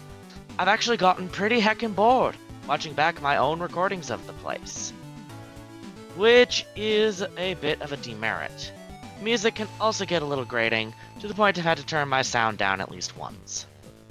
All that being said though, if my only issues are a lack of vibrancy and things being a bit easy, yeah, this is tightly designed and genuinely fun. It's not an absolute favorite of mine, but it's a masterful piece of work. And wow, that is a lot of people in that Alita, raid. what's up? We just beat the best level in Magmammal, that is Magmammal 3. Number 1 ranked contest. We were reading the judges' comments. On in. But it's a masterful piece of work. I'm assuming my last word is going to be nonetheless.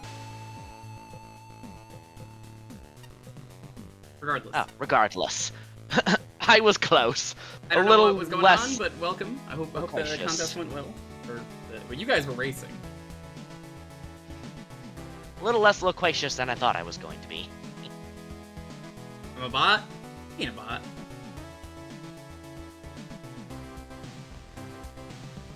And nobody ever tells me about these races. I'd be down.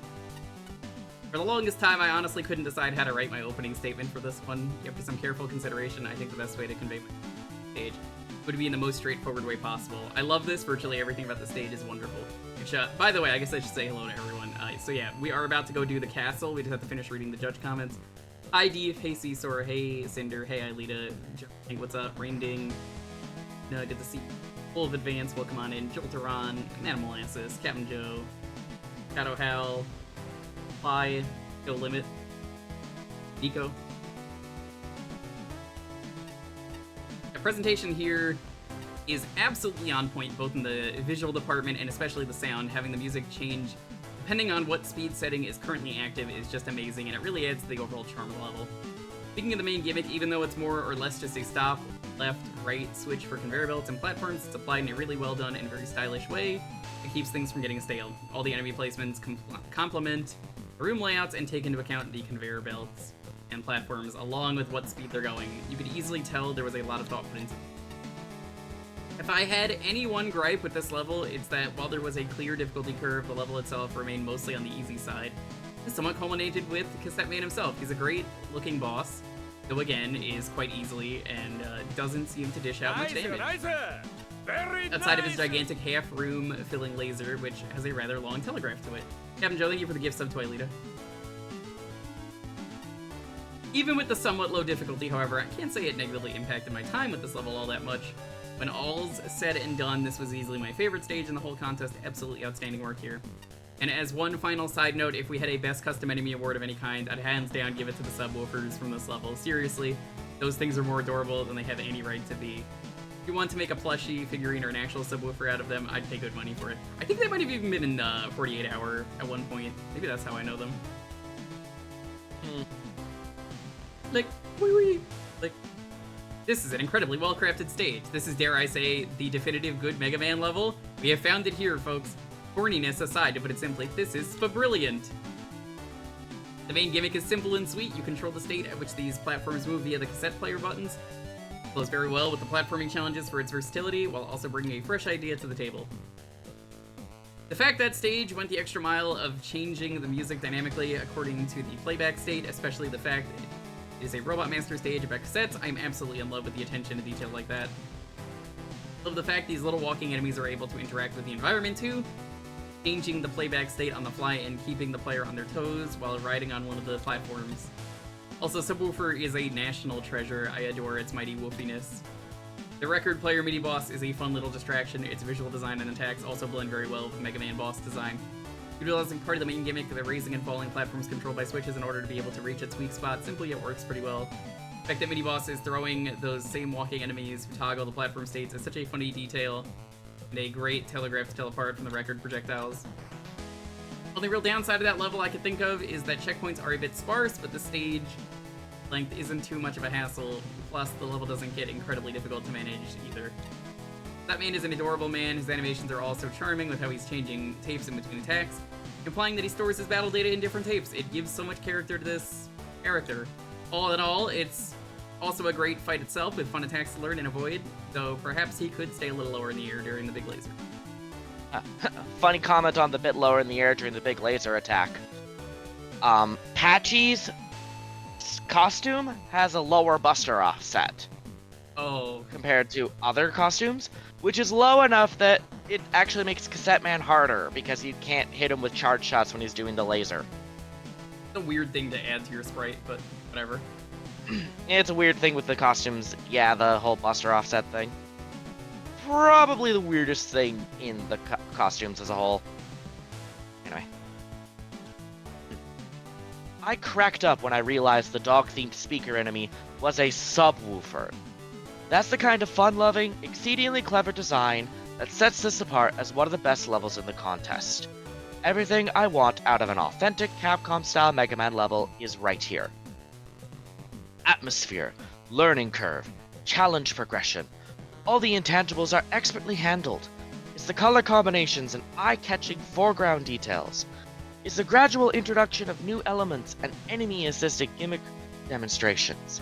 It's the pacing of each section and giving the player permission to make mistakes with the early challenges. This is what good planning and playtesting look like. My favorite parts are the ones with a puzzle slant, such as pausing the platforms at the right height before proceeding. I would have liked a few more challenges like that, plus maybe a little gimmick integration with the boss fight. But that's more personal preference than design critique. My one and only real complaint is the strain of having a few too many screens between the last two checkpoints, exacerbated by one or two sections where backtracking is involved, thus making the section feel even longer. Setting aside a couple nitpicky technical aspects of the boss fight, the polish and attention to detail are incredible. I'm thrilled that the level resisted every attempt I made to break it. I'm amused by the occasional enemy amidst the mini-boss's record collection. Yo, Oh, another what's up? raid. Welcome on in. Thanks for the raid. I love how the main gimmick affects the music, and that both the conveyors and the background graphics make it thoroughly clear what button has been pressed. Every one of Cassette Man's attacks is thematically fitting, just the right difficulty, and animated with panache. I could go on, but suffice it to say, this level takes a good premise and makes the absolute most of it. You be equal focus on great design and great aesthetics. Well done. The final judge review. God, what a good stage and very polished. This feels straight out of a newer Capcom title, maybe better than that. There is care and attention to detail here that goes above and beyond what is required. Though in my opinion, the best part of the stage, the music, and its time-bending nature. So good, and even if the detail seemed to just be a novel detail, it's more important than that. It has relevant gameplay implications. On occasion, it can be hard to notice what direction things are supposed to be traveling in, especially in the heat of battle, but the music makes it very clear. This is even more relevant when enemies can also flick switches, sometimes even off-screen. Most stages would just play the stock sound effect of a hit switch, likely leading to some confusion. Nope, none here. It's going to be the example I point to in the future to show. No, aesthetics matter a ton in game design. They could even be a teaching element. Not to sell the rest of the stage short, of course. The enemies are to roll. Oh my god, the subwoofer! Ah, I love him! Oh, he can be a tad annoying to deal with sometimes, but I love him anyway. I swear he's in 48 Hour. I'm pretty sure that's where I've seen him. As a fellow make enemies out of really bad puns dog, I approve wholeheartedly of this dumb joke. Cassette Man himself is a fun fight here, but that might also be down to the detailing and animation. In reality, these are rather stock, very basic attacks, but the animation sells it. It's also adorable as it happens. A Sub Rosa rating as we're talking about Subwoofer. Yo, Sub Rosa, thank you so much for the raid. How's it going? Come on in. Sort of talking about you, but not you particularly. We were talking about subwoofers. Oh, that's your partner? I didn't know you had a partner that you stream with. Oh, that's so cute. You probably know me from Temporal, though. I don't have to say much. Welcome on in. We were reading the final judge comments and then moving on. Not that kind of partner. It's too late. He's also adorable as it happens. A super solid boss fight, if much easier than the stage is in. Oh, from the look of things, several of the assets here are reskin dev kit ones. I say that to highlight just how good of a job this level does.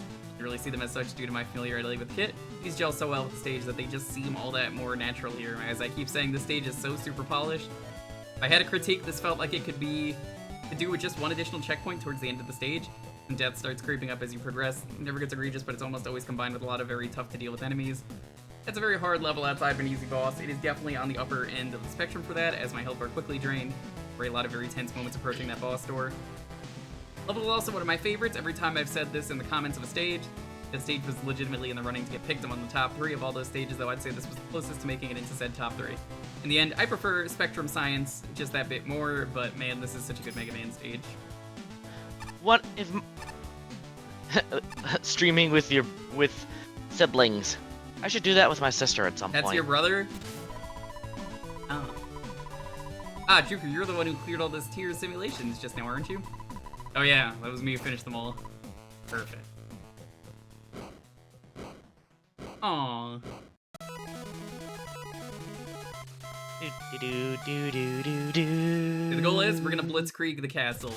We have time. Congratulations! You proved not just your great skill and power, but also your admiration for our highest rated simulations. On behalf of Ernest Will, I shall grant you the rank of tier 15. Thank you so much for the follow. Oh my god! Follows are anonymous. I don't talk about it. Last rank I had to get, right? That's, oh well, you know what that means. Oh, what if it's not? What happens here? Different cutscene. A long journey, but it's finally done. And you've earned them all, I'd say. You're staying at a hotel, yeah, I'd say just heading back there to rest until the ceremony. Yeah, something tells me I'm not gonna need it. Oh, apparently you should like talk to Brightman and Catman again because shenanigans. Hold on. Like Meg Mammal 3, but that rave that you got serious level fee. I mean, there are 176 levels. You don't have to play them all at once. That's something to keep in mind. Yeah, this is not a game I would try to do super rapidly. The reason I only did this once or twice a week, you're back, but I already gave you your tier rank. What else could I possibly give you? Oh, I know. How about a fancy decorative headpiece? Be able to brag to your friends that you talk to yours truly. God damn it. Oh, whoops. Too late. Whatever. Cupman wasn't gonna say anything else other than like, oh man, you gave me the wrong hat. Actually, I think he was going to say something else. Well, either way, we need to do the castle in the interest of time. Yeah. We Yeah. don't have to go shopping for once. So where are we heading? Just the hub? Yeah, I think so. Yeah, there's like a little small reward. It's probably bolts. I don't need it. Well, if it isn't the great hero himself, you have all 15 ranks now, correct? If every last gauntlet cleared, that means I'll qualify, right? Or less, the final ceremony is still a few hours away, so you've got time to relax and stock up for the final gauntlet. Yeah. It's going to be a mess, isn't it? We got a new costume? Yeah, we're not doing that today, I know that. I'm trying to squeeze the castle in today. There was a whole poll for a reason. Yep. We wanna squeeze this in today. I can show that off at the start of next stream. You've seen my stadium and you know what's be behind this. Prepare yourself, Jewker, even if we're in a truce. I won't be making this easy. Not for you, nor for anyone else. What would a tournament be without a grand finale anyways? You wanted to wait the final ceremony, actually. Thomas, dare I ask what's the occasion? It's when I was snuck into our hotel while we were sightseeing. It's, go see for yourself. A bright hero's tourney so lively shall soon become ashes so dryly. I've captured your friends, laid low at world's end.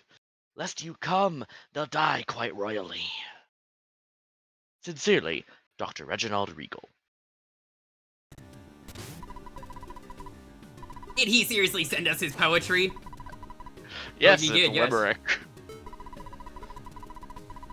There's coordinates squalled on the weather as well. I suppose he's lying in wait for us. He mentioned kidnapping my friends. Has everyone already checked? Roll, auto, as far as I can tell, everyone is accounted for. That's playing his role, in which case, you know, right there. Sure, they're not fakes. Bill did impersonate widely before, after all. He did, and you remember how that fake acted, don't you? I try to imagine that type of personality on someone like Otto. Think that'd fool anyone? Right, so I guess we're delaying the ceremony then. So this is dealt with, I would say so. I take the time to stock up and tie up any loose ends. Regal's not likely to try anything without an audience. Whenever you're ready to go, just let me know and we'll be off. And Chance will get a discount from the vending machines? Imagine him flipping off Mega Man and being like, go fuck yourself. No. Where's the nearest vending machine? There it is.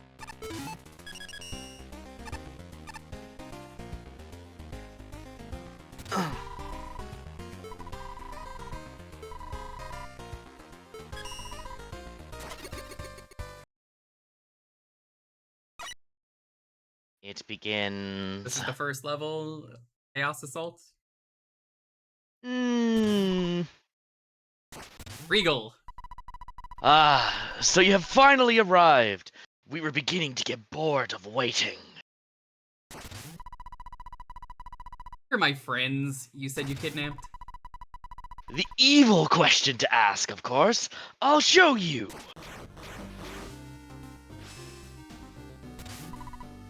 Behold, your precious bird companion! Oh, you can keep him. Your personal suitcase! Oh no. It's not even mine. And finally, your little sister herself! That's not even her. I mean, none of these were. That's Princess. I was wondering where she went. Who the hell are any of you people? Right, and just what are you planning to do? Isn't it obvious? What could be more delicious than taking your precious friends and turning them into evil minions? You can take the suitcase. With the hero's associates turned to wickedness, they'll run roughshod across the globe. Your reputation will be ruined, and my evil shall reign supreme!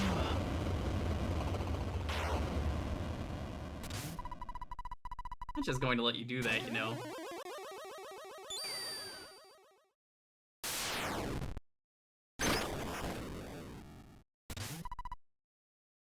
What? Whoa, what was that?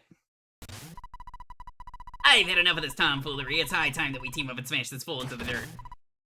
You wretch! I could say the same to you, cheaping out on hostages like that. Jewker, I'll get these three out of here. I'm counting on you to deal with Regal. Right? Are you not even going to untie me? Oh, that's good. Cursed has-been! Always poking his nose where it doesn't belong. Boing. And you! Do not think I will fall so easily. You will rue the day you interfered with my grand designs. You still have the humor buster on. No, that's perfect. That's way funnier that way. Oh shit! There's a car about to crash into me. So is this the Regal Fort? I have it labeled as the Ernest Fort, and I'm too lazy to update it. It's the Ernest Fort now, is basically what I'm getting at.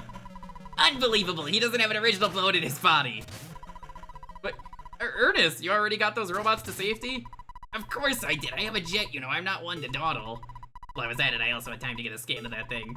It's one big construct held together by 3 energy cores. We take those out, and the whole thing will break down. Oh, alright then. Do you know where they are? Thomas already has a lock on them, so we're gonna deal with them. Jump on. Okay. Wait, jump on? Yes, jump on. You really think we're going to play fair with that loser's death trap? Between the two of us, we can rip that thing open and tear it apart, core by core. No time to waste. Let's go. Alright, I'm trusting you. So, no, you are not doing Regal Fortress for the judges. Because the Regal Fortress is Chaos Assault itself. Alright, Jewker, if we're gonna work together, I'll need you to cover me. Feel free I'll to read all take the us dialogue straight while I play. locations Thomas pinpointed so we can take out those energy constructs. So while I do that, you'll need to fight off any fools that dare approach us. Got that?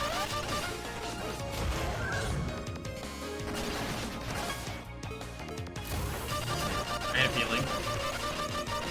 I was like, that's a And yeah. classic enemy. I love that. Battle Network enemies. And, you know, Mega Man and Wily are actually teaming up. For once.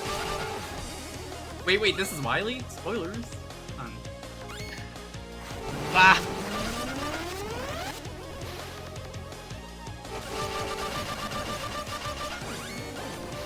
This kind of rules. Oh yeah, Chaos Assault is... What a good way to start the game.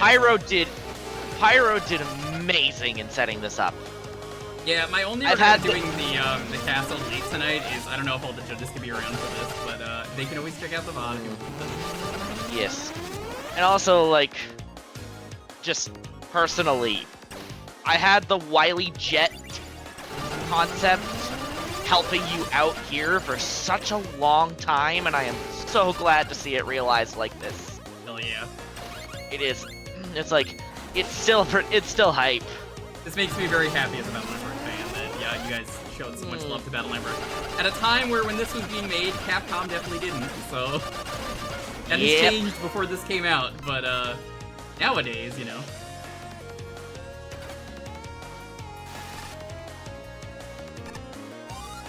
And now, platform.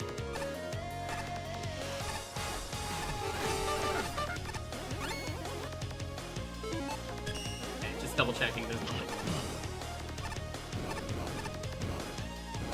Ooh, almost got hit. That was close. This is clean original save. music. Yeah, this is original music.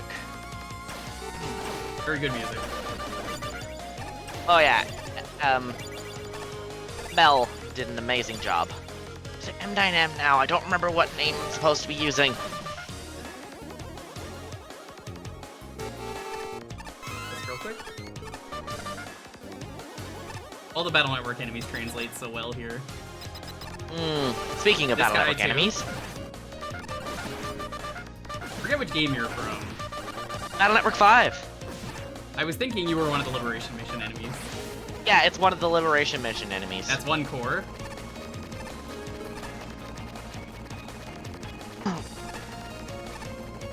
Like they've gone by Melanate M, M9M, and my brain, and I am just tired enough to not fully remember. Okay, Melanate M is what is the username they're using on Discord right now. That was a piece of cake! Regal doesn't know what's coming for him! I missed some dialogue because I was checking on the thingy. It's all good, Oh, well. it's all good. There is, I would say, one thing with the level where I feel is a bit of a design hiccup, but we'll get to that. I am gonna rate these levels and give judge comments between them. Or not judge comments, but like my thoughts. They'll try and be as brief as they can for time's sake, but Yeah, fair. they're probably all gonna be really high scoring. Unless there's a judge stage that I'm like, that was fucking dog shit, I hated that. Okay, I forgot to take this off. I see one for D, so I'll leave D on for another level.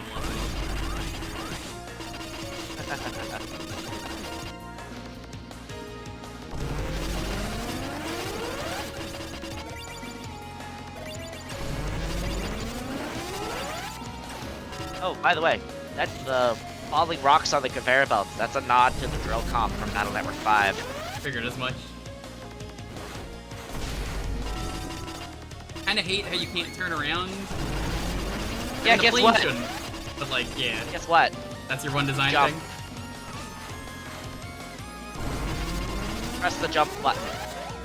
Ooh. Never mind. That is the design thing, is that concept is not, like, taught. Yeah, no, I have no way to know that. Okay, bum-ba-dum, bum-ba-dum-ba-dum, bum-ba-dum-ba-dum. Get out of here. The trumpet of Fuck. doom. Whoops. That checkpoint being right here. That's not bad. Yo, subwoofer, what's up? We found a cute subwoofer dog.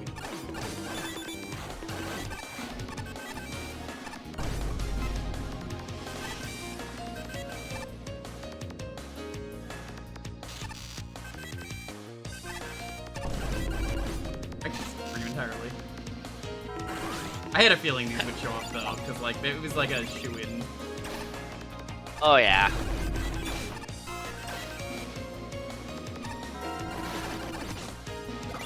Ah, cool. Pyro's here. Trumpy, I love Trumpy.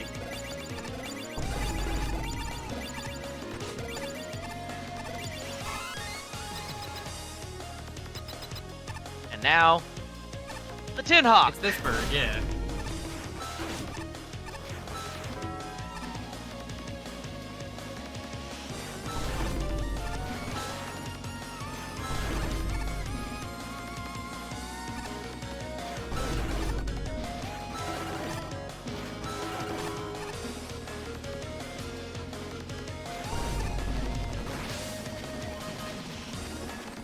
Two down, one to go.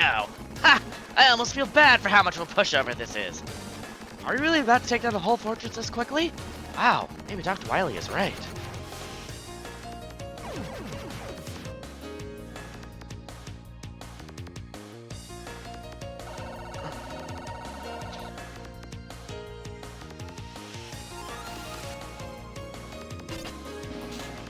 Haha! I haven't felt this good in ages! We're unstoppable when we're teamed up like this. Though if Thomas ever asks, you should tell him that I did most of the work. Don't embarrass your teammate, you hear? I make no promises. And now, because this is an upward section, you can turn the jet around. Dang, I tried.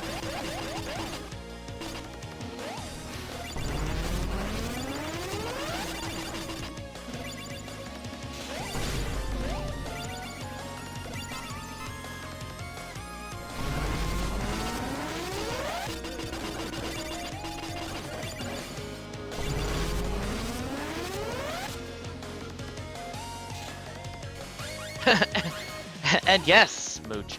Every time you turn around, you do the Tatsumaki animation to turn around. That's the spin. It's great when you see the propeller woman weapon.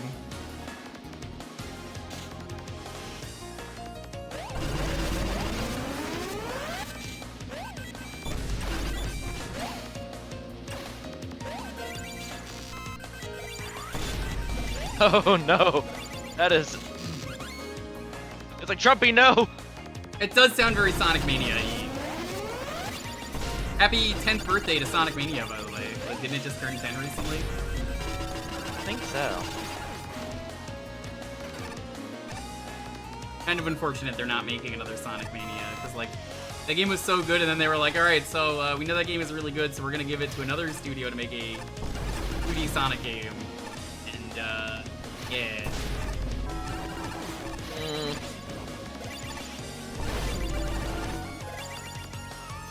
I hear Superstars is fine, but, like, the bosses are really bad. My main thing I remember as far as Superstars and how it was received is that Ace was like, wow, our multiplayer is so much better.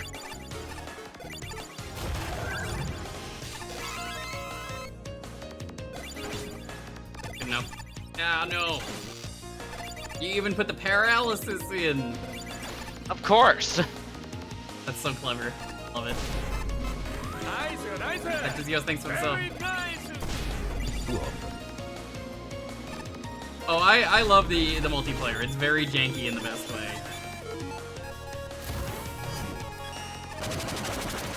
Get out of here.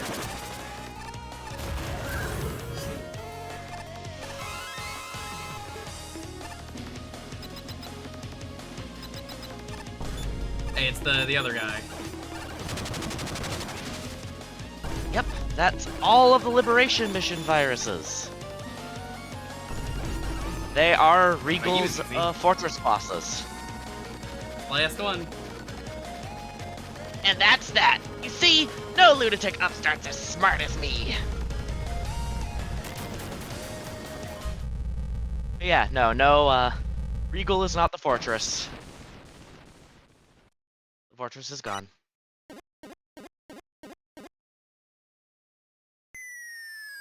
Whee!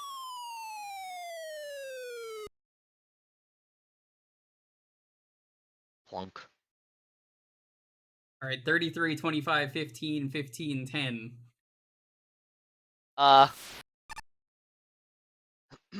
You were a little early on Kind of a that. rough landing. I might change it. We'll see in that case. Seem to go a lot smoother than evil fortresses usually go, though. Speaking of which, where'd Ernest go? Ernest, I hear you. Looks like the energy from that blast threw off your landing coordinates. Take a bit for me to catch up to you. Fine, don't worry. Insolent puppet! Oh no, it's the life virus.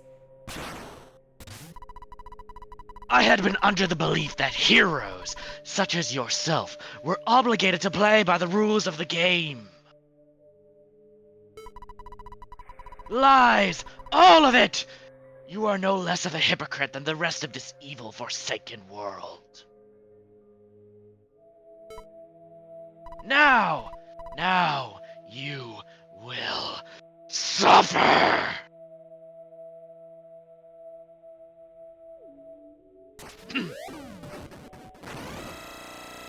Wait, no, I gotta get rid of the aura. I don't have chips that do 200. Fuck. I can't beat this.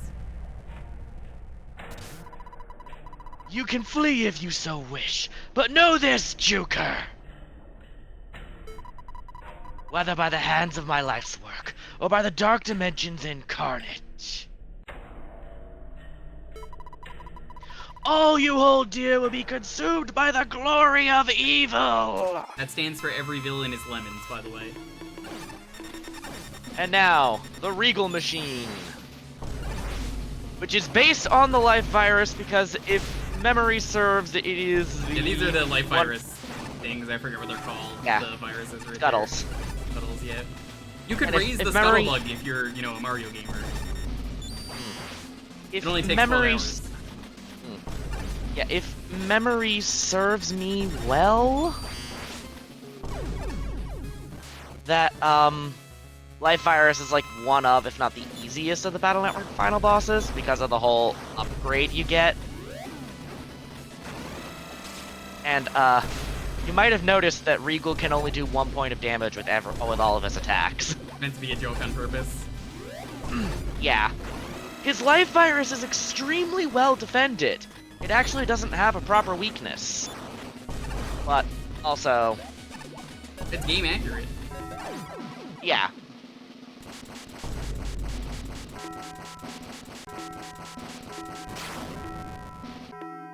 And, of course, what's a wily machine fight without a capsule? Well, I mean, I guess we're not getting one. Answer, a wannabe. A regal. Ah! Help me, Marina! Sploosh! And good riddance, you twit. That's what you get when you mess with the best. Hopefully that's the last we see of him. Once I'm taking your side. That went so smoothly too, nothing compared to any of your fortresses routines. I'm glad that you can recognize that much. Well, I've had quite enough of this distraction. What do you say we get on with the ceremony, hmm? Yeah, Yeah, that, I'm not gonna change anything. I think that's a very Yeah. fair ranking. of now, everything. yeah. Now you've beaten Chaos Assault. I was just what- like, the Regal, it's me just sitting there being like, the Regal machine still exists. So what does that add up to? I gave it 33, 25, 15, 15, 10. Give me a moment. I'll... Welcome, Quickly welcome, add that up. moviegoers and spectators. At last, it's the moment you've all been waiting for. Now announcing the finalist of the 6th worldwide sponsored robot tournament. 98! Eight. Very strong Nice. start. Each of these combatants have conquered all 15 gauntlets and claimed their ranks using their unique skills, adaptability, and perseverance. Introducing the emissary of Silicon Hell, Pan 003, Cerberus Man. Ooh, can we get some oohs in the chat for Cerberus Man? Wait for all my friends, sacrifice to pointless conflict, I will save you all. You don't want to pay the fine? Dang.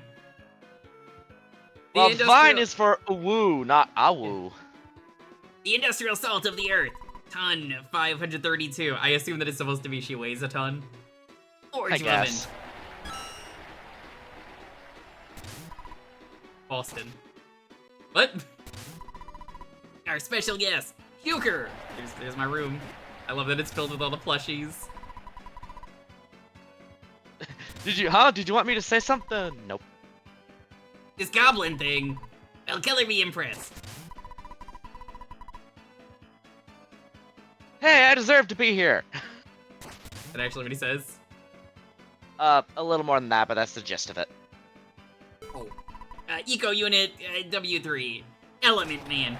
Beep, beep, beep, beep. And yes, Wily's lines are different depending on, what costume you have. What does he say for Mega Man? Is he just like, I hate you? No, I don't immediately remember, but it's not that. 6-time veteran of tournaments past. Hunter Woman. Predator is her unit. PRD for Predator. Yep. I feel honored to be up against such worthy quarry.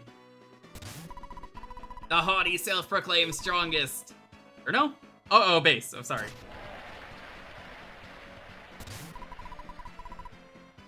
I've had enough of this nonsense. Speed this crap up again. Oh, okay. And yes, he did just flip off the camera.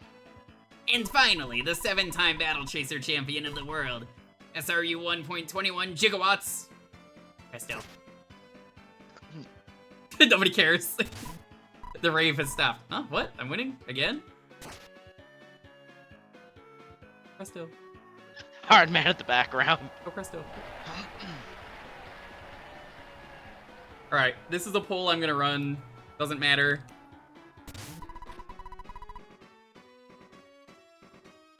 Give me a second. I actually need to BRB, so I'll let you run that in a moment. I'll let you run that. I can't add all of them, so I'm just gonna exclude base because he already exists.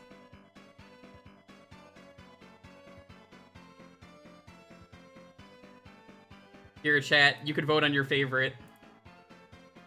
Base isn't gonna be included because I can't fit him on the poll. There's only 5 options. Vote for your favorite. Let's give it up for the finalists. One Robot Master chose to abstain from being introduced, so our total is a lovely 8 finalists. Then we'll face the dangers at the heart of the Ernest Stadium. The final tier, the ultimate climax. Was enough already!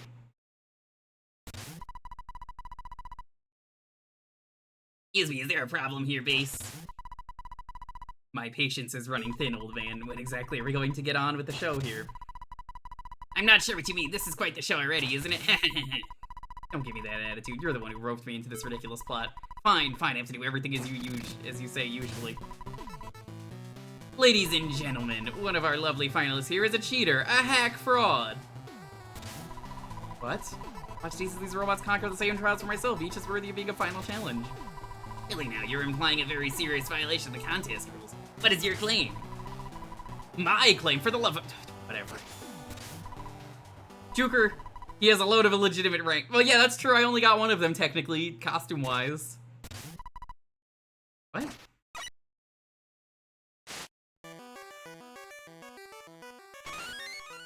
Oh, that one was found in the trash. Dead. No, that's not real. That's not what happened. Footage of a world-renowned robot wrecker. Reduced to simple thievery. What a joke.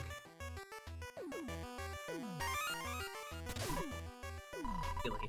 You had to skip a tier boss just to keep up with me? I have returned. And I see we're in the middle. This is some kind of a joke, mate. This. No, I can explain. All those ranks were... Hold it, there's no need for cheater. All we need to do here is double check the ranks themselves. Enter. Searchy from Forgotten Factory. Analysis is complete. These ranks are... completely legitimate. Dun dun dun! I thank you for taking the rules of this competition seriously. However, as we've now seen, are you serious? What are you talking about? This was not what you told me would happen, you son of a... Don't tell me you're having second thoughts. No idea what you're talking about. This is an open and shut case, and all I see now, contestant getting awfully rowdy and aggressive on my stage. Should you continue to harass our other finalists and ruin our ceremony, I may be forced to take drastic measures. Rowdy, aggressive, drastic measures. You're saying I'm the one ruining things? As if you didn't now throw away this fake rank crap for no reason. You kept telling me, this is the plan, just do as I say. And now, all of a sudden, I've heard enough. Base, your participation in the start has been much appreciated, but this kind of behavior is unacceptable and against the spirit of the tournament. Consider yourself disqualified. What do you mean Yoink! Yoinked by the Beta Trouble Boost from Mega Man 10. What was that? Yeah, Base is not having a good day. When does he ever? Not in Magable 3, that's for sure. Just a rowdy troublemaker. He was such an asshole in 48 Hour. I love it. Where every time you talk to him, he's like, yeah, whatever, loser. Every single time, he's just like, okay, whatever. But you know what they say, you can't be serious. Do you really expect us to just accept this? The 5 of us fought to the ends of the gauntlet fair and square, therefore I demand a proper investigation. So much for legendary hero. I thought my opponent would be competent at least. Oh, shove it. Do you seriously believe any of that obviously doctored footage, or are you just looking for an axe to grind? Jewker's a proud warrior. He'd have no reason to cheat. It's clear someone is trying to taint his honor. Pee pee pee pee pee pee pee pee.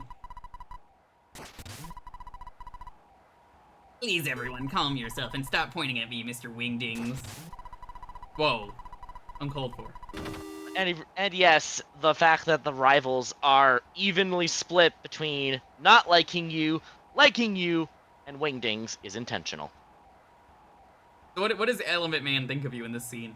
The Level Devil's right. This is your doing, innit? It's deliberately staged Element drama. Man is just lost. He has no Okay. idea what's going on. My poor Blarbo. Are the ratings of your television show more important than the sanctity of battle, no matter what the truth is? A rather shameful display. What part of or Ernest Ernest is even just- in your bloodline? Ernest is sweating. Quiet down, I'm sure. Is there even a prize, or was this whole thing staged? Me and my noble intentions, I shan't have mercy. If those simulations were rigged too, could you rig them harder next time? I could barely tell. Silence, all of you, you worthless sacks of bolts.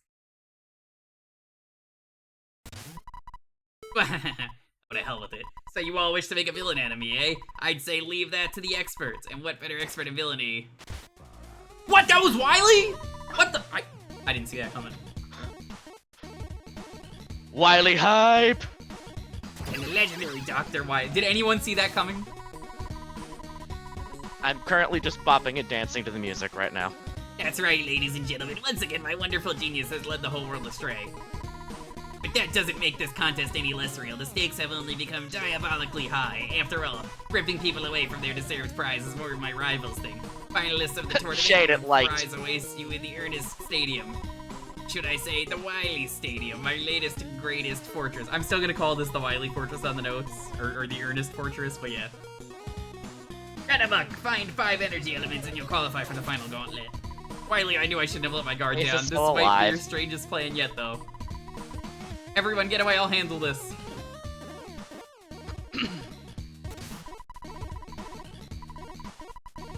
The world would I leave now, especially when my prep is within my grasp. And pray is you, Jewker. If you're going, I'll chase.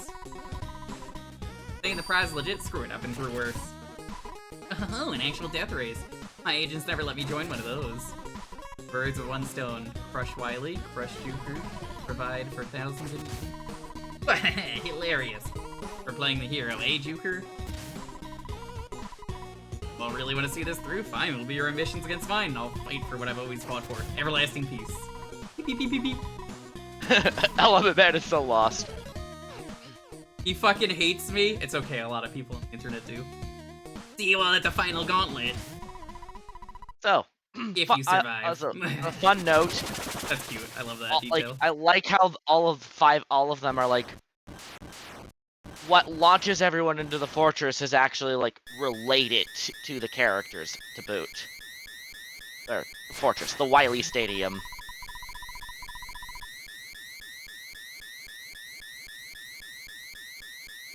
As for you, the viewer at home, don't touch that dial.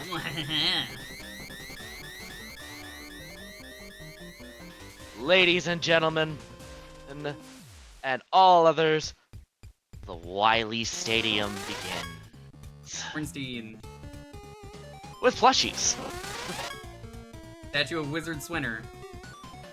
48 hour. Recognize you. Oh, this really is its own tier. Yep. Tier W. Family Guide. Also, W means Wumbo. I can come back here whenever I want to after I beat this castle, right? I know it said you can't leave the castle, but I mean, like... yeah, you'll be able to come back to Tier W, and you'll be able to, like, crawl down here between levels to refresh tanks. Okay, we're just gonna play them left to right, I guess. Oh boy! That means Cross Armada. it's me. It is time. It is time for you to experience my diabolicalness and things that will make you very angry at me.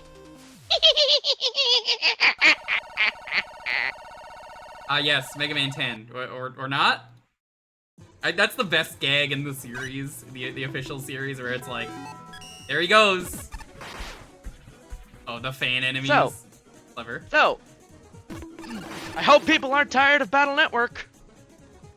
Because, this entire level is one walking reference to Mega Man Battle Network Chrono X. With basically everything in here being a reference to something from Like it. enemy designs, they're pretty cool. Yes.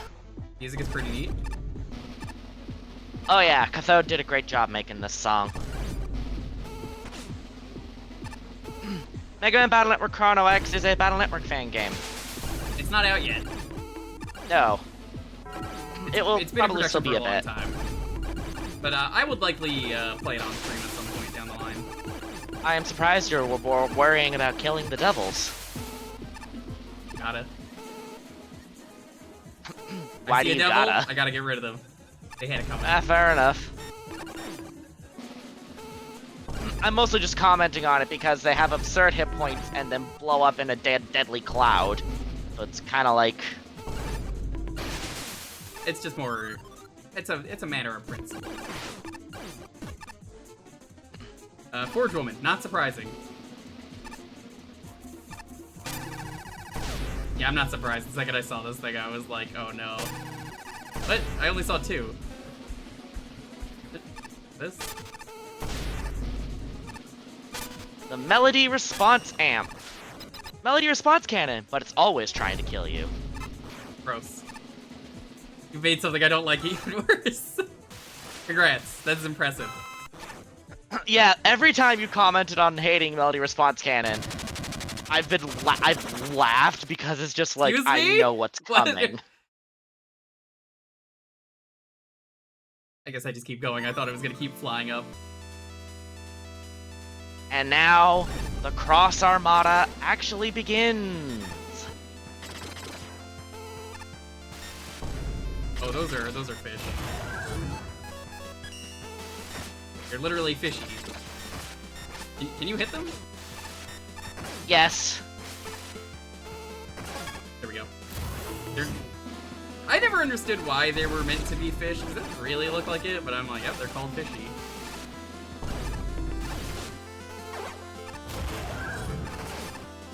You're not a fish. Nope, like it a is a seahorse. bagpipe. It is a bagpipe bird. I like the design. This is a preview of Chrono Cross for when I play it. Hmm.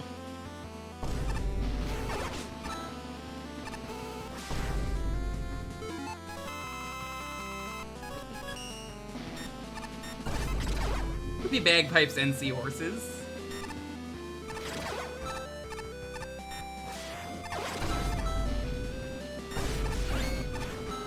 That devil, by contrast, is actually one people are expected to kill. Who made the Regal Fortress? It's not a Regal Fortress, it's a Mighty Fort.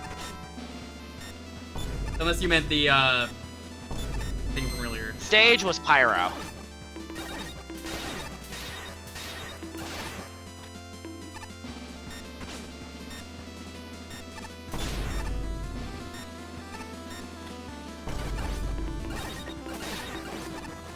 Bit of an annoying enemy to kill with Buster, but it's fine.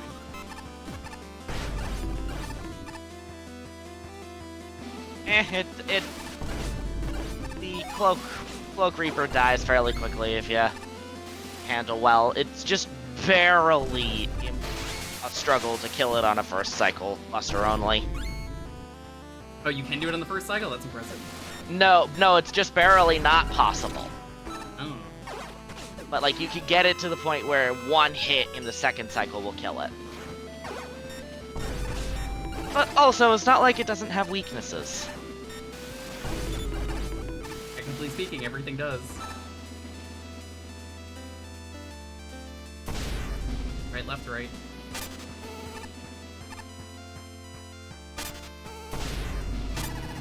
What do you mean, no? Yeah, landed on the wrong button.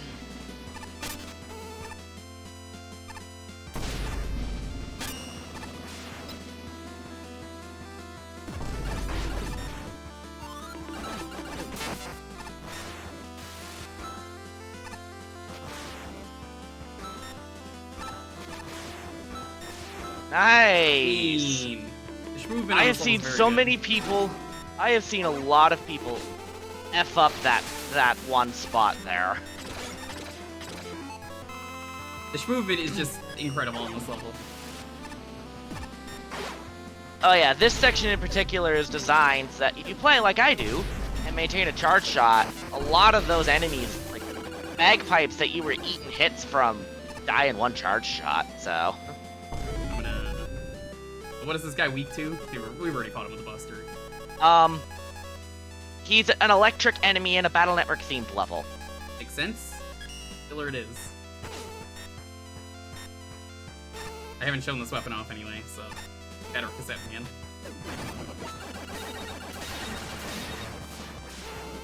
Beat man, pretty cool. Cassette man. Yeah, that was Banshee that's... Scream. This one's cassette man. Then you can do this.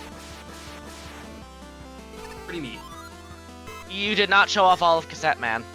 Oh, what else is there? This is There's an upshoot You upshoot changes what side of the tape you're on. Oh, that's cool. I dig that. I respect it.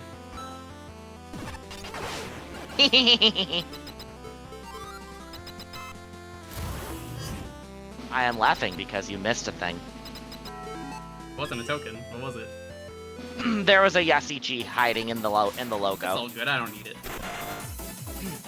Okay. Recognize this And- bird because this was your icon briefly. Yes. The Thunderous Avian. Falcon Rock.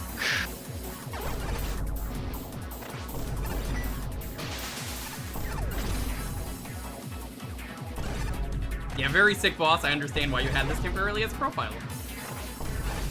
Yeah, Falcon Rock is my bird blowbow.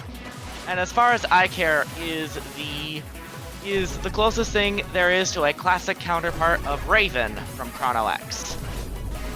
With a bit of Riftman as well. I don't know who that is. I know who Riftman is, though. Whoa, I'm surprised I'm alive.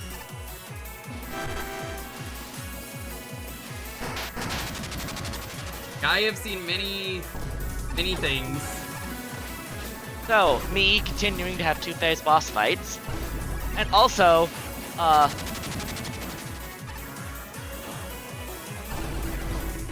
see. That was not clear also- at first.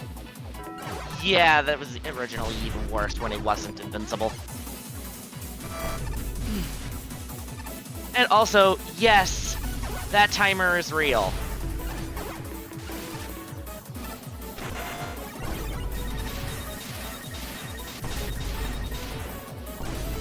I'm gonna need to try some weapons out and see what it was weak to if we don't have time.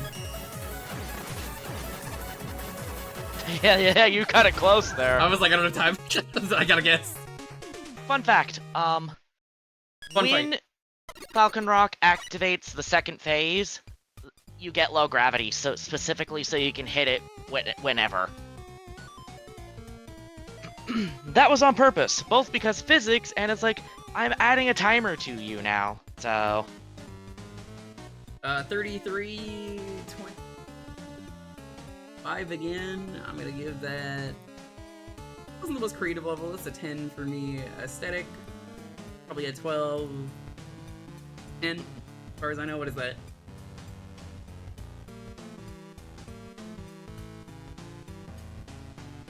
I'd like to think I'm creative. That was good. It's a 90. 90? Yeah, 90's great. I'd say anything that's a 10 is a really creative level. Oh, Vanarchy, trust me, if I scored my own stage, I do not think I would give it even a 90.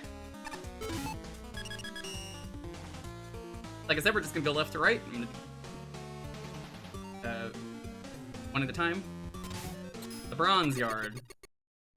Ah, yes. This one. One of the Fortress stages that has tokens in it, as we saw over the teleporter. Cats make no fucking sense. I'm so glad.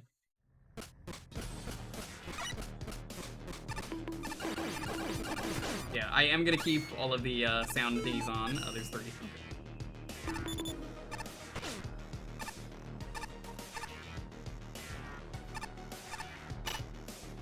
Oh, gross. This, but with blades.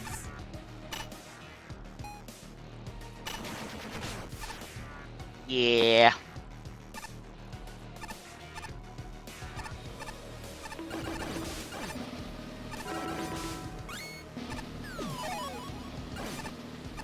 No! No! My plushie!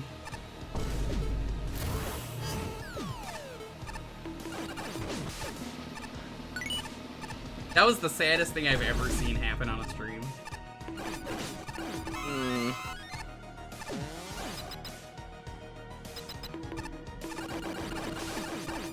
This enemy.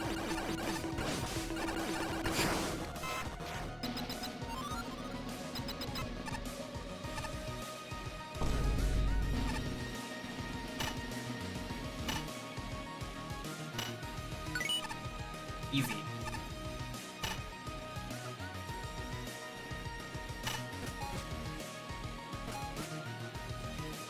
I can't tell if this is speed-based or if it's hit it 3 times.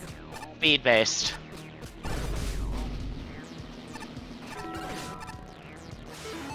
You kind of look like a fish. I don't think there are a lot of fish in the Wily levels. You know?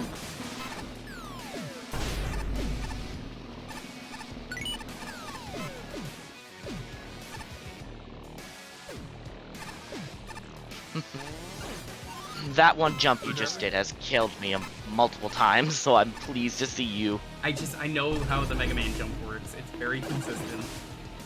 Mostly I'm it's not- because of the sudden. It's mostly the sudden block. Understandable. For me, I think when it comes to a lot of video games, I'm really bad at judging distance. Mega Man's like the one thing where I'm like, oh yeah. I'm like Kronk, I'm just like, oh yeah. They'll come together.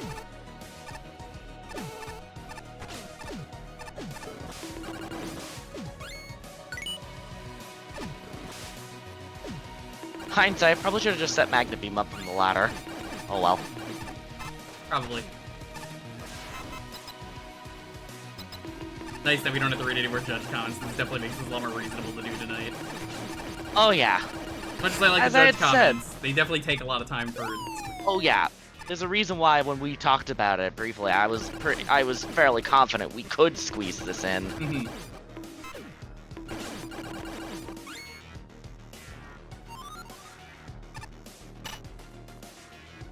I respect it. I don't respect it. It didn't let me in. I said I respect you, damn it. That part's a bit finicky. Are you an urchin? No. Discordo. Nice.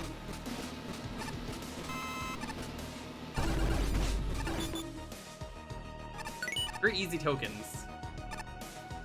Indeed. What me to do? Oh, they're building dragons here. There's a lot of different random fortress bosses in the background. That's sick.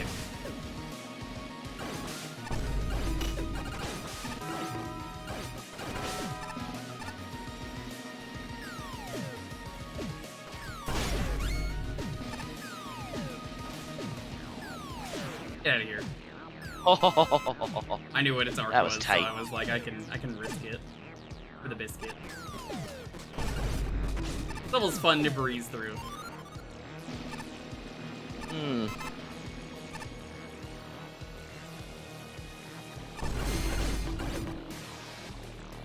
Ah yes, now we're definitely at the,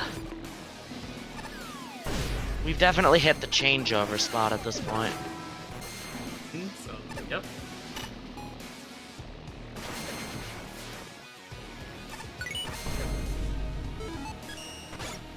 Okay, well now that happened.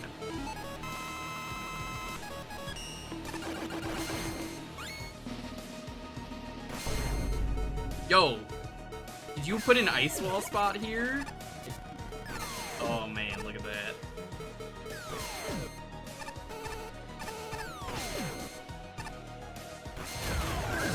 It was not a necessary ice wall, but Yeah, just go up, but I wanted to see what was over there, if anything. Didn't seem like there was much. I think you were supposed to like use the platform that you had jumped off of to swing up But one there. time I'm like, it's an ice wall intentional moment. It was not. I mean, Ice Wall being a shortcut is still valid. We remembered Ice Wall. I don't believe you, because nobody does. Oh no, we remembered it. Like I said, it will have its revenge. Well, that worked. I recognize that one in the background. The Shadow Yep. Boss. Oh. Oh dear. Don't have a choice. That jump gets a lot of people.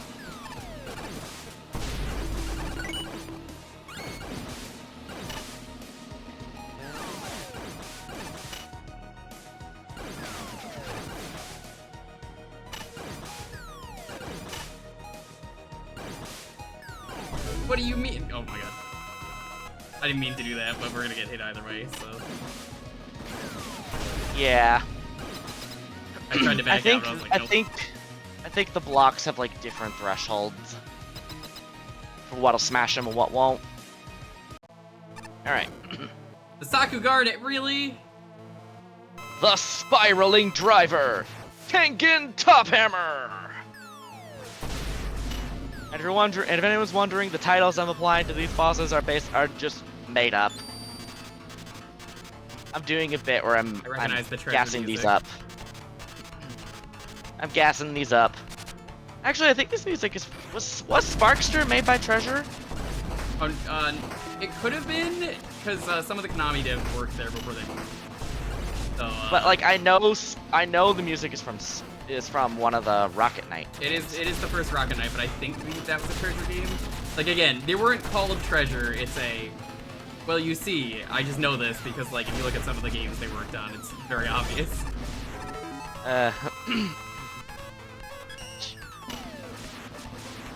I think they did. I can't confirm that without looking internally, but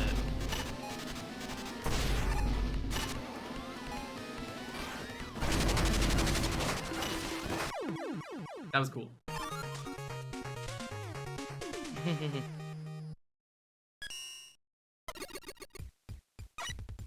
More fun movements and some pretty neat wing platform gimmicks.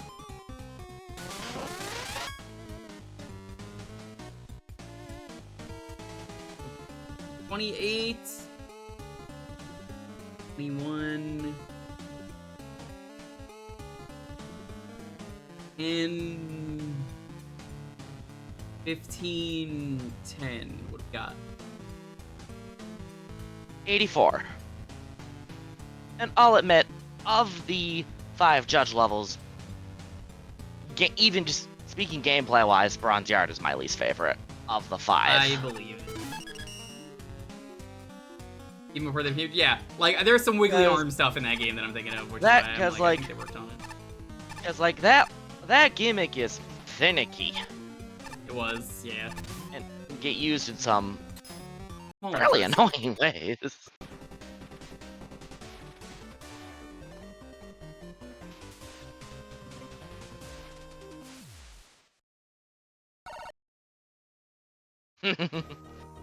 More map gags.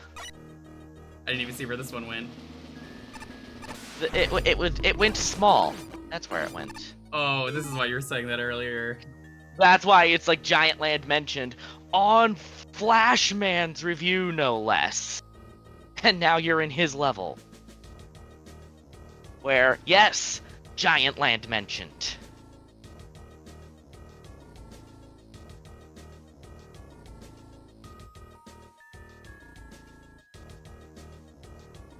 I just have to write down the comments. Whoops, accidentally predicted this level.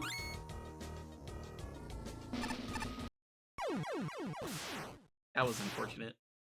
It sounds like you accidentally died to it, too. I walked away to get a snack. The screw bomber, of course. Fuck you. Oh my god. This is my own Oh, fault. I am terrible at subtlety. It's very much just me it's like just about any time I'm in the background just like tee-heeing, it's like I'm deliberately hinting at something. Really cool. Kind of reminds me, I know it's Giant Land, but it has some very Chippendale vibes to it for the NES.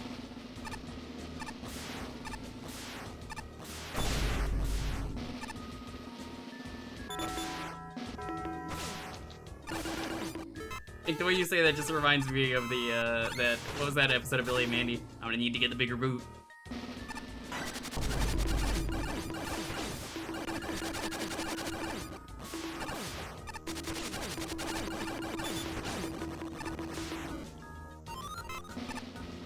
That boss has a fun reaction if you shoot the tank, but shooting the tank doesn't help the HP. I figured as much. If you shoot the tank enough, the boss detaches from it and will fire missiles at you from the and will try dive bombing. You know, like a bun bee.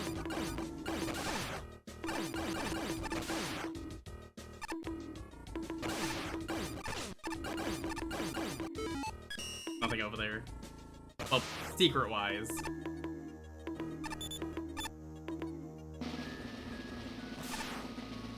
Gonna make sure I'm standing in the right spot so I don't get crushed a third time.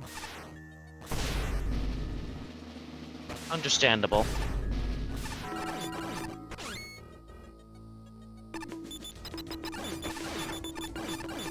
I love how, technically speaking in this level, nothing is different, I say. I say that with like the biggest asterisk ever of, you know, nothing's technically different.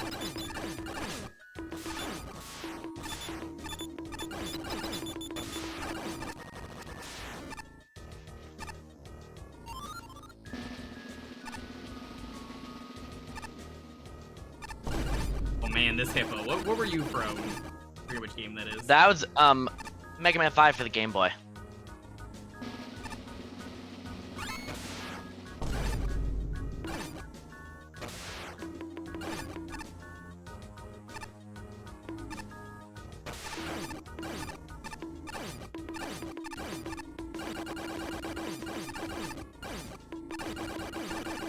Out of here.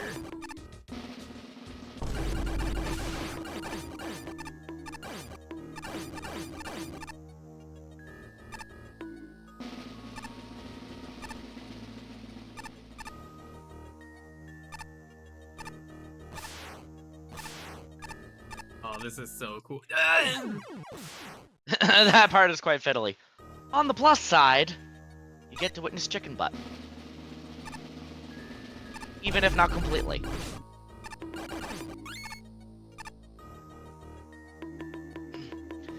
Because a fun fact, if you shoot the chicken in the butt, it will react. That's funny. What does it do? It turns around for it just like peeks over its shoulder and is just it's sort of just like a really, bro. That's funny. Oh yeah. I mean, it's Flash Man. Of course this level's gonna have silly humor in it.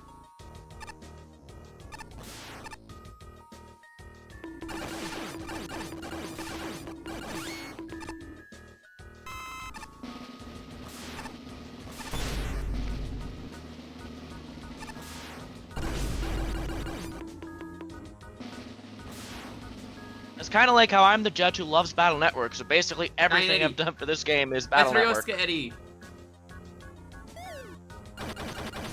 Hey, that tank ain't gonna help me, Eddie.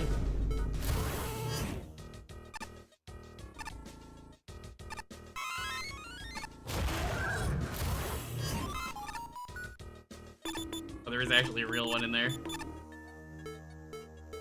I don't really need it, to be honest, so whatever.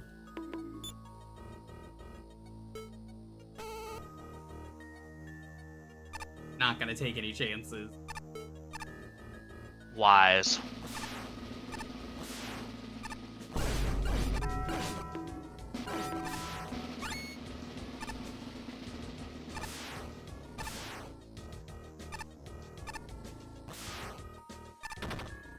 No! Oh, That was close. that heart attack, I was like, you gotta be kidding me. Yeah, those things are good at being, Nope.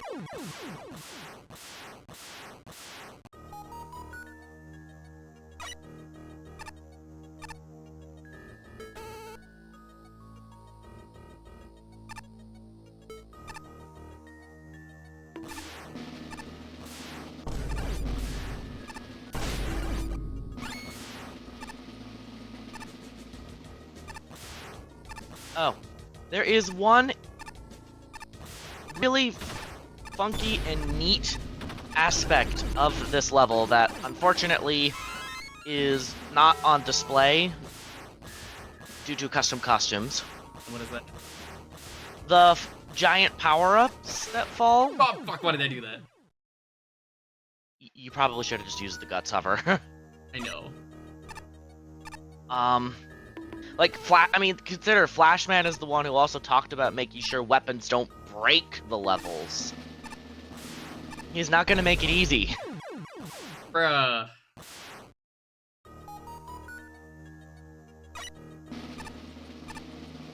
Unfortunate.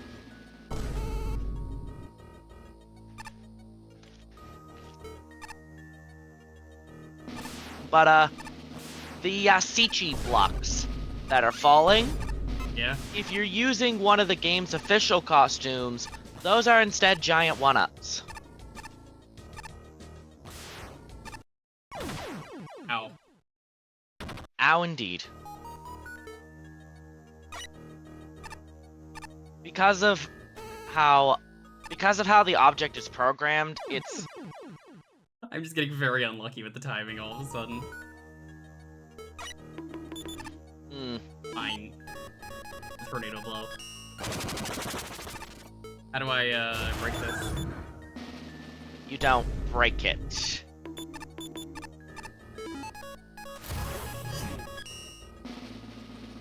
You dab on it.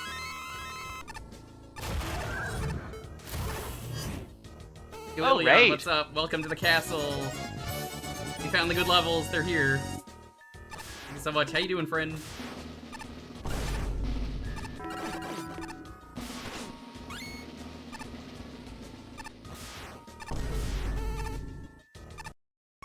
Why does this keep happening?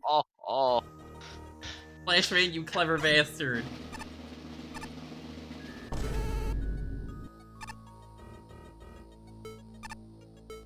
I love it. As I said, he's... If any judge was going to be very careful about making sure weapons did not break their level, it would be him.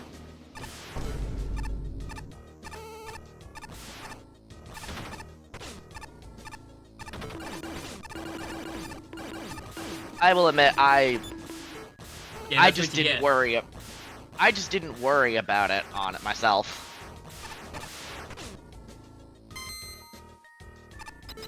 Oh, that was close. My energy elevated. Reminds me of that really good joke in Color Splash, where there's a giant coin and then you pick it up and it's only worth 1 coin. It's like, yeah, it's only 1 coin. What do you expect? And now, the Titanic Demolisher, Jewker Huge.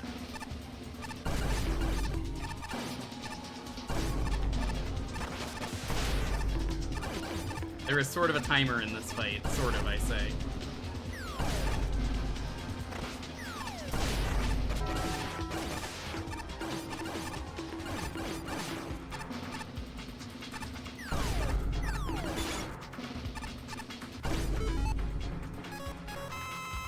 We're gonna bring out the chaser for this one.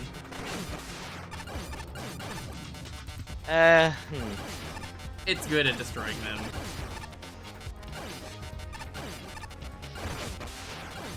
Unfortunately, now you're out.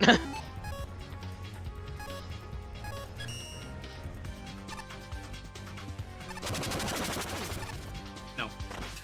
Well, No, you don't. Back up you go.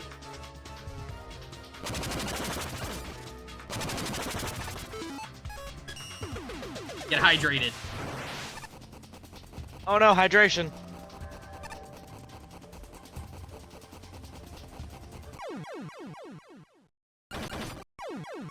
I had a feeling. I was like, nope, I'm gonna get crushed by that. I think that one specifically does just reduce you to 1 health. But I will still, not be it's, fooled by Flashman once again. You fool me once, shame on you. Fool me like 30 times, shame on me. I didn't learn.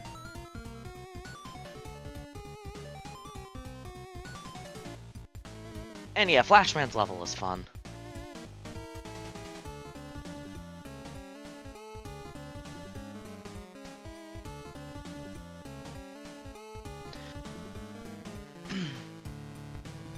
Alright, be the smaller person, 35, extremely well-designed stage, 25. Creativity, not the most original thing, so I'm gonna give it a 13.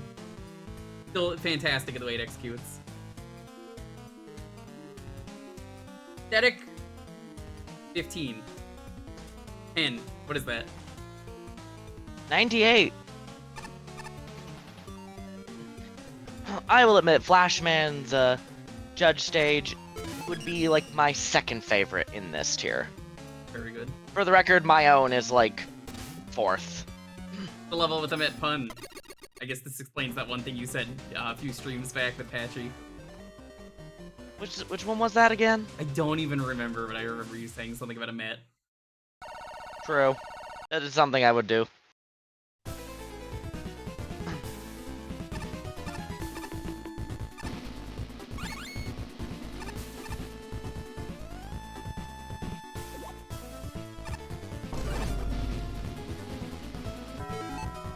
Or tokens.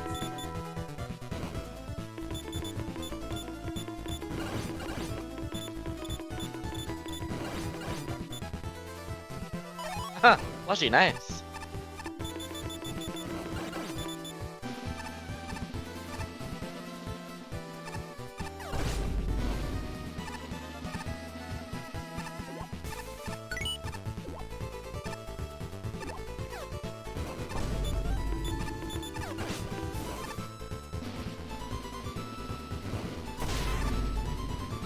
Yeah.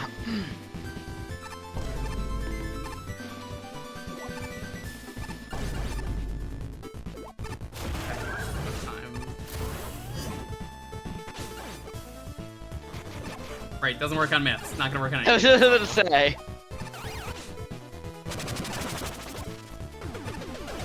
No hits.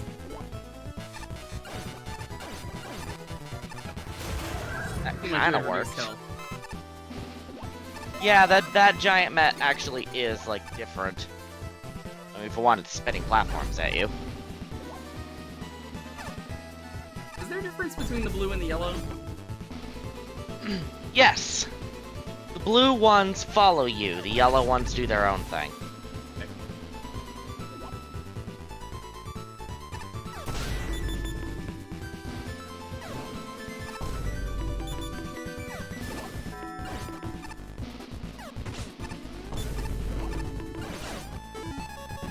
Yes, wait, can I do this?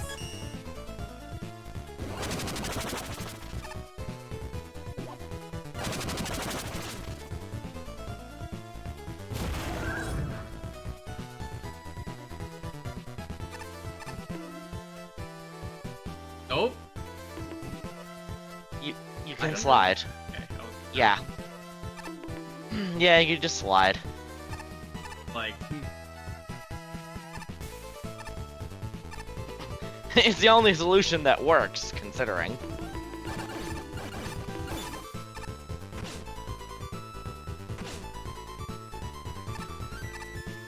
Oh no. Alas, the minimap. about it. It was hiding a health on you. All good. Health is overrated. I mean, if you don't get hit, you don't need to pick it up.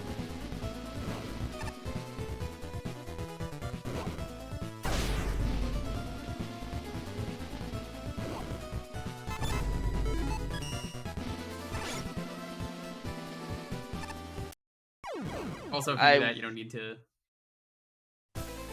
I was gonna say you should probably heal. Had to commit to the bit. It was really funny. Fair. Honestly, this one is, I would say, is a strong contender for the hardest of the 5 levels. I like it. It's definitely hard.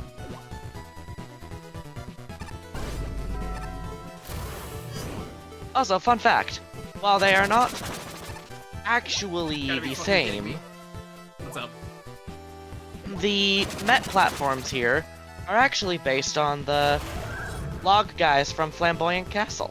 I could tell. I was actually thinking about that earlier. It's like the coolest thing in that stage. Oh, definitely.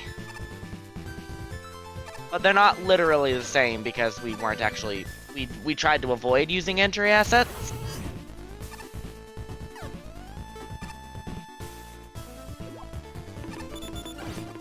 That's a smart idea. Yeah. Okay, you need to go back further.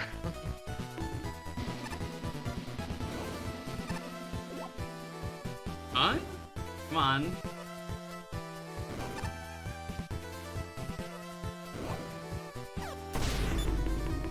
The reason why they're so wide is because where you stand on them determines their direction.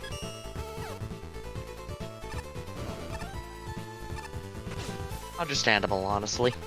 Gonna have to be how we do this. But there we go. I was gonna say, I think you missed. Oh. It's okay, they showed up. We were here, hell yeah.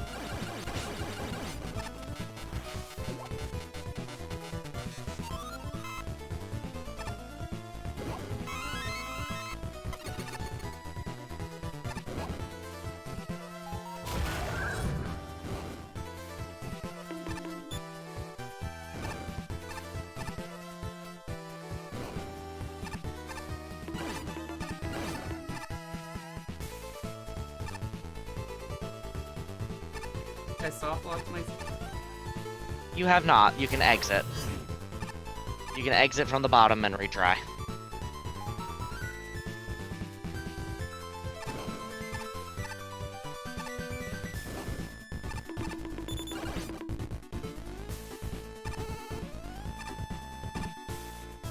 You know, I wasn't sure Magna Beam would work there, considering, you know, That's Reflect Block. always the solution. Here's one more. Oh yeah, true. True, Vanarchy. That also would have worked. And it will work.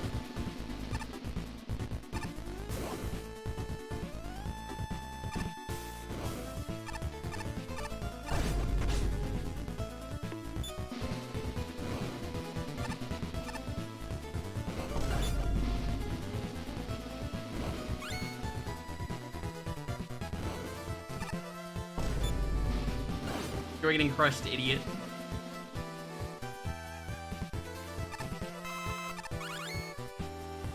Yeah, money for a vending machine.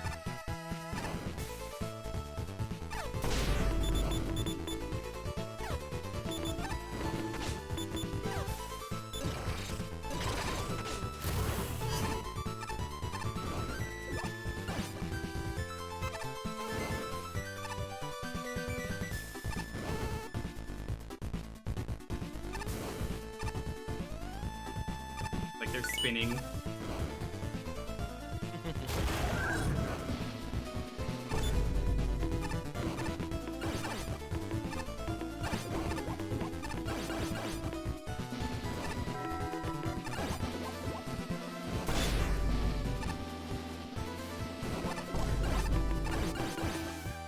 Another thing that's nice about the giant Mets in this level is their hitboxes made a good deal less annoying. Hell. And now, the Hard Hat Commander, Matilda McBossface. I hope that's her full name. Her name is Matilda McBossface. Is that the pun? I guess it is.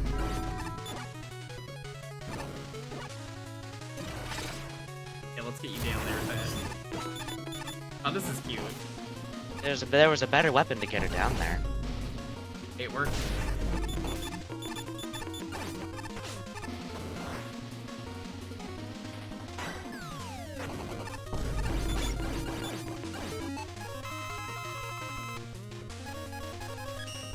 Are you weak to laser? Yeah, you are. Of course. Sure, Matt.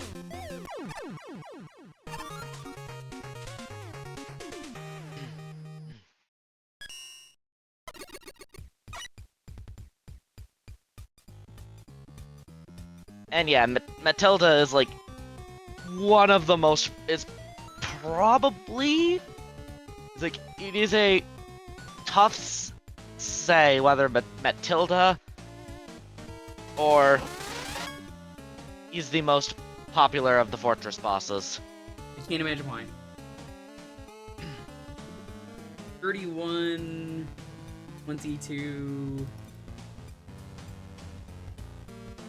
13.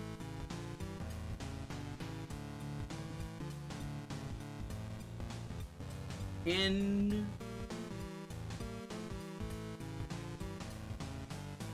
is that 86. hell yeah.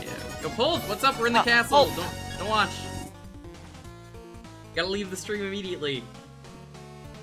This is the castle. Spoilers. Yeah, this is here. like fairly significant spoilers. We're doing the castle, and then we're gonna start the next tier this time. Thank you for the raid, though. Go check out Polk. Polk made this sprite if you like it. Here, I'll show these off again for anyone who missed it. Here's Rush Coil. It's very cute.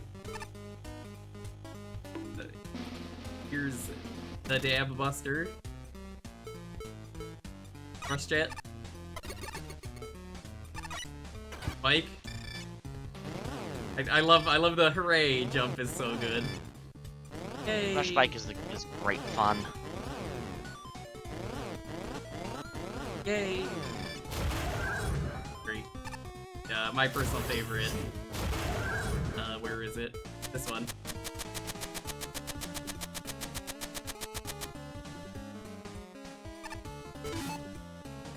Awesome. That's Ban Mooch. You know why? Also, for me, I would say Met Pun is about the middle for the judge stages. It's not my favorite. then- but yeah. I'm speaking for myself. Mhm. And then there's Armory Catastrophe. What do you mean Shinryu's was the third time ever the best level ever? That's so weird. Who could have seen this coming? I have. I adore Fucking Dark Souls this ass enemies. level. Oh, fun fact! I made the sprite for that Joe that's throwing spinny wheels at you. Oh, so was this Elden Ring based? What kind of Souls was this? I know he's big into Souls. I think this is more. Gosh, I think the closest it has to that is like Bloodborne. There's a lot of Bloodborne references is kind here. of incredible. It's all over the place. Also, in like, that bird is a reference to One Piece. I don't recognize it. I read One Piece. I mean, I even read the newest chapter, even though it's not officially out yet. Not immediately obvious, is what I'm saying. Oh snap! Yeah, I recognize the discus.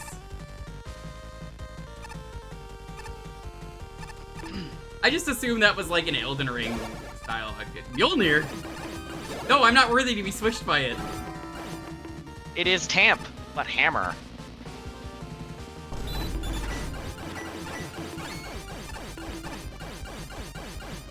This is so cool. I love this. Yeah, it's like my favorite thing about this level, as you're figuring out, is how one of my favorite things about it is how like everything interacts with. It's like everything just interacts with the ropes in some fashion that's just beautiful. Fucked up that Shinryu really said though, fine, I'll do it myself, and made the best Mega Man level again. Yeah, it's like the armored chicken is based on. Gosh, I don't remember his name beyond knowing it began with a K.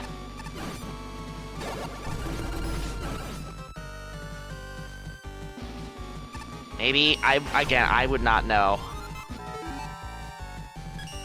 If Shin was here right now, he could confirm, but it's a bit late for him, unfortunately.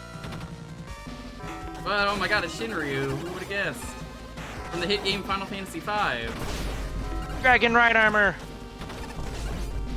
The disc thrower is a reference to Castlevania enemies, visually.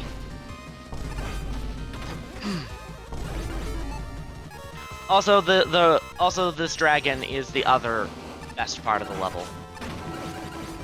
This mid boss is quite clever. It's very cool. Don't forget the coral ring. I didn't do Because- Fiesta yet. Oh, this is so cool.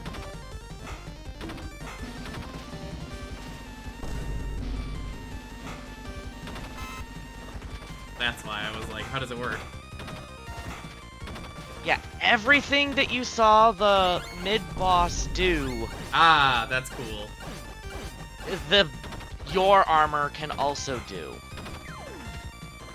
It's a down plus a button, it looks like, on that mural to the right. There we go, it's the attack button. What button is it? This is so fucking cool. Yeah, the Draken armor is amazing. It is like just maximum movement.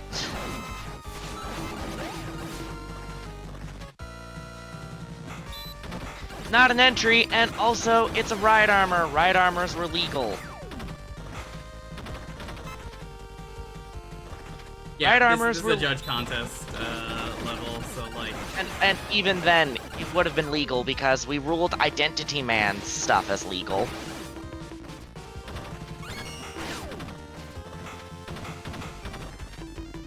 Probably want to be careful of the random samurai dudes.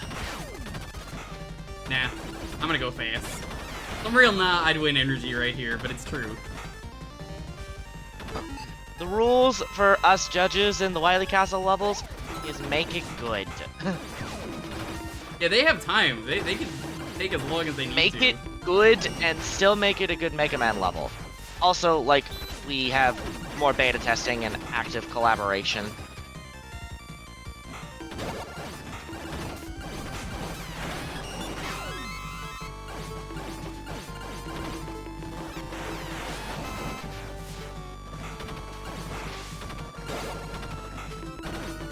Oh, I think I know the One Piece character you're talking about. The duck that's with Vivi?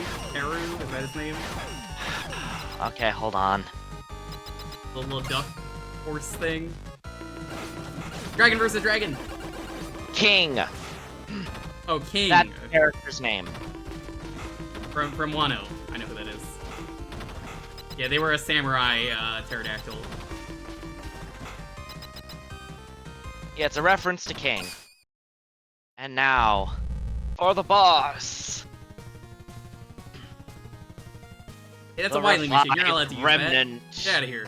Wily Machine Sword! Nope, just kidding. Not. Hey, that's not fair. The Invading Ninja, Neko Man. Is he even the boss? Like, I mean, obviously he is, but I guess technically speaking, no, he's not actually the boss. Yeah, he's actually listed in the boss gallery as Wily Stadium Intruder That's cool, I like that. instead. Because that's the story of the level of Armory Catastrophe. That's a joke. Oh my god, yeah, I didn't even consider that. Is that you and Neko Man are raiding this place at the same time. He really went for the whole Dark Souls Invader trope. He did. Uh-oh. Out of here.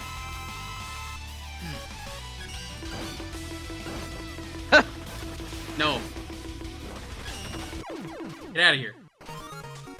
How you didn't mistakenly assume that was a survival attack. I have seen someone make that error before, not realizing, you know, hey, the other ones are faded out for a reason. Yeah, I was like, nope, not gonna get tricked.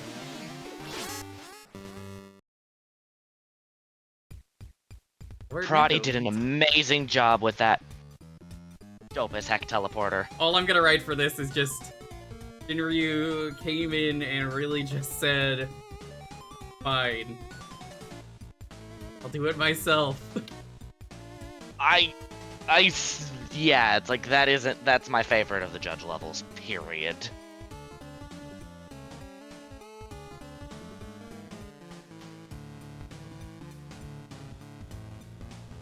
Honestly, I don't even, look, I'm gonna be real, that's just easy 100.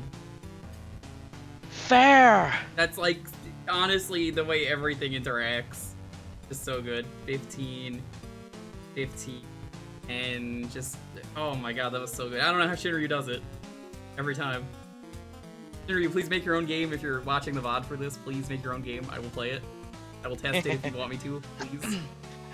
Well, he also definitely had help. Like, oh gosh, there was more than one instance where he was designing parts of the stage and streaming it to the other devs, myself included. Hell yeah, that rules. Yeah, I didn't have a lot to say on that other than, like, very yeah, collaborative effort. And it shows, being hecking amazing.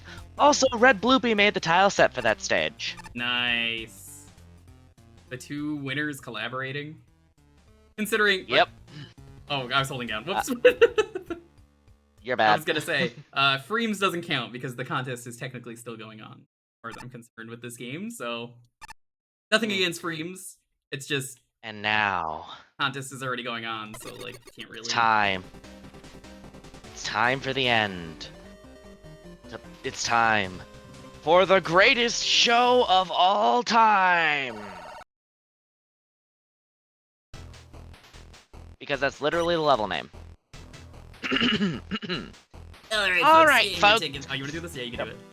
And your tickets to get your butts inside the stadium. It seems our finalists have begun their pilgrimage to our grand stage for today. And once they're ready, the final gauntlet begins! Prepare yourselves for the greatest show in history!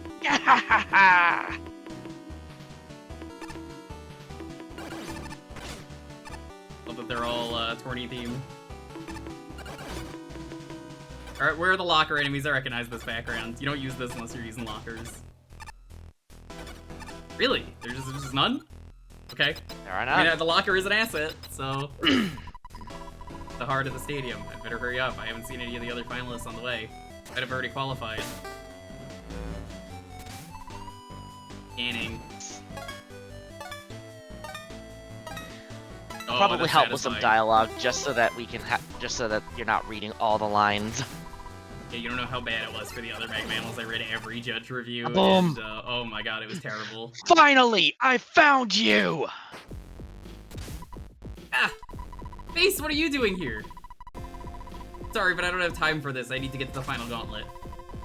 Don't you dare give me that attitude! Absolutely catching Also, you fun with hands fact, as a fish. This is the base theme from Battle Network 4.5. Nice.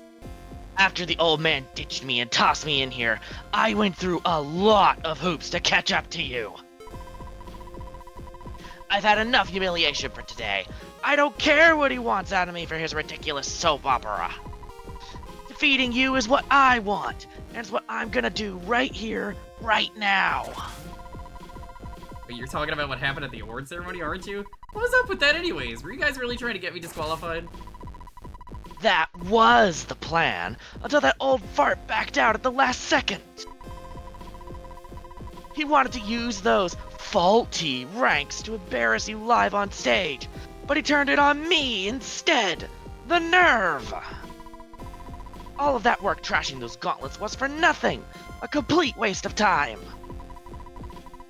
But none of that matters anymore. Either way, I still get the chance to destroy you. Huh? We don't have to fight, Face. We are not enemies here. Shut up.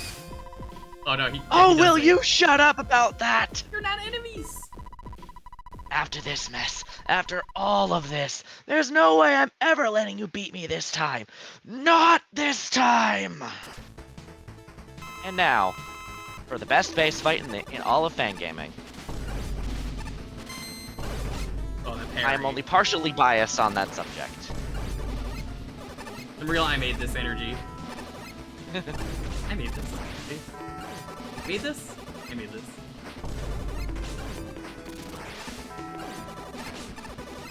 It's actually got a quite varied moveset. I actually respect it. Is what I would say if I wasn't getting Indeed. parries. Oh yeah, like I said, it's like, the base fight is unironically really good. Mist Sven did a great job here. You know, the same person who made the Control Man fight, so... Yeah, that's valid. Oh, You can turn the Mooch humor just off? redeemed turning the humor off. You want me to stop talking then? That wasn't an option. There's no turning it off. Sorry. No! I can't lose like this! See, it's uninstall the humor. There's no uninstall humor. It's just install humor. And now... the armed phenomenon. That's so funny. Why did he turn into a fish? I mean, besides the obvious.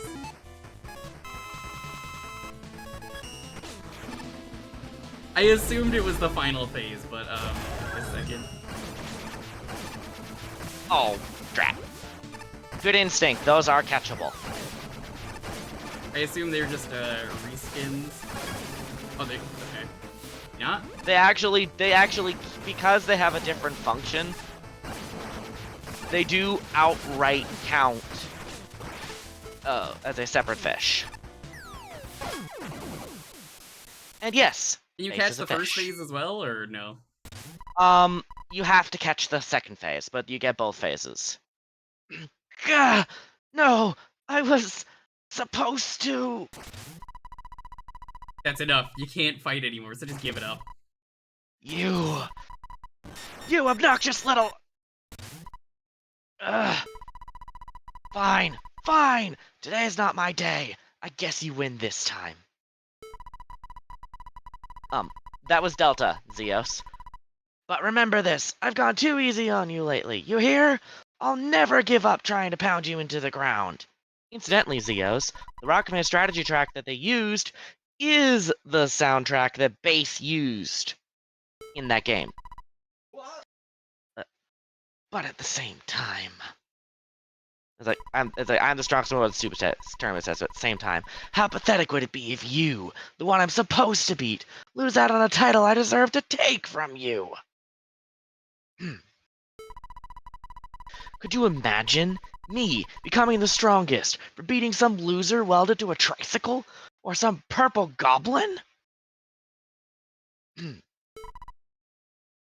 Ridiculous!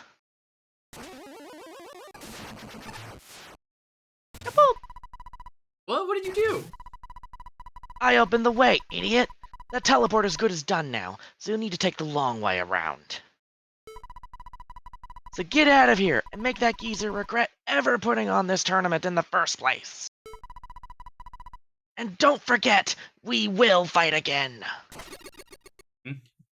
So if you come here in, I assume, base mode, because that existed 48 hours, do you still fight base, or do you fight Mega Man? You'll fight base, no new boss. Oh. The exact context will be different, but there's not going to be a new boss. Well, there's only one way forward now.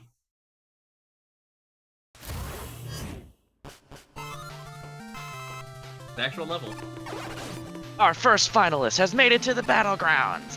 Hunter Woman is ready and waiting for her prey. Ah, and it seems that Element Man is trailing just behind her. It won't be long before we have a full party. Don't touch that dial, folks. Our tournament finale will begin very shortly. And yeah, actual level that references all of the judge levels.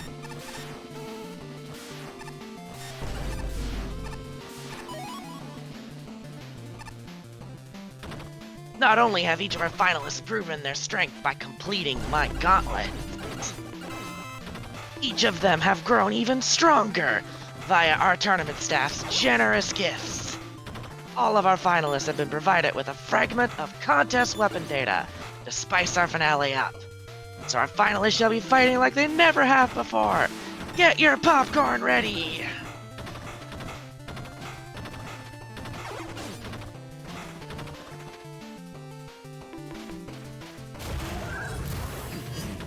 Wily voice is kind of hard. I think I need another drink. All but one finalist has made their way to the final battlegrounds and are now in position. So I'll take the time to go over the rules of our grand finale.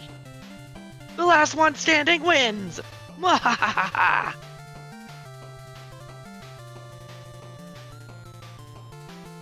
Alright, we'll go left to right. I'm not gonna rate these, they're all just, you know. I mean, Awesome. this is all part of the. This is all just part of a single level. What? Multiple things? Is that what I'm getting at? Well, you were told about contest weapon data. The one fan. Hardman really just said, if Presto has 1,000 fans, I am one of them. If Presto has 100 fans, I am one of them. If Presto has 1 fan, I am one of them. If Presto has no fans, I'm dead. Ooh, amazing, outstanding, amazing. My engine's burning hotter than ever before. Still not enough. It's still too easy. This isn't a game, you know. You could have died back there. Still wasn't enough for you? Yeah, that's what I said. Did I speak too fast for you, huh? It obviously wasn't enough. I'm still standing, aren't I? Ugh, not even a Wily Fortress can satisfy me. My speed dial's all the way on the left again. Oh, you're looking at me with such cold eyes. Of course a fool like you wouldn't get it. But maybe you can give me a hand. I had a feeling it. Hey, don't you give me that look of pity. If you hold back, you'll leave me at the edge. Come on, weren't you saying you wanted me to slow down, huh? Make me then. Make me. I feel a lot. You better stop me or I'll run you over.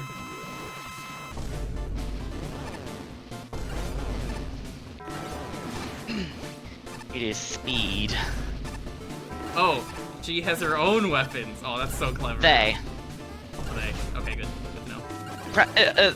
People mess that one up on Presto a lot.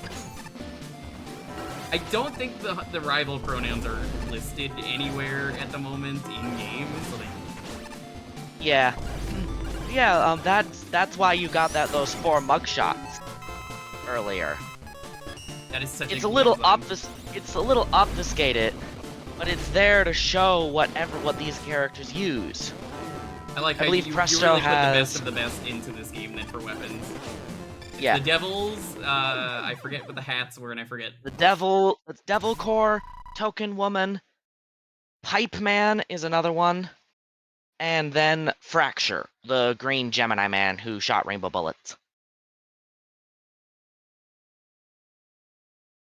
My engines, they're about to burst my limit. I finally hit my minute. Drove as far as I could, as fast as I could. Boom, boom, boom, boom, boom, boom, boom. finally, I'm about to kaboom. Whatever. Oh, he's so sad, hard man. He's so pensive. The despised speedster, Presto, has been eliminated from the tournament. Has their I assume you get senseless 1 for 1 pursuit every of time, thrill so. been satisfied? Will they show their face again? Only time will tell. Actually, you get more than that. It's the arena object thing, but without a limit. Oh, okay. Sniper, Sniper Man, Cosmos, Stall Woman, and Zombie Devil. Oh, raid. Yo, artist, what's up? Just in time for the Hunt them down. Hi, Sheriff Man. Hunter Woman! Guess Sheriff this is Man's it. not in there. Is that not Sheriff Man? Oh, is that Sniper Man? That's who that was. Yeah. I guess this is it. You're finally gonna get that match you wanted. So much for the raid. Barely contain myself. I'll finally understand. Understand the concept of love? I think how Huntress does. I don't just fight and kill. I seek to understand my prey, to find its weakness, to know it inside and out. Burn its scent into my nose, burn its voice into my ears, and finally burn its fear into my soul. Fascinated me for years, Jewker, and after all this time, oh, I'm so excited. Well, I'm excited too, I guess. Silence. Don't burn your energy, just struggle. Thanks! Nice of you. I have to say, if not for me being, like, fairly automatically biased towards Element Man, Hunter Woman would be my favorite. She is such a delightful character. And her boss is cool. Boss fight's cool. She actually does the Skullman thing to start it. Fun fact. Oh, what was that again? That you stand there and she doesn't do anything? Yeah, and then what she does, it depends on you.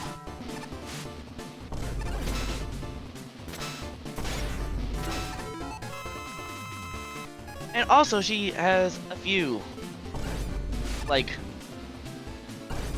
pulling out the 3 drones there is something she does in retaliation for tank usage.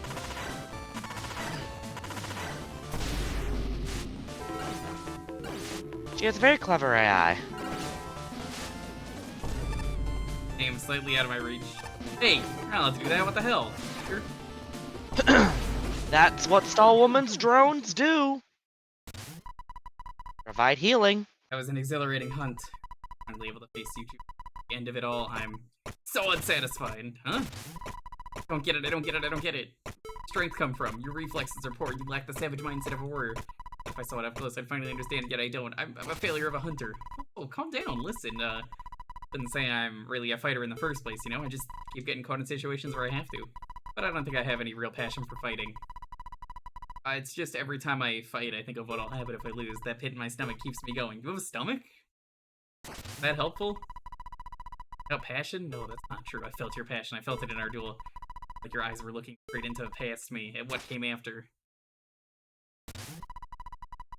Fight so that you don't have to. Your passion is for what's after the fighting is over. Things were just meaningless distractions, but menace things outside of fighting, don't they? Keep going, Jewker. I have a new prey to hunt. Killed me. She took off her mask there. Yeah, like, for me, I vibe with her personality. The predator has become the prey! Hunter Woman has been eliminated from the tournament! A shame. It seems one of our other finalists inspired her. Almost brings a tear to my eye. Yeah, you can shoot that to get weapon energy. Skull Sand. Sands. Hexman. What Adult was it? Wish. And Dark Wyvern. I don't remember Dark Wyvern. That was the dragon from Ruins of a Forbidden Kingdom. Oh, okay, I know which one. Come to this then. I first spotted you here that I would have to do battle with the so-called warrior of legend, Cerberus. I watched your interview with Ernest. I'm thinking a lot about what you said since you obviously have a lot of contempt for me. Definitely not for that reason, so I'm sorry. I think you could sway me with a half-hearted apology. I'm done. I don't know how much you know about me, but I wanted to tell you I've never enjoyed fighting. I only do what I have to protect the people I care about. Hey, now's not the time to kill Mega Man. We're reading a cutscene, but thank you. Screw you, Mega Man. I wanted Hunter Woman to win, not like this. Tried my best to minimize damages. I mean, I make sure I'm really careful to not damage anyone's IC chips. Enough, I'm well aware of your backstory. It's difficult not to be. However, your actions speak louder than your words. Desire for peace had results yet? Going through the motions, wrecking the world along the way. No reason to argue with you further. We won't change each other's minds, so let's skip the formalities and get on with the show, shall we? I'll make do on my own advice and show you the power of what I wish to collect.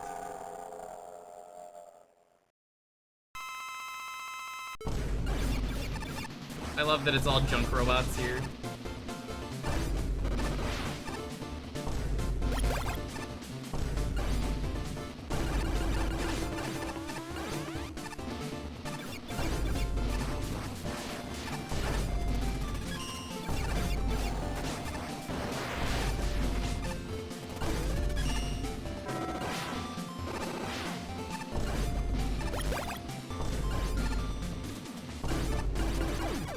That was easy.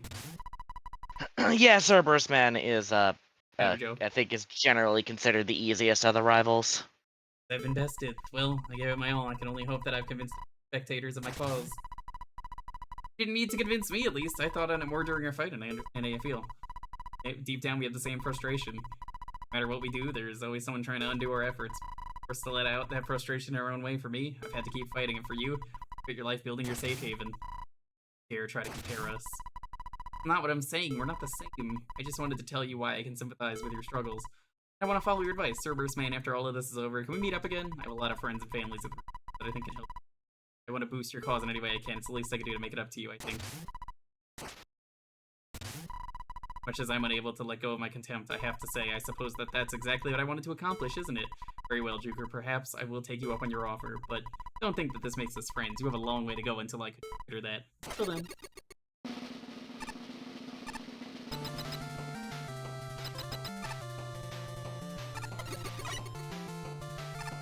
With that, the Scourge of the Scrapyard, Cerberus Man, has been eliminated. He fought valiantly for his cause. It seemed that it wasn't enough. Ah, the tragedy of it all. That annoying Solaire son. Man, Grantello, Battery Man, Alrane Woman. Gee, I wonder who we're about to fight. Pee pee pee pee pee pee pee. You love it, man, right? Pee pee pee pee pee. Pee pee pee pee pee. Pee pee pee. Pee pee pee pee pee.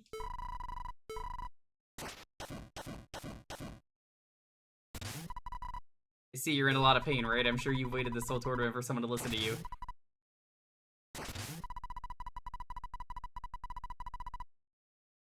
You know, I feel like I didn't get to know you as well as the other contestants, but you're just like us. You have your own desires, your own passions. Can't understand through words. Show me through your power. Pee pee pee pee pee. Pee pee pee. Pee pee pee.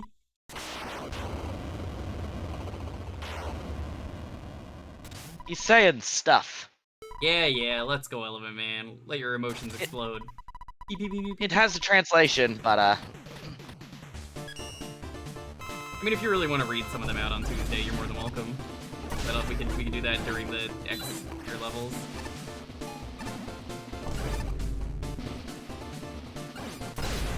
Element Man here is probably the most complex in terms of mechanics. Although with the way you play, you won't have to worry about that. It is more complicated mechanics. I mean, that's how it works in Battle Network. Yep. You don't need to tell me, because I've played the game, so I'm like, I get this. Yeah, the weakness radar only tells you his soft weaknesses. So, it'll always work, but not as well as other weaknesses. Yeah, Nate, all this time what you wanted was a friend, right, Element Man? Come by Dr. Light's lab when this is all over. We'll hang out. And if you want, Dr. Light can build a translator. Then the whole world can hear you. Beep beep beep beep beep beep beep beep beep beep beep beep beep beep beep beep.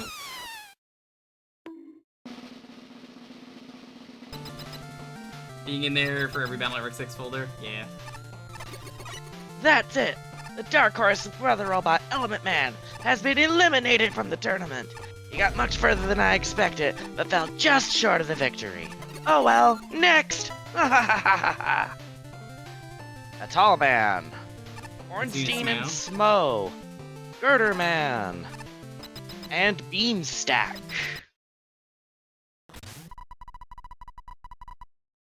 I don't get that. This place breaks so many HSE rules. Someone could seriously get hurt in there. Or Dwoven. Be alright, I was just taking notes. Filing a proper report once this is done. Oh no, she's gonna summon OSHA, man. The whole place needs to be brought down. If we have dangerous buildings like this, mucking up cities, how will people be able to sleep soundly at night? Forge Woman, you're right! I'll go on ahead, stop Wiley, and take this place down. I'd say you should slow down, Chuck. After all, if you bring it down in a big explosion, I'd lose a pretty boast and demolition job. Not to mention that prize money's looking pretty mighty appalling. Mighty appealing. Of course, all the Mets love her, and that one Thwomp from Mega Mammal 2. And Matilda McBossface is there. She is, yeah. Are you really going to stand in my way for money? Pretty much. What do you think I made of? Silver? 5 times what I can make in a month. That's not reason enough. But you reckon I joined this tournament in the first place? Like, I don't know. I won't let you stop me. Not for such a filthy reason. Say that like I don't deal with filth and muck every day. Construction's dirty work, babe. Not just about building things up. It's about bringing them down, too. You greedy motherfucker. I like you.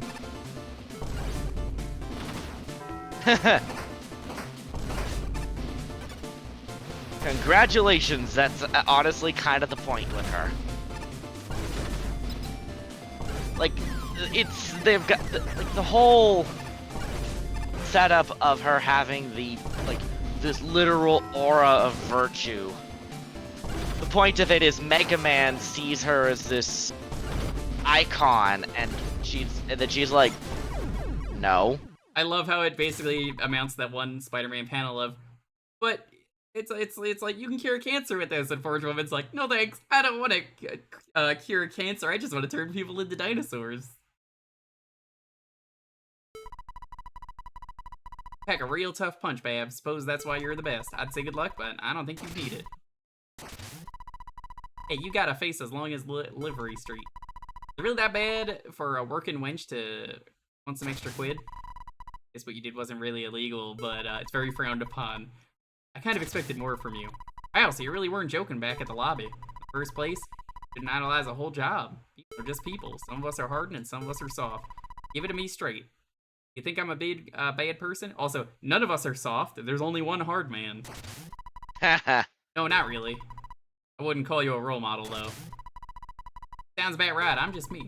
Stay soft, Bab. Give me a shout in 20 years and we'll all go for pop. Tara. Yeah, it's kind of the shockingly pedestrian is kind of the point. With that, the hard-working construction leader, Forge Woman, has been eliminated. And what an elimination it was! Since the audience has been thoroughly shocked by the drama at play.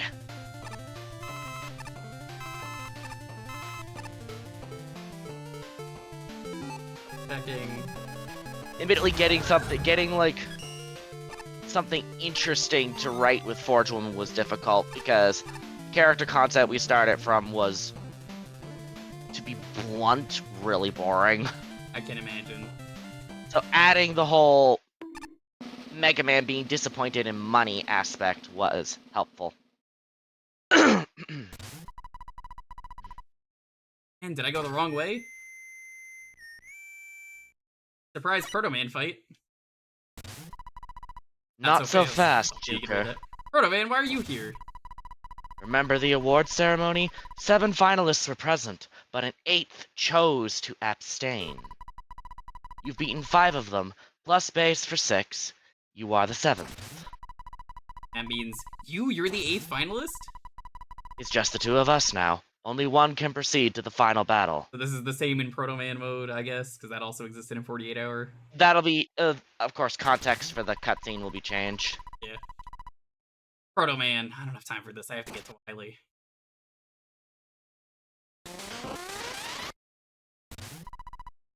Proto Strike! Strike! No, I can't believe it's Darkman in the other version. Jewker, do you hear the crowd outside? Ew. They're calling my name. They've been watching your battles across the stadium, against the other finalists. Not just the audience here, but those watching across the planet. Right now, the world wants to see its hero. You've made it this far. Now, give them what they've been waiting for. I mean, you forfeit when you're this close to the end? I didn't come here for the glory, or money, or to spread a message. And with how things have turned out, I know you can take it from here. Stuff! I found these on the way here. I have a feeling you'll be needing them. Now, go, Jewker. Defeat Dr. Wily, and deliver the greatest show of all time!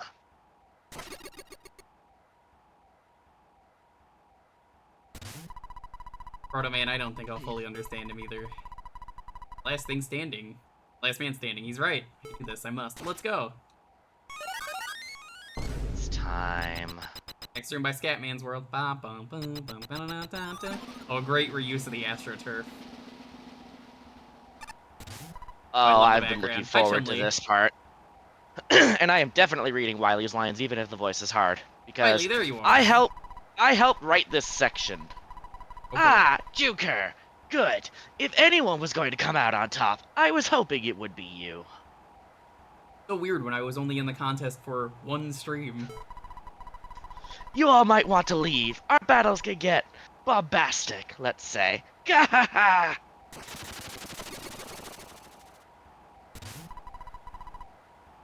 Taking interviews. Surprised? Turns out lots of people want to know the madman behind the mask. I've never really been able to share my side of the story before. It's refreshing. But that's come to an end. Now that you're here, we both know what's going to happen now. I have one question. Fine, I'll humor you. Consider it thanks for dealing with that lout Regal for me.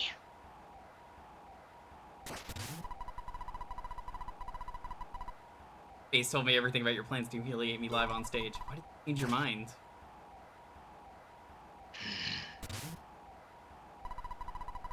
Because it was a cheap trick. What? Thanks to Regal making a mess of things, I had time to reflect on why I was putting this tournament on in the first place. And I decided that it would have been cheap. It wouldn't have been satisfying. Any old bad guy could dump his adversary in a spike pit thanks to an easy trap. But what does that prove? So I changed my mind and flipped it on base at the last second. Also that you could be here right now. Let me tell you, the ratings were through the roof! When you're defeated and destroyed, I want it to be done by my clever scheming. I want you to look up at me in awe and know that I'm well and truly better than you. I want the world to look at the strongest man, to see him battered and beaten by me in fair combat. And I want the world to understand what I've known all along. That Dr. Wily is the greatest genius in the history of mankind. And Wily always wins! For all, like, 50 billion times you've lost across fan games, which are apparently all canon in Mega Mammal. Let the final battle begin! It's a trophy because it always Master is. of the Skull Castle, Dr. Albert Wily. Welcome to my absolute favorite part of the game. Wily.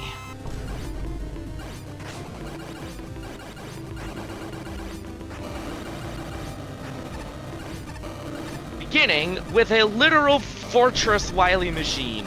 That's so cool. Also, I love that this is a remix of the hotel theme. Yeah. It's like everyone involved in the creation of Wily Machine Spire, and just the Wily fight in general, came together to make something that is... I can really only call it truly special.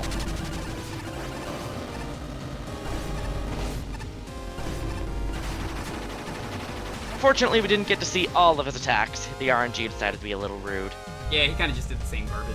It's a shame.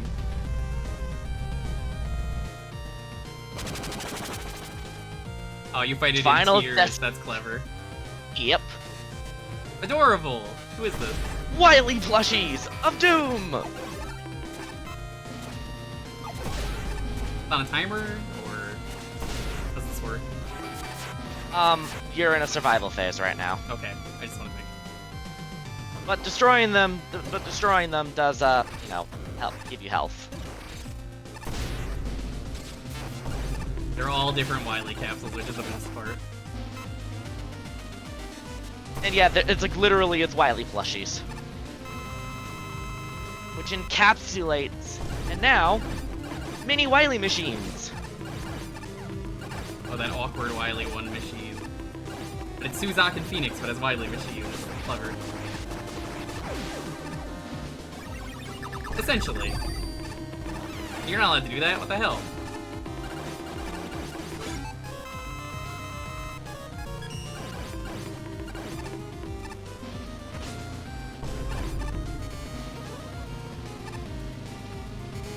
Like, this fight is just so spectacular.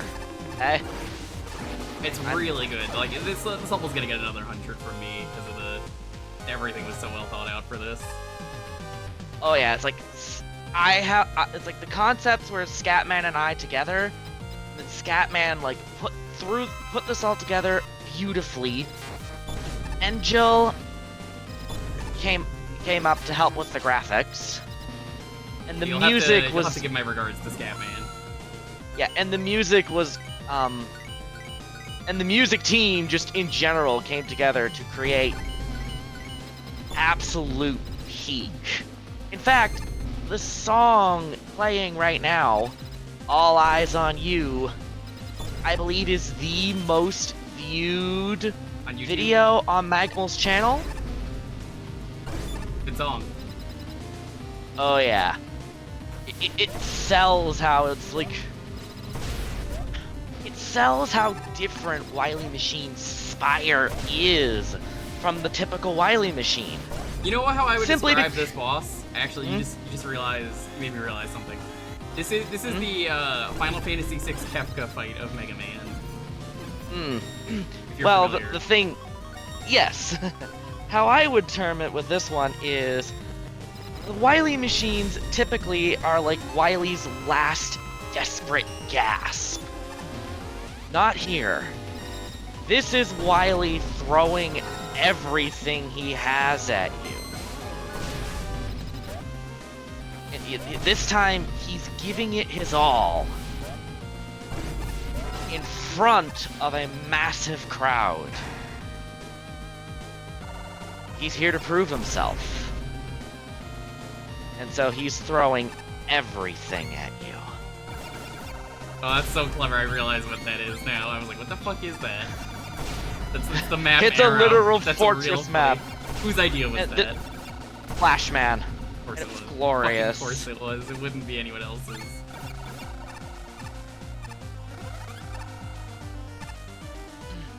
Can you make like the Mega Man 10 line and just fuck right off, please? Thank you.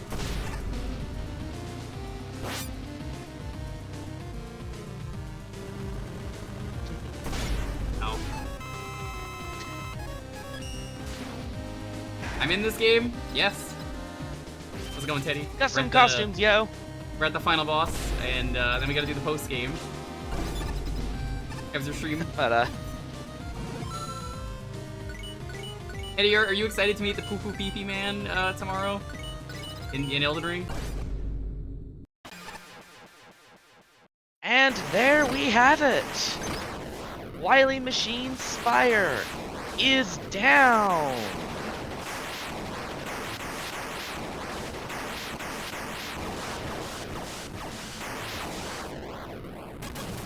The end.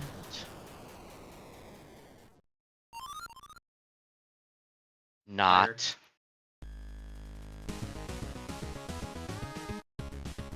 You didn't forget about his jet, did you? I didn't. It's always a Wily capsule. And this part right here is honestly where That's so cool that he's in the background. love, as you can tell, he's using the same weapons you have. I'm not surprised because I've played the other Meg Mammals and he kind of tends to do that. I But swear this he's time, done it in others. But this time in particular, it is especially deliberate.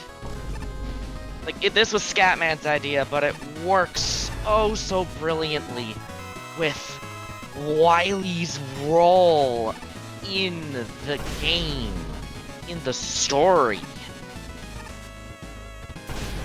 Because right now, at this point, Wily is fighting you with your tools. Or, to put it in another sense, Ice Wall, as usual. we PvP now. It's like, we PvP now, ladies and gentlemen. Because this story is just as much about Wily as it is Mega Man. Oh, that's cute. You can get the frogs here if we missed them earlier. Indeed.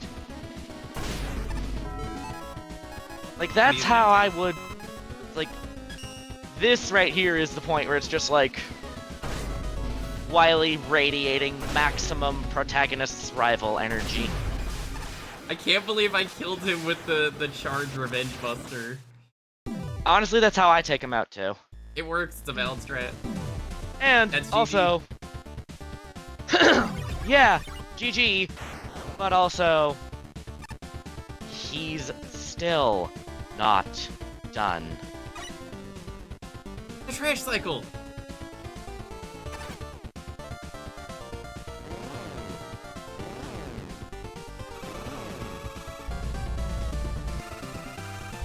This entire moment is anime as heck, and I love it. It is so perfect. I'm sure this was hilarious on Pink Street when she was just using the mic over and over again, and then it culminated in this.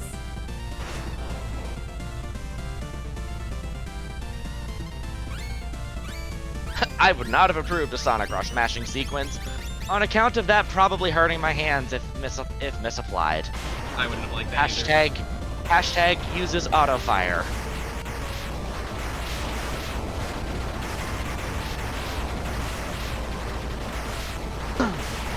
But no, like, it's like, as I said, it's like the Wily Jet especially.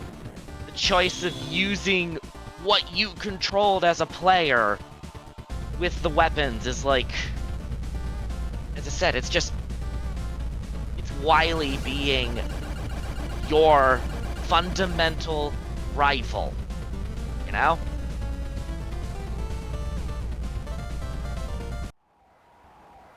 It's like, I love that part. Also, funny you mentioned Akira slides. Yeah. That's so good.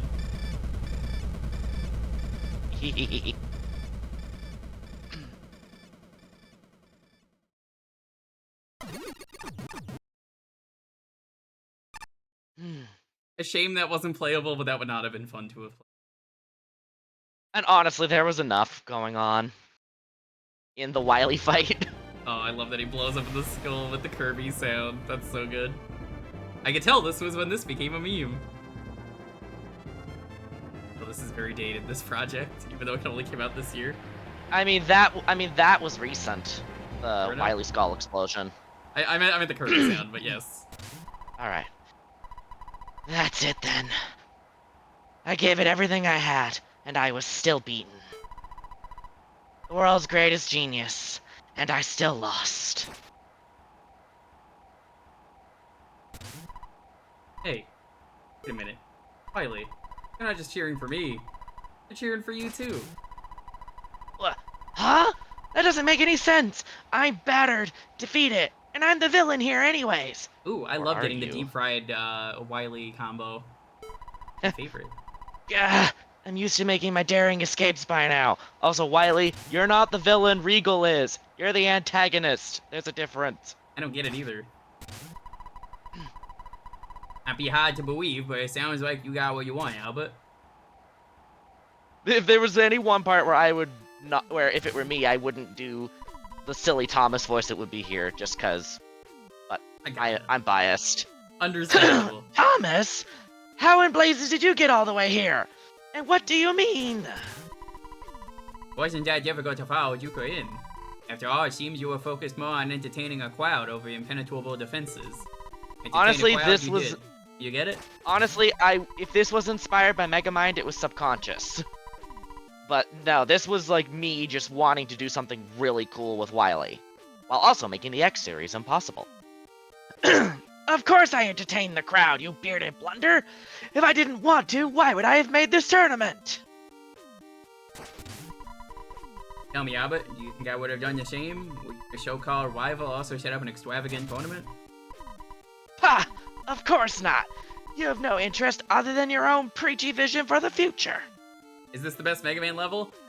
This is the Fortress level. We played the best one earlier. That was, in my opinion, that was Beatman. And then we also played Armory Catastrophe. That was probably the actual best level, but that was a judge level, and it was incredible. Question to yourself, Albert, you just said it yourself. You did something that I never could. Dr. Light, so what you're saying is Albert has gotten your victory he so desperately wanted, yes. You think the crowd is cheering my name? Far from it. By the time you admit it to yourself, Albert, you don't need to pull off a world takeover to prove yourself worthy. Master of putting on a good show, where else do you think your fair and square attitude would have come from?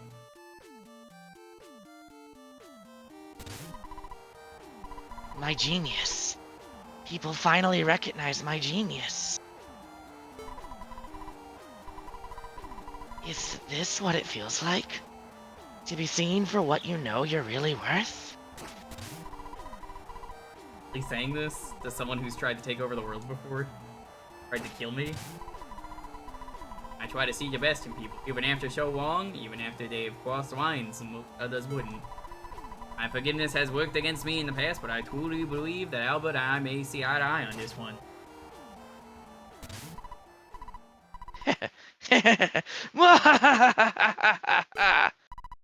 Thomas, you admit that you've been beaten by me, even after I lost? You know what they say, Wily always wins. I never thought I'd say this, Thomas, but you're right. You could never put on a show like this. Put your creativity to the test. Push robots to their limits, coming up with never-before-seen concepts. You can't leave people on the edge of their seats, desperate to know what's going to happen next. That's rich! What a day for Dr. Wily! Hear me, people of the world! This is far from the last you'll see of the great Dr. Wily! I thank you all for cheering me on in what may just be the greatest battle the world has ever seen. Until next time! And yeah, I will just comment. Fun fact with Wily saying Wily always wins for the Wily Machine Spire fight. At this particular point in the plot, it actually was legitimately impossible for Wily to fail. Hell Either yeah. he beat you and proved he was stronger, or you beat him, but he puts up such an absolutely badass fight that people love it anyway, and he still gets the recognition he wanted. That rules. He legitimately could not fail. Every possible outcome by this point ended in actual, They legitimate don't call him Dr. W for nothing. I mean, look at him. victory for Wily. Understand? Are they really just cheering you on like nothing's ever happened? Seems there's more than one of us that's willing to have an idealistic outlook here. But seems ready to move on and embrace the future. That fills me with confidence. Of course you'd make this tournament about your outlook on the world the first chance you'd get. But no matter, I may have trashed my machine today, but I showed the world that a genius like me can challenge even the most powerful robots in the world. I made this tournament into the spectacle it deserved, and I'll do it again.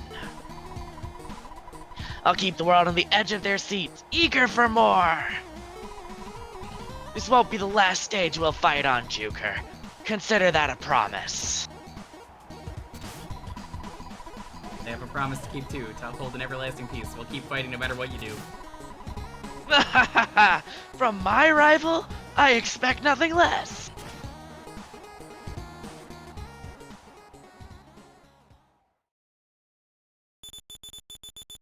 Sometime later. And so you finished it off by wheeling off his jet back into the stadium. Remarkable. Oh yeah, I like never talked to you for updates, I forgot. There was, even though I didn't quite stick the landing the way I'd hoped. Well, the crowd was too awestruck to even notice. This interview is almost over, but I saved the most important question for last. As the winner of the tournament, what will you do with your prize money? Prize money, I almost forgot about it. 40 million zenny, and I won it all. Imagine what to do with all that money. Buy some bug frags for Pink. Good use. You know, I can think of what others might do with that money, even if Wily is committed to his new life. That doesn't automatically undo all the damage he's caused. I mean, the damage we have caused in the past. We can make a start. I think I've come to a conclusion. I know what I'll do with the money now. Oh, excuse me for a moment. I said not to call until the interview's over. Drew? Ernest? Wait, I was gonna say I'll use the money to... Hold on, Ernest? He's back? Yeah, Ernest left mysteriously. Like, Wily just showed up at his place. What did he do now? Breaking news, Ernest Will has come back with one more surprise for everyone. With this tournament's immense popularity, he has decided to extend the event. It's not over yet. Contestants are now free to spar with each other for fun. Newcomers are welcome too. In fact, it would appear that we already have some fisticuffs in progress. Let's cut to the live footage. But yeah. The plot concept for Magmal 3 was built on the idea of me being like, okay, how do I remove any motivation for Wily to create Zero and the Maverick virus? Respect it. And that's what I came up with. Making a scenario where Wily is legitimately running the event and is just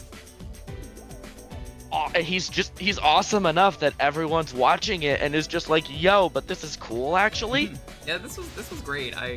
So, for those unfamiliar, this is where I always give my thoughts on the project. I like to talk about it. We're technically not done, but I like to do it during the credits, so... I guess since we have one of the judges here, you could ask me any question, but I think this was Honestly. incredible. I figured that's a good way to start. Everyone Yeah, just kicked honestly, it I out of the don't have too park. many. Even some of the worst levels were fun to play through in stream. I think for me, Magmammal 3 was the best of the Magmammals to stream. This was a lot of fun. There was just something special about this one compared to the other ones.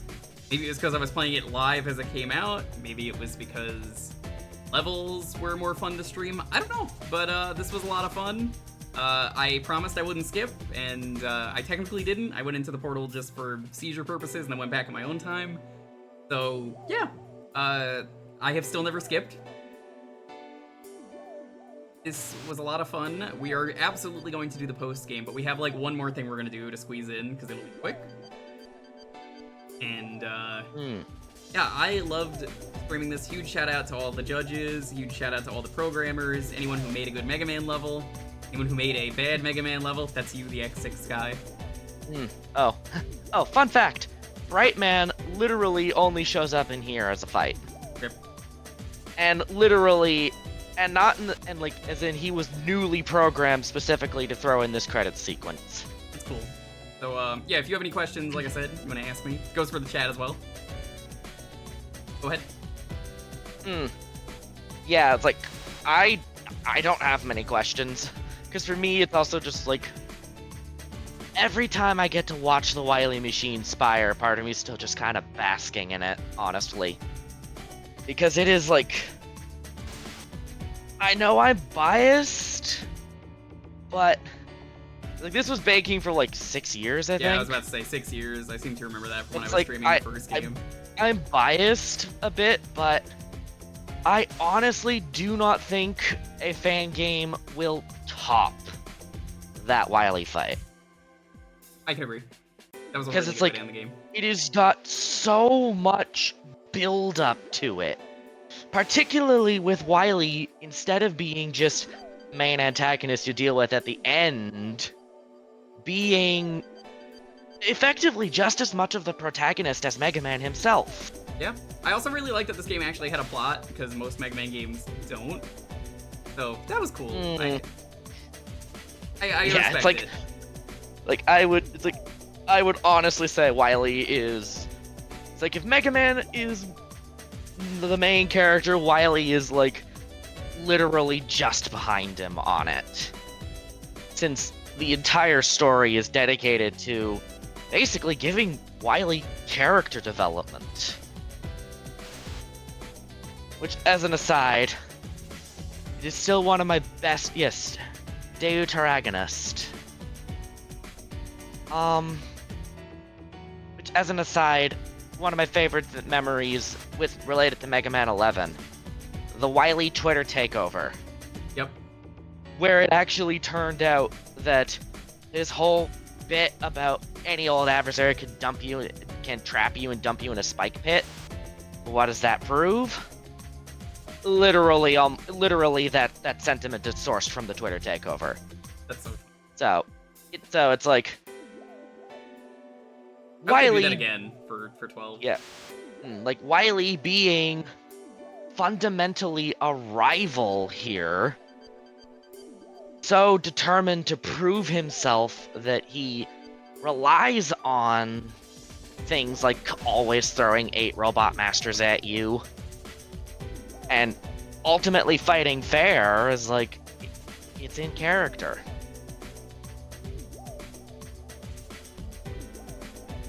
And yeah, it's like, if you wanted to sum up the greatest show of all time really quickly, it's just Mega Man fights all of his rivals. Except Proto Man. I would have liked it, I think, if the rivals did more in the game, but they're still good. I like them. Yeah, and honestly, considering they were such a last-minute addition in the whole thing, yeah. I feel that. I like, though, that they used the weapons. I think that was the coolest part. That was, honestly, it's like, as one of the two people who came up with them first, that was my main goal with the rivals, was making them into Magmal 3's entry rush, essentially.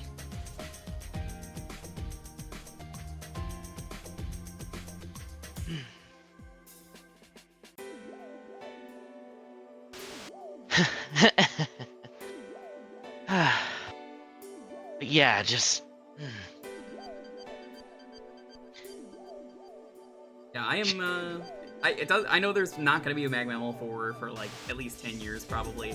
I don't really care personally. I'm just happy to play whatever this team puts out and whatever some of the people here put out. I would happily play a lot of the stuff that people have put out. Yeah. And you know what? Part of the Magmammal journey for me, it's me. That's me, and you. That's me. Part of the Magmammal journey for me is that even the worst level makers, you know, and they come back and they do even better. Like again, the Yggdrasil person came back. So shoutouts. It's cool to see them in 48 hour and this being way better. Regular size fan games. Oh, the game just crashed. Oh it dear. also moved to my other monitor. It restarted on its own. That was impressive. Yeah, that's it just used the reset function.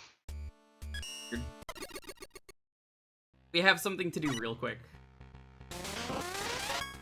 Stream's not done, basically. We're gonna do one thing. Thank you again. I can't believe I'm saying this, but I owe you one. Oh, hi, you're back in your Ernest disguise? Indeed. Given everything that's happened, I'd say this persona still has quite a bit of life left in it. You'd have heard that I've declared an encore here for this tournament. I'm sure there's still plenty left to see. You'll certainly be able to keep yourself busy if you'd like. In fact, one Robot Master Sheepman, was it? I believe his Neo Pit of Pits just finished construction. Also heard from my staff that a suspicious robot head was sighted around the hotel premises. I have to say, if you need me, you know where to find me. Get out there and put one last show for me, champion. We'll do what we usually do. We'll talk to the Tier X people, but I also want to do the mystery Tier 1 fight that someone mentioned to me. Oh, like, also, you should, speaking of which, you should just go to the tiers, by the way. What was that? Because the tiers have new NPCs. Ah, it's you, Jewker. I knew that you would take the bait. Hey, what the? This head can still talk? Just as I planned, I've made contact with you while going completely undetected. You are but a fool, unable to tell your threats apart from each other until it is far too late. I don't get what you're trying to... Now that I have you captive in conversation, I shan't need this disguise any longer. For you are once again in the presence of the brilliant, mighty, conniving... Dr. Regal! There's no Tier X people to talk to? Oh, that's fine. Yeah, I can comment on that one in a moment. Oh man, not you again. Why don't you give up already? You've been totally humiliated like 5 times. This counts as the up. A true evil genius never gives up in the face of adversity. Learn from your losses is what I always say. And learn I have. I have delightfully learned. You're dying to know what exactly I've come across, aren't you? Not really. Very well then. You're lucky I'm in quite the obliging mood. After recovering from my previous defeat, I went in search of a new hideout. One where I could recoup my losses. And in my search, I came across what appears to be an undiscovered archipelago. An archipelago means a group of islands, in case you didn't know. I did know that, but thank you. Soon, I found riches unlike any I've ever seen before. Ruins, alien technology, and evidence that there may be an ancient evil sealed on these very islands. Now, I don't see how you could possibly stop me, but to make things a little more entertaining, I invite you to try to stop me, that is. Make your pilgrimage to the Grey Isles, lest you allow the incarnation of evil itself to be unleashed on this world. Confettied. If I take this seriously, I probably should. Didn't give me any coordinates. How exactly am I supposed to get there in time? A bus. Grey Isles. Hi, boss. Oh, it's you, Michael. You were listening the whole time? I caught the tail end of the conversation. It sounds like you were in a tight spot, but luckily, I should be able to help.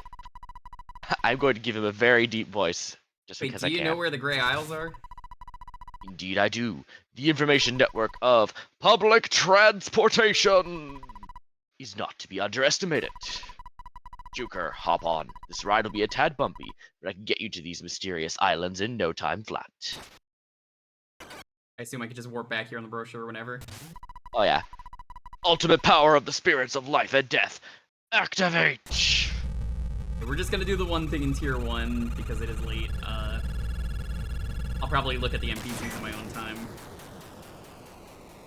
Alas, all of the entry NPCs, many of which I wrote, will go unappreciated on stream. It's Oh, well. unfortunate, but it's a lot of text that it's already won, so I'm like, oh. Yeah, fair. But I will read it and let you know how I feel.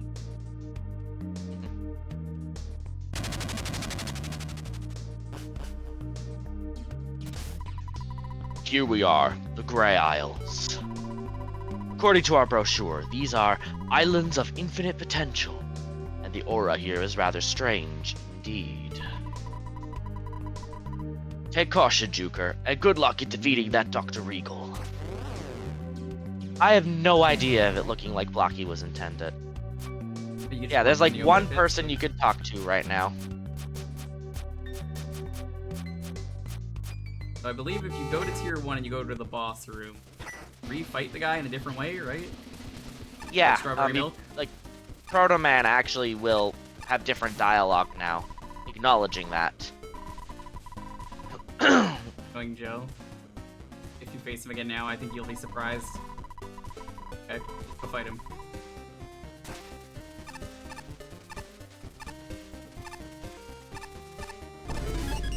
Oh. For reference, Vanarchy, the vast majority of the entry post-game NPCs were me. Like, there were a small handful that Flashman did, and a few that Spin did, mainly in Tier 8. But, the vast majority was the result of me just blitzing and throwing them together over the course of, like, a day. A full day.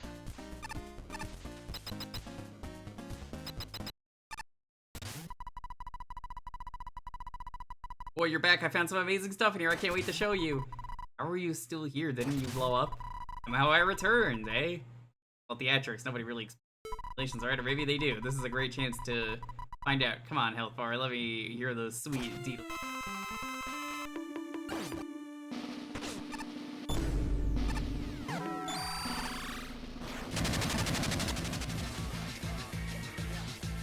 Oh no. Oh no. Uzma. I do love the Guzma theme. Might be a Return- problem on YouTube, sadly, but it's fine. Oh, probably. Returning Regular Joe. And in essence, one of the game's,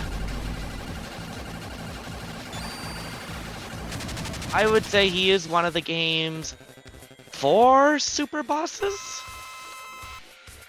Counting Celestial Woman, the full one. No. I'm talking dev created.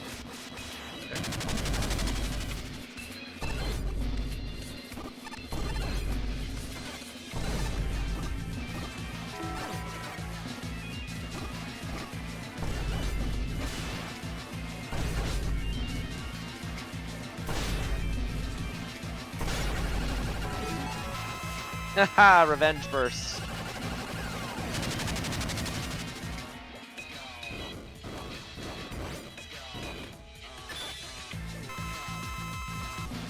I forgot how good the Guzma theme was.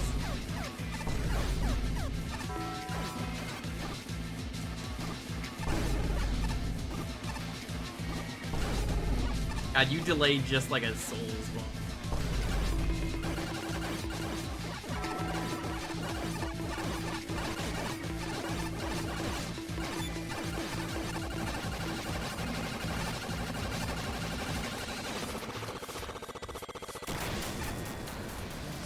I mean, which one is more peak? Strawberry milk or this?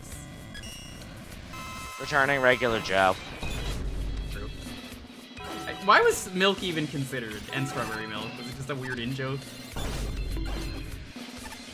For the tier boss Yeah. in tier 1, both Milk and Regular Joe were picked for tier 1 for actually the same reasons. They're ours. Okay. Regular Joe is from Oh Joe's, which That would do it, yeah. Flashman made. And Milk is from square root of -1, which Pyro made. Pyro made, yep. Hey, get out of the way, I'm trying to read here. Well, you beat me, but I will blow up in a tiny pip like some nameless chump.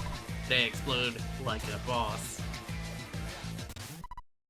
No, that won't do. Not for a battle like this. A normal battle doesn't come in the very room we're in. Collapse and fall through the bedrock of this. Need to go big.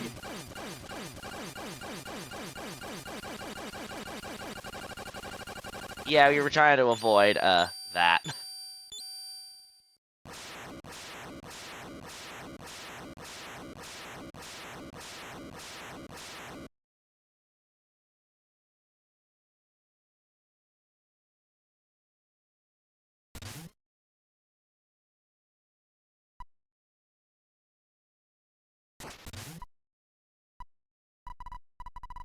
You know what, I was so focused on making sure this whole sequence looked good, I forgot that at the end of it, I had to actually, you know, load. Wait, hold on, I can still salvage this. I just have to do a regular boss explosion. If I do that, then this death sequence. Oh, okay, goodbye. You shouldn't come across as anticlimactic. And then anticlimactic piff. That was cool. I know you don't get anything for it, but it's neat. Well, you get an achievement, which is important. That is it for today. We will be back Tuesday. I will talk to all the NPCs. All that. If there's anything else you need me to do between streams, let me know. I don't have anything else to buy or show off. Oh, you have a couple of costumes. I guess I could show off the costume. Although one of them is just... Careless Mega Man, I don't need to show that off. Yeah, it's like, I think it's like the 48-hour costume where you're not in the Mega Man outfit. I don't need to show that off, I'll buy it, but... That one, Yeah.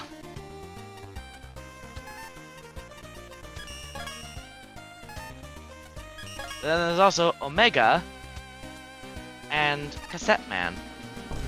But the contest winner is in here, who would have guessed?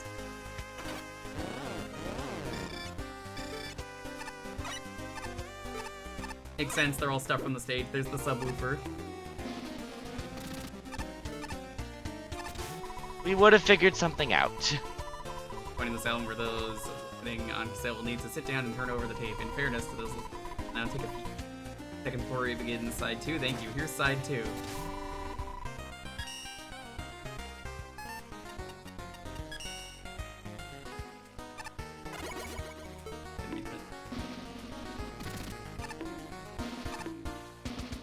And then Omega. Because, This illusion is a false prophet. I am the one and only Messiah here. Ha ha ha. classic.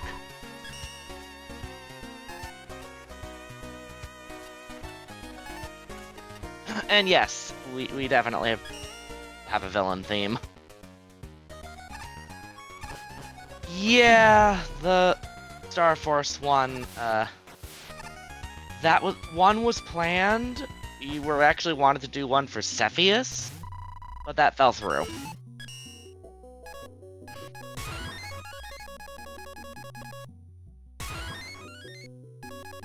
Drop rate is nice. Frankly, I think it's one of those cheats that if you're buying it, you probably don't need money anymore. Live Trumpy reaction? God, I don't want that cheat on. Nope. Then he's just gonna make everything invincible. Go bum ba dum ba dum, bum ba dum ba dum, bum ba dum. You know how I've mentioned, if we manage to get like a crowd control for this somehow, turning on a live Trumpy reaction would be a must. I think there's probably still a way to do it, but I wouldn't know how. It would be way, way, way finicky. I would love to see it someday. That doesn't mean I'm gonna play it in full, because like Crowd Control is just to play it for fun, but like I would definitely use it for any of these. And you know, we gotta do this one last time for today.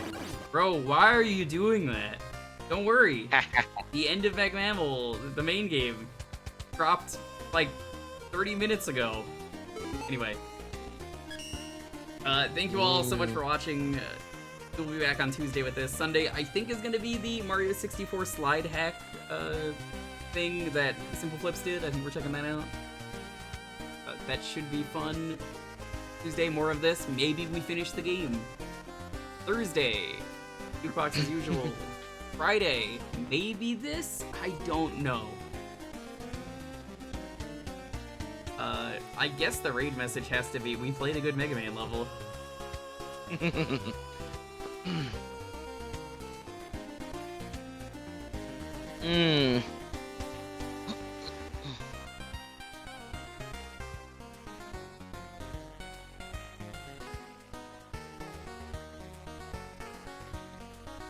Oh, We gotta go. We played a good Mega Man level. We're gonna raid Cubo. Yeah, sure.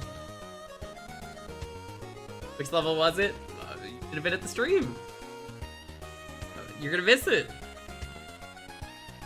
Alas.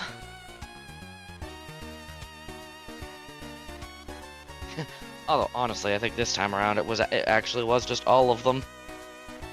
Honestly, it probably was all of them. Anyways, if you're subbed, you could add the raid emote on. Go show Cubo some love. I need to head out. Thanks for watching. Stay safe. Be nice to each other. Have a wonderful night. We'll see you guys next time. Bye-bye. Yeah. Oh. I'll wait until we're not live.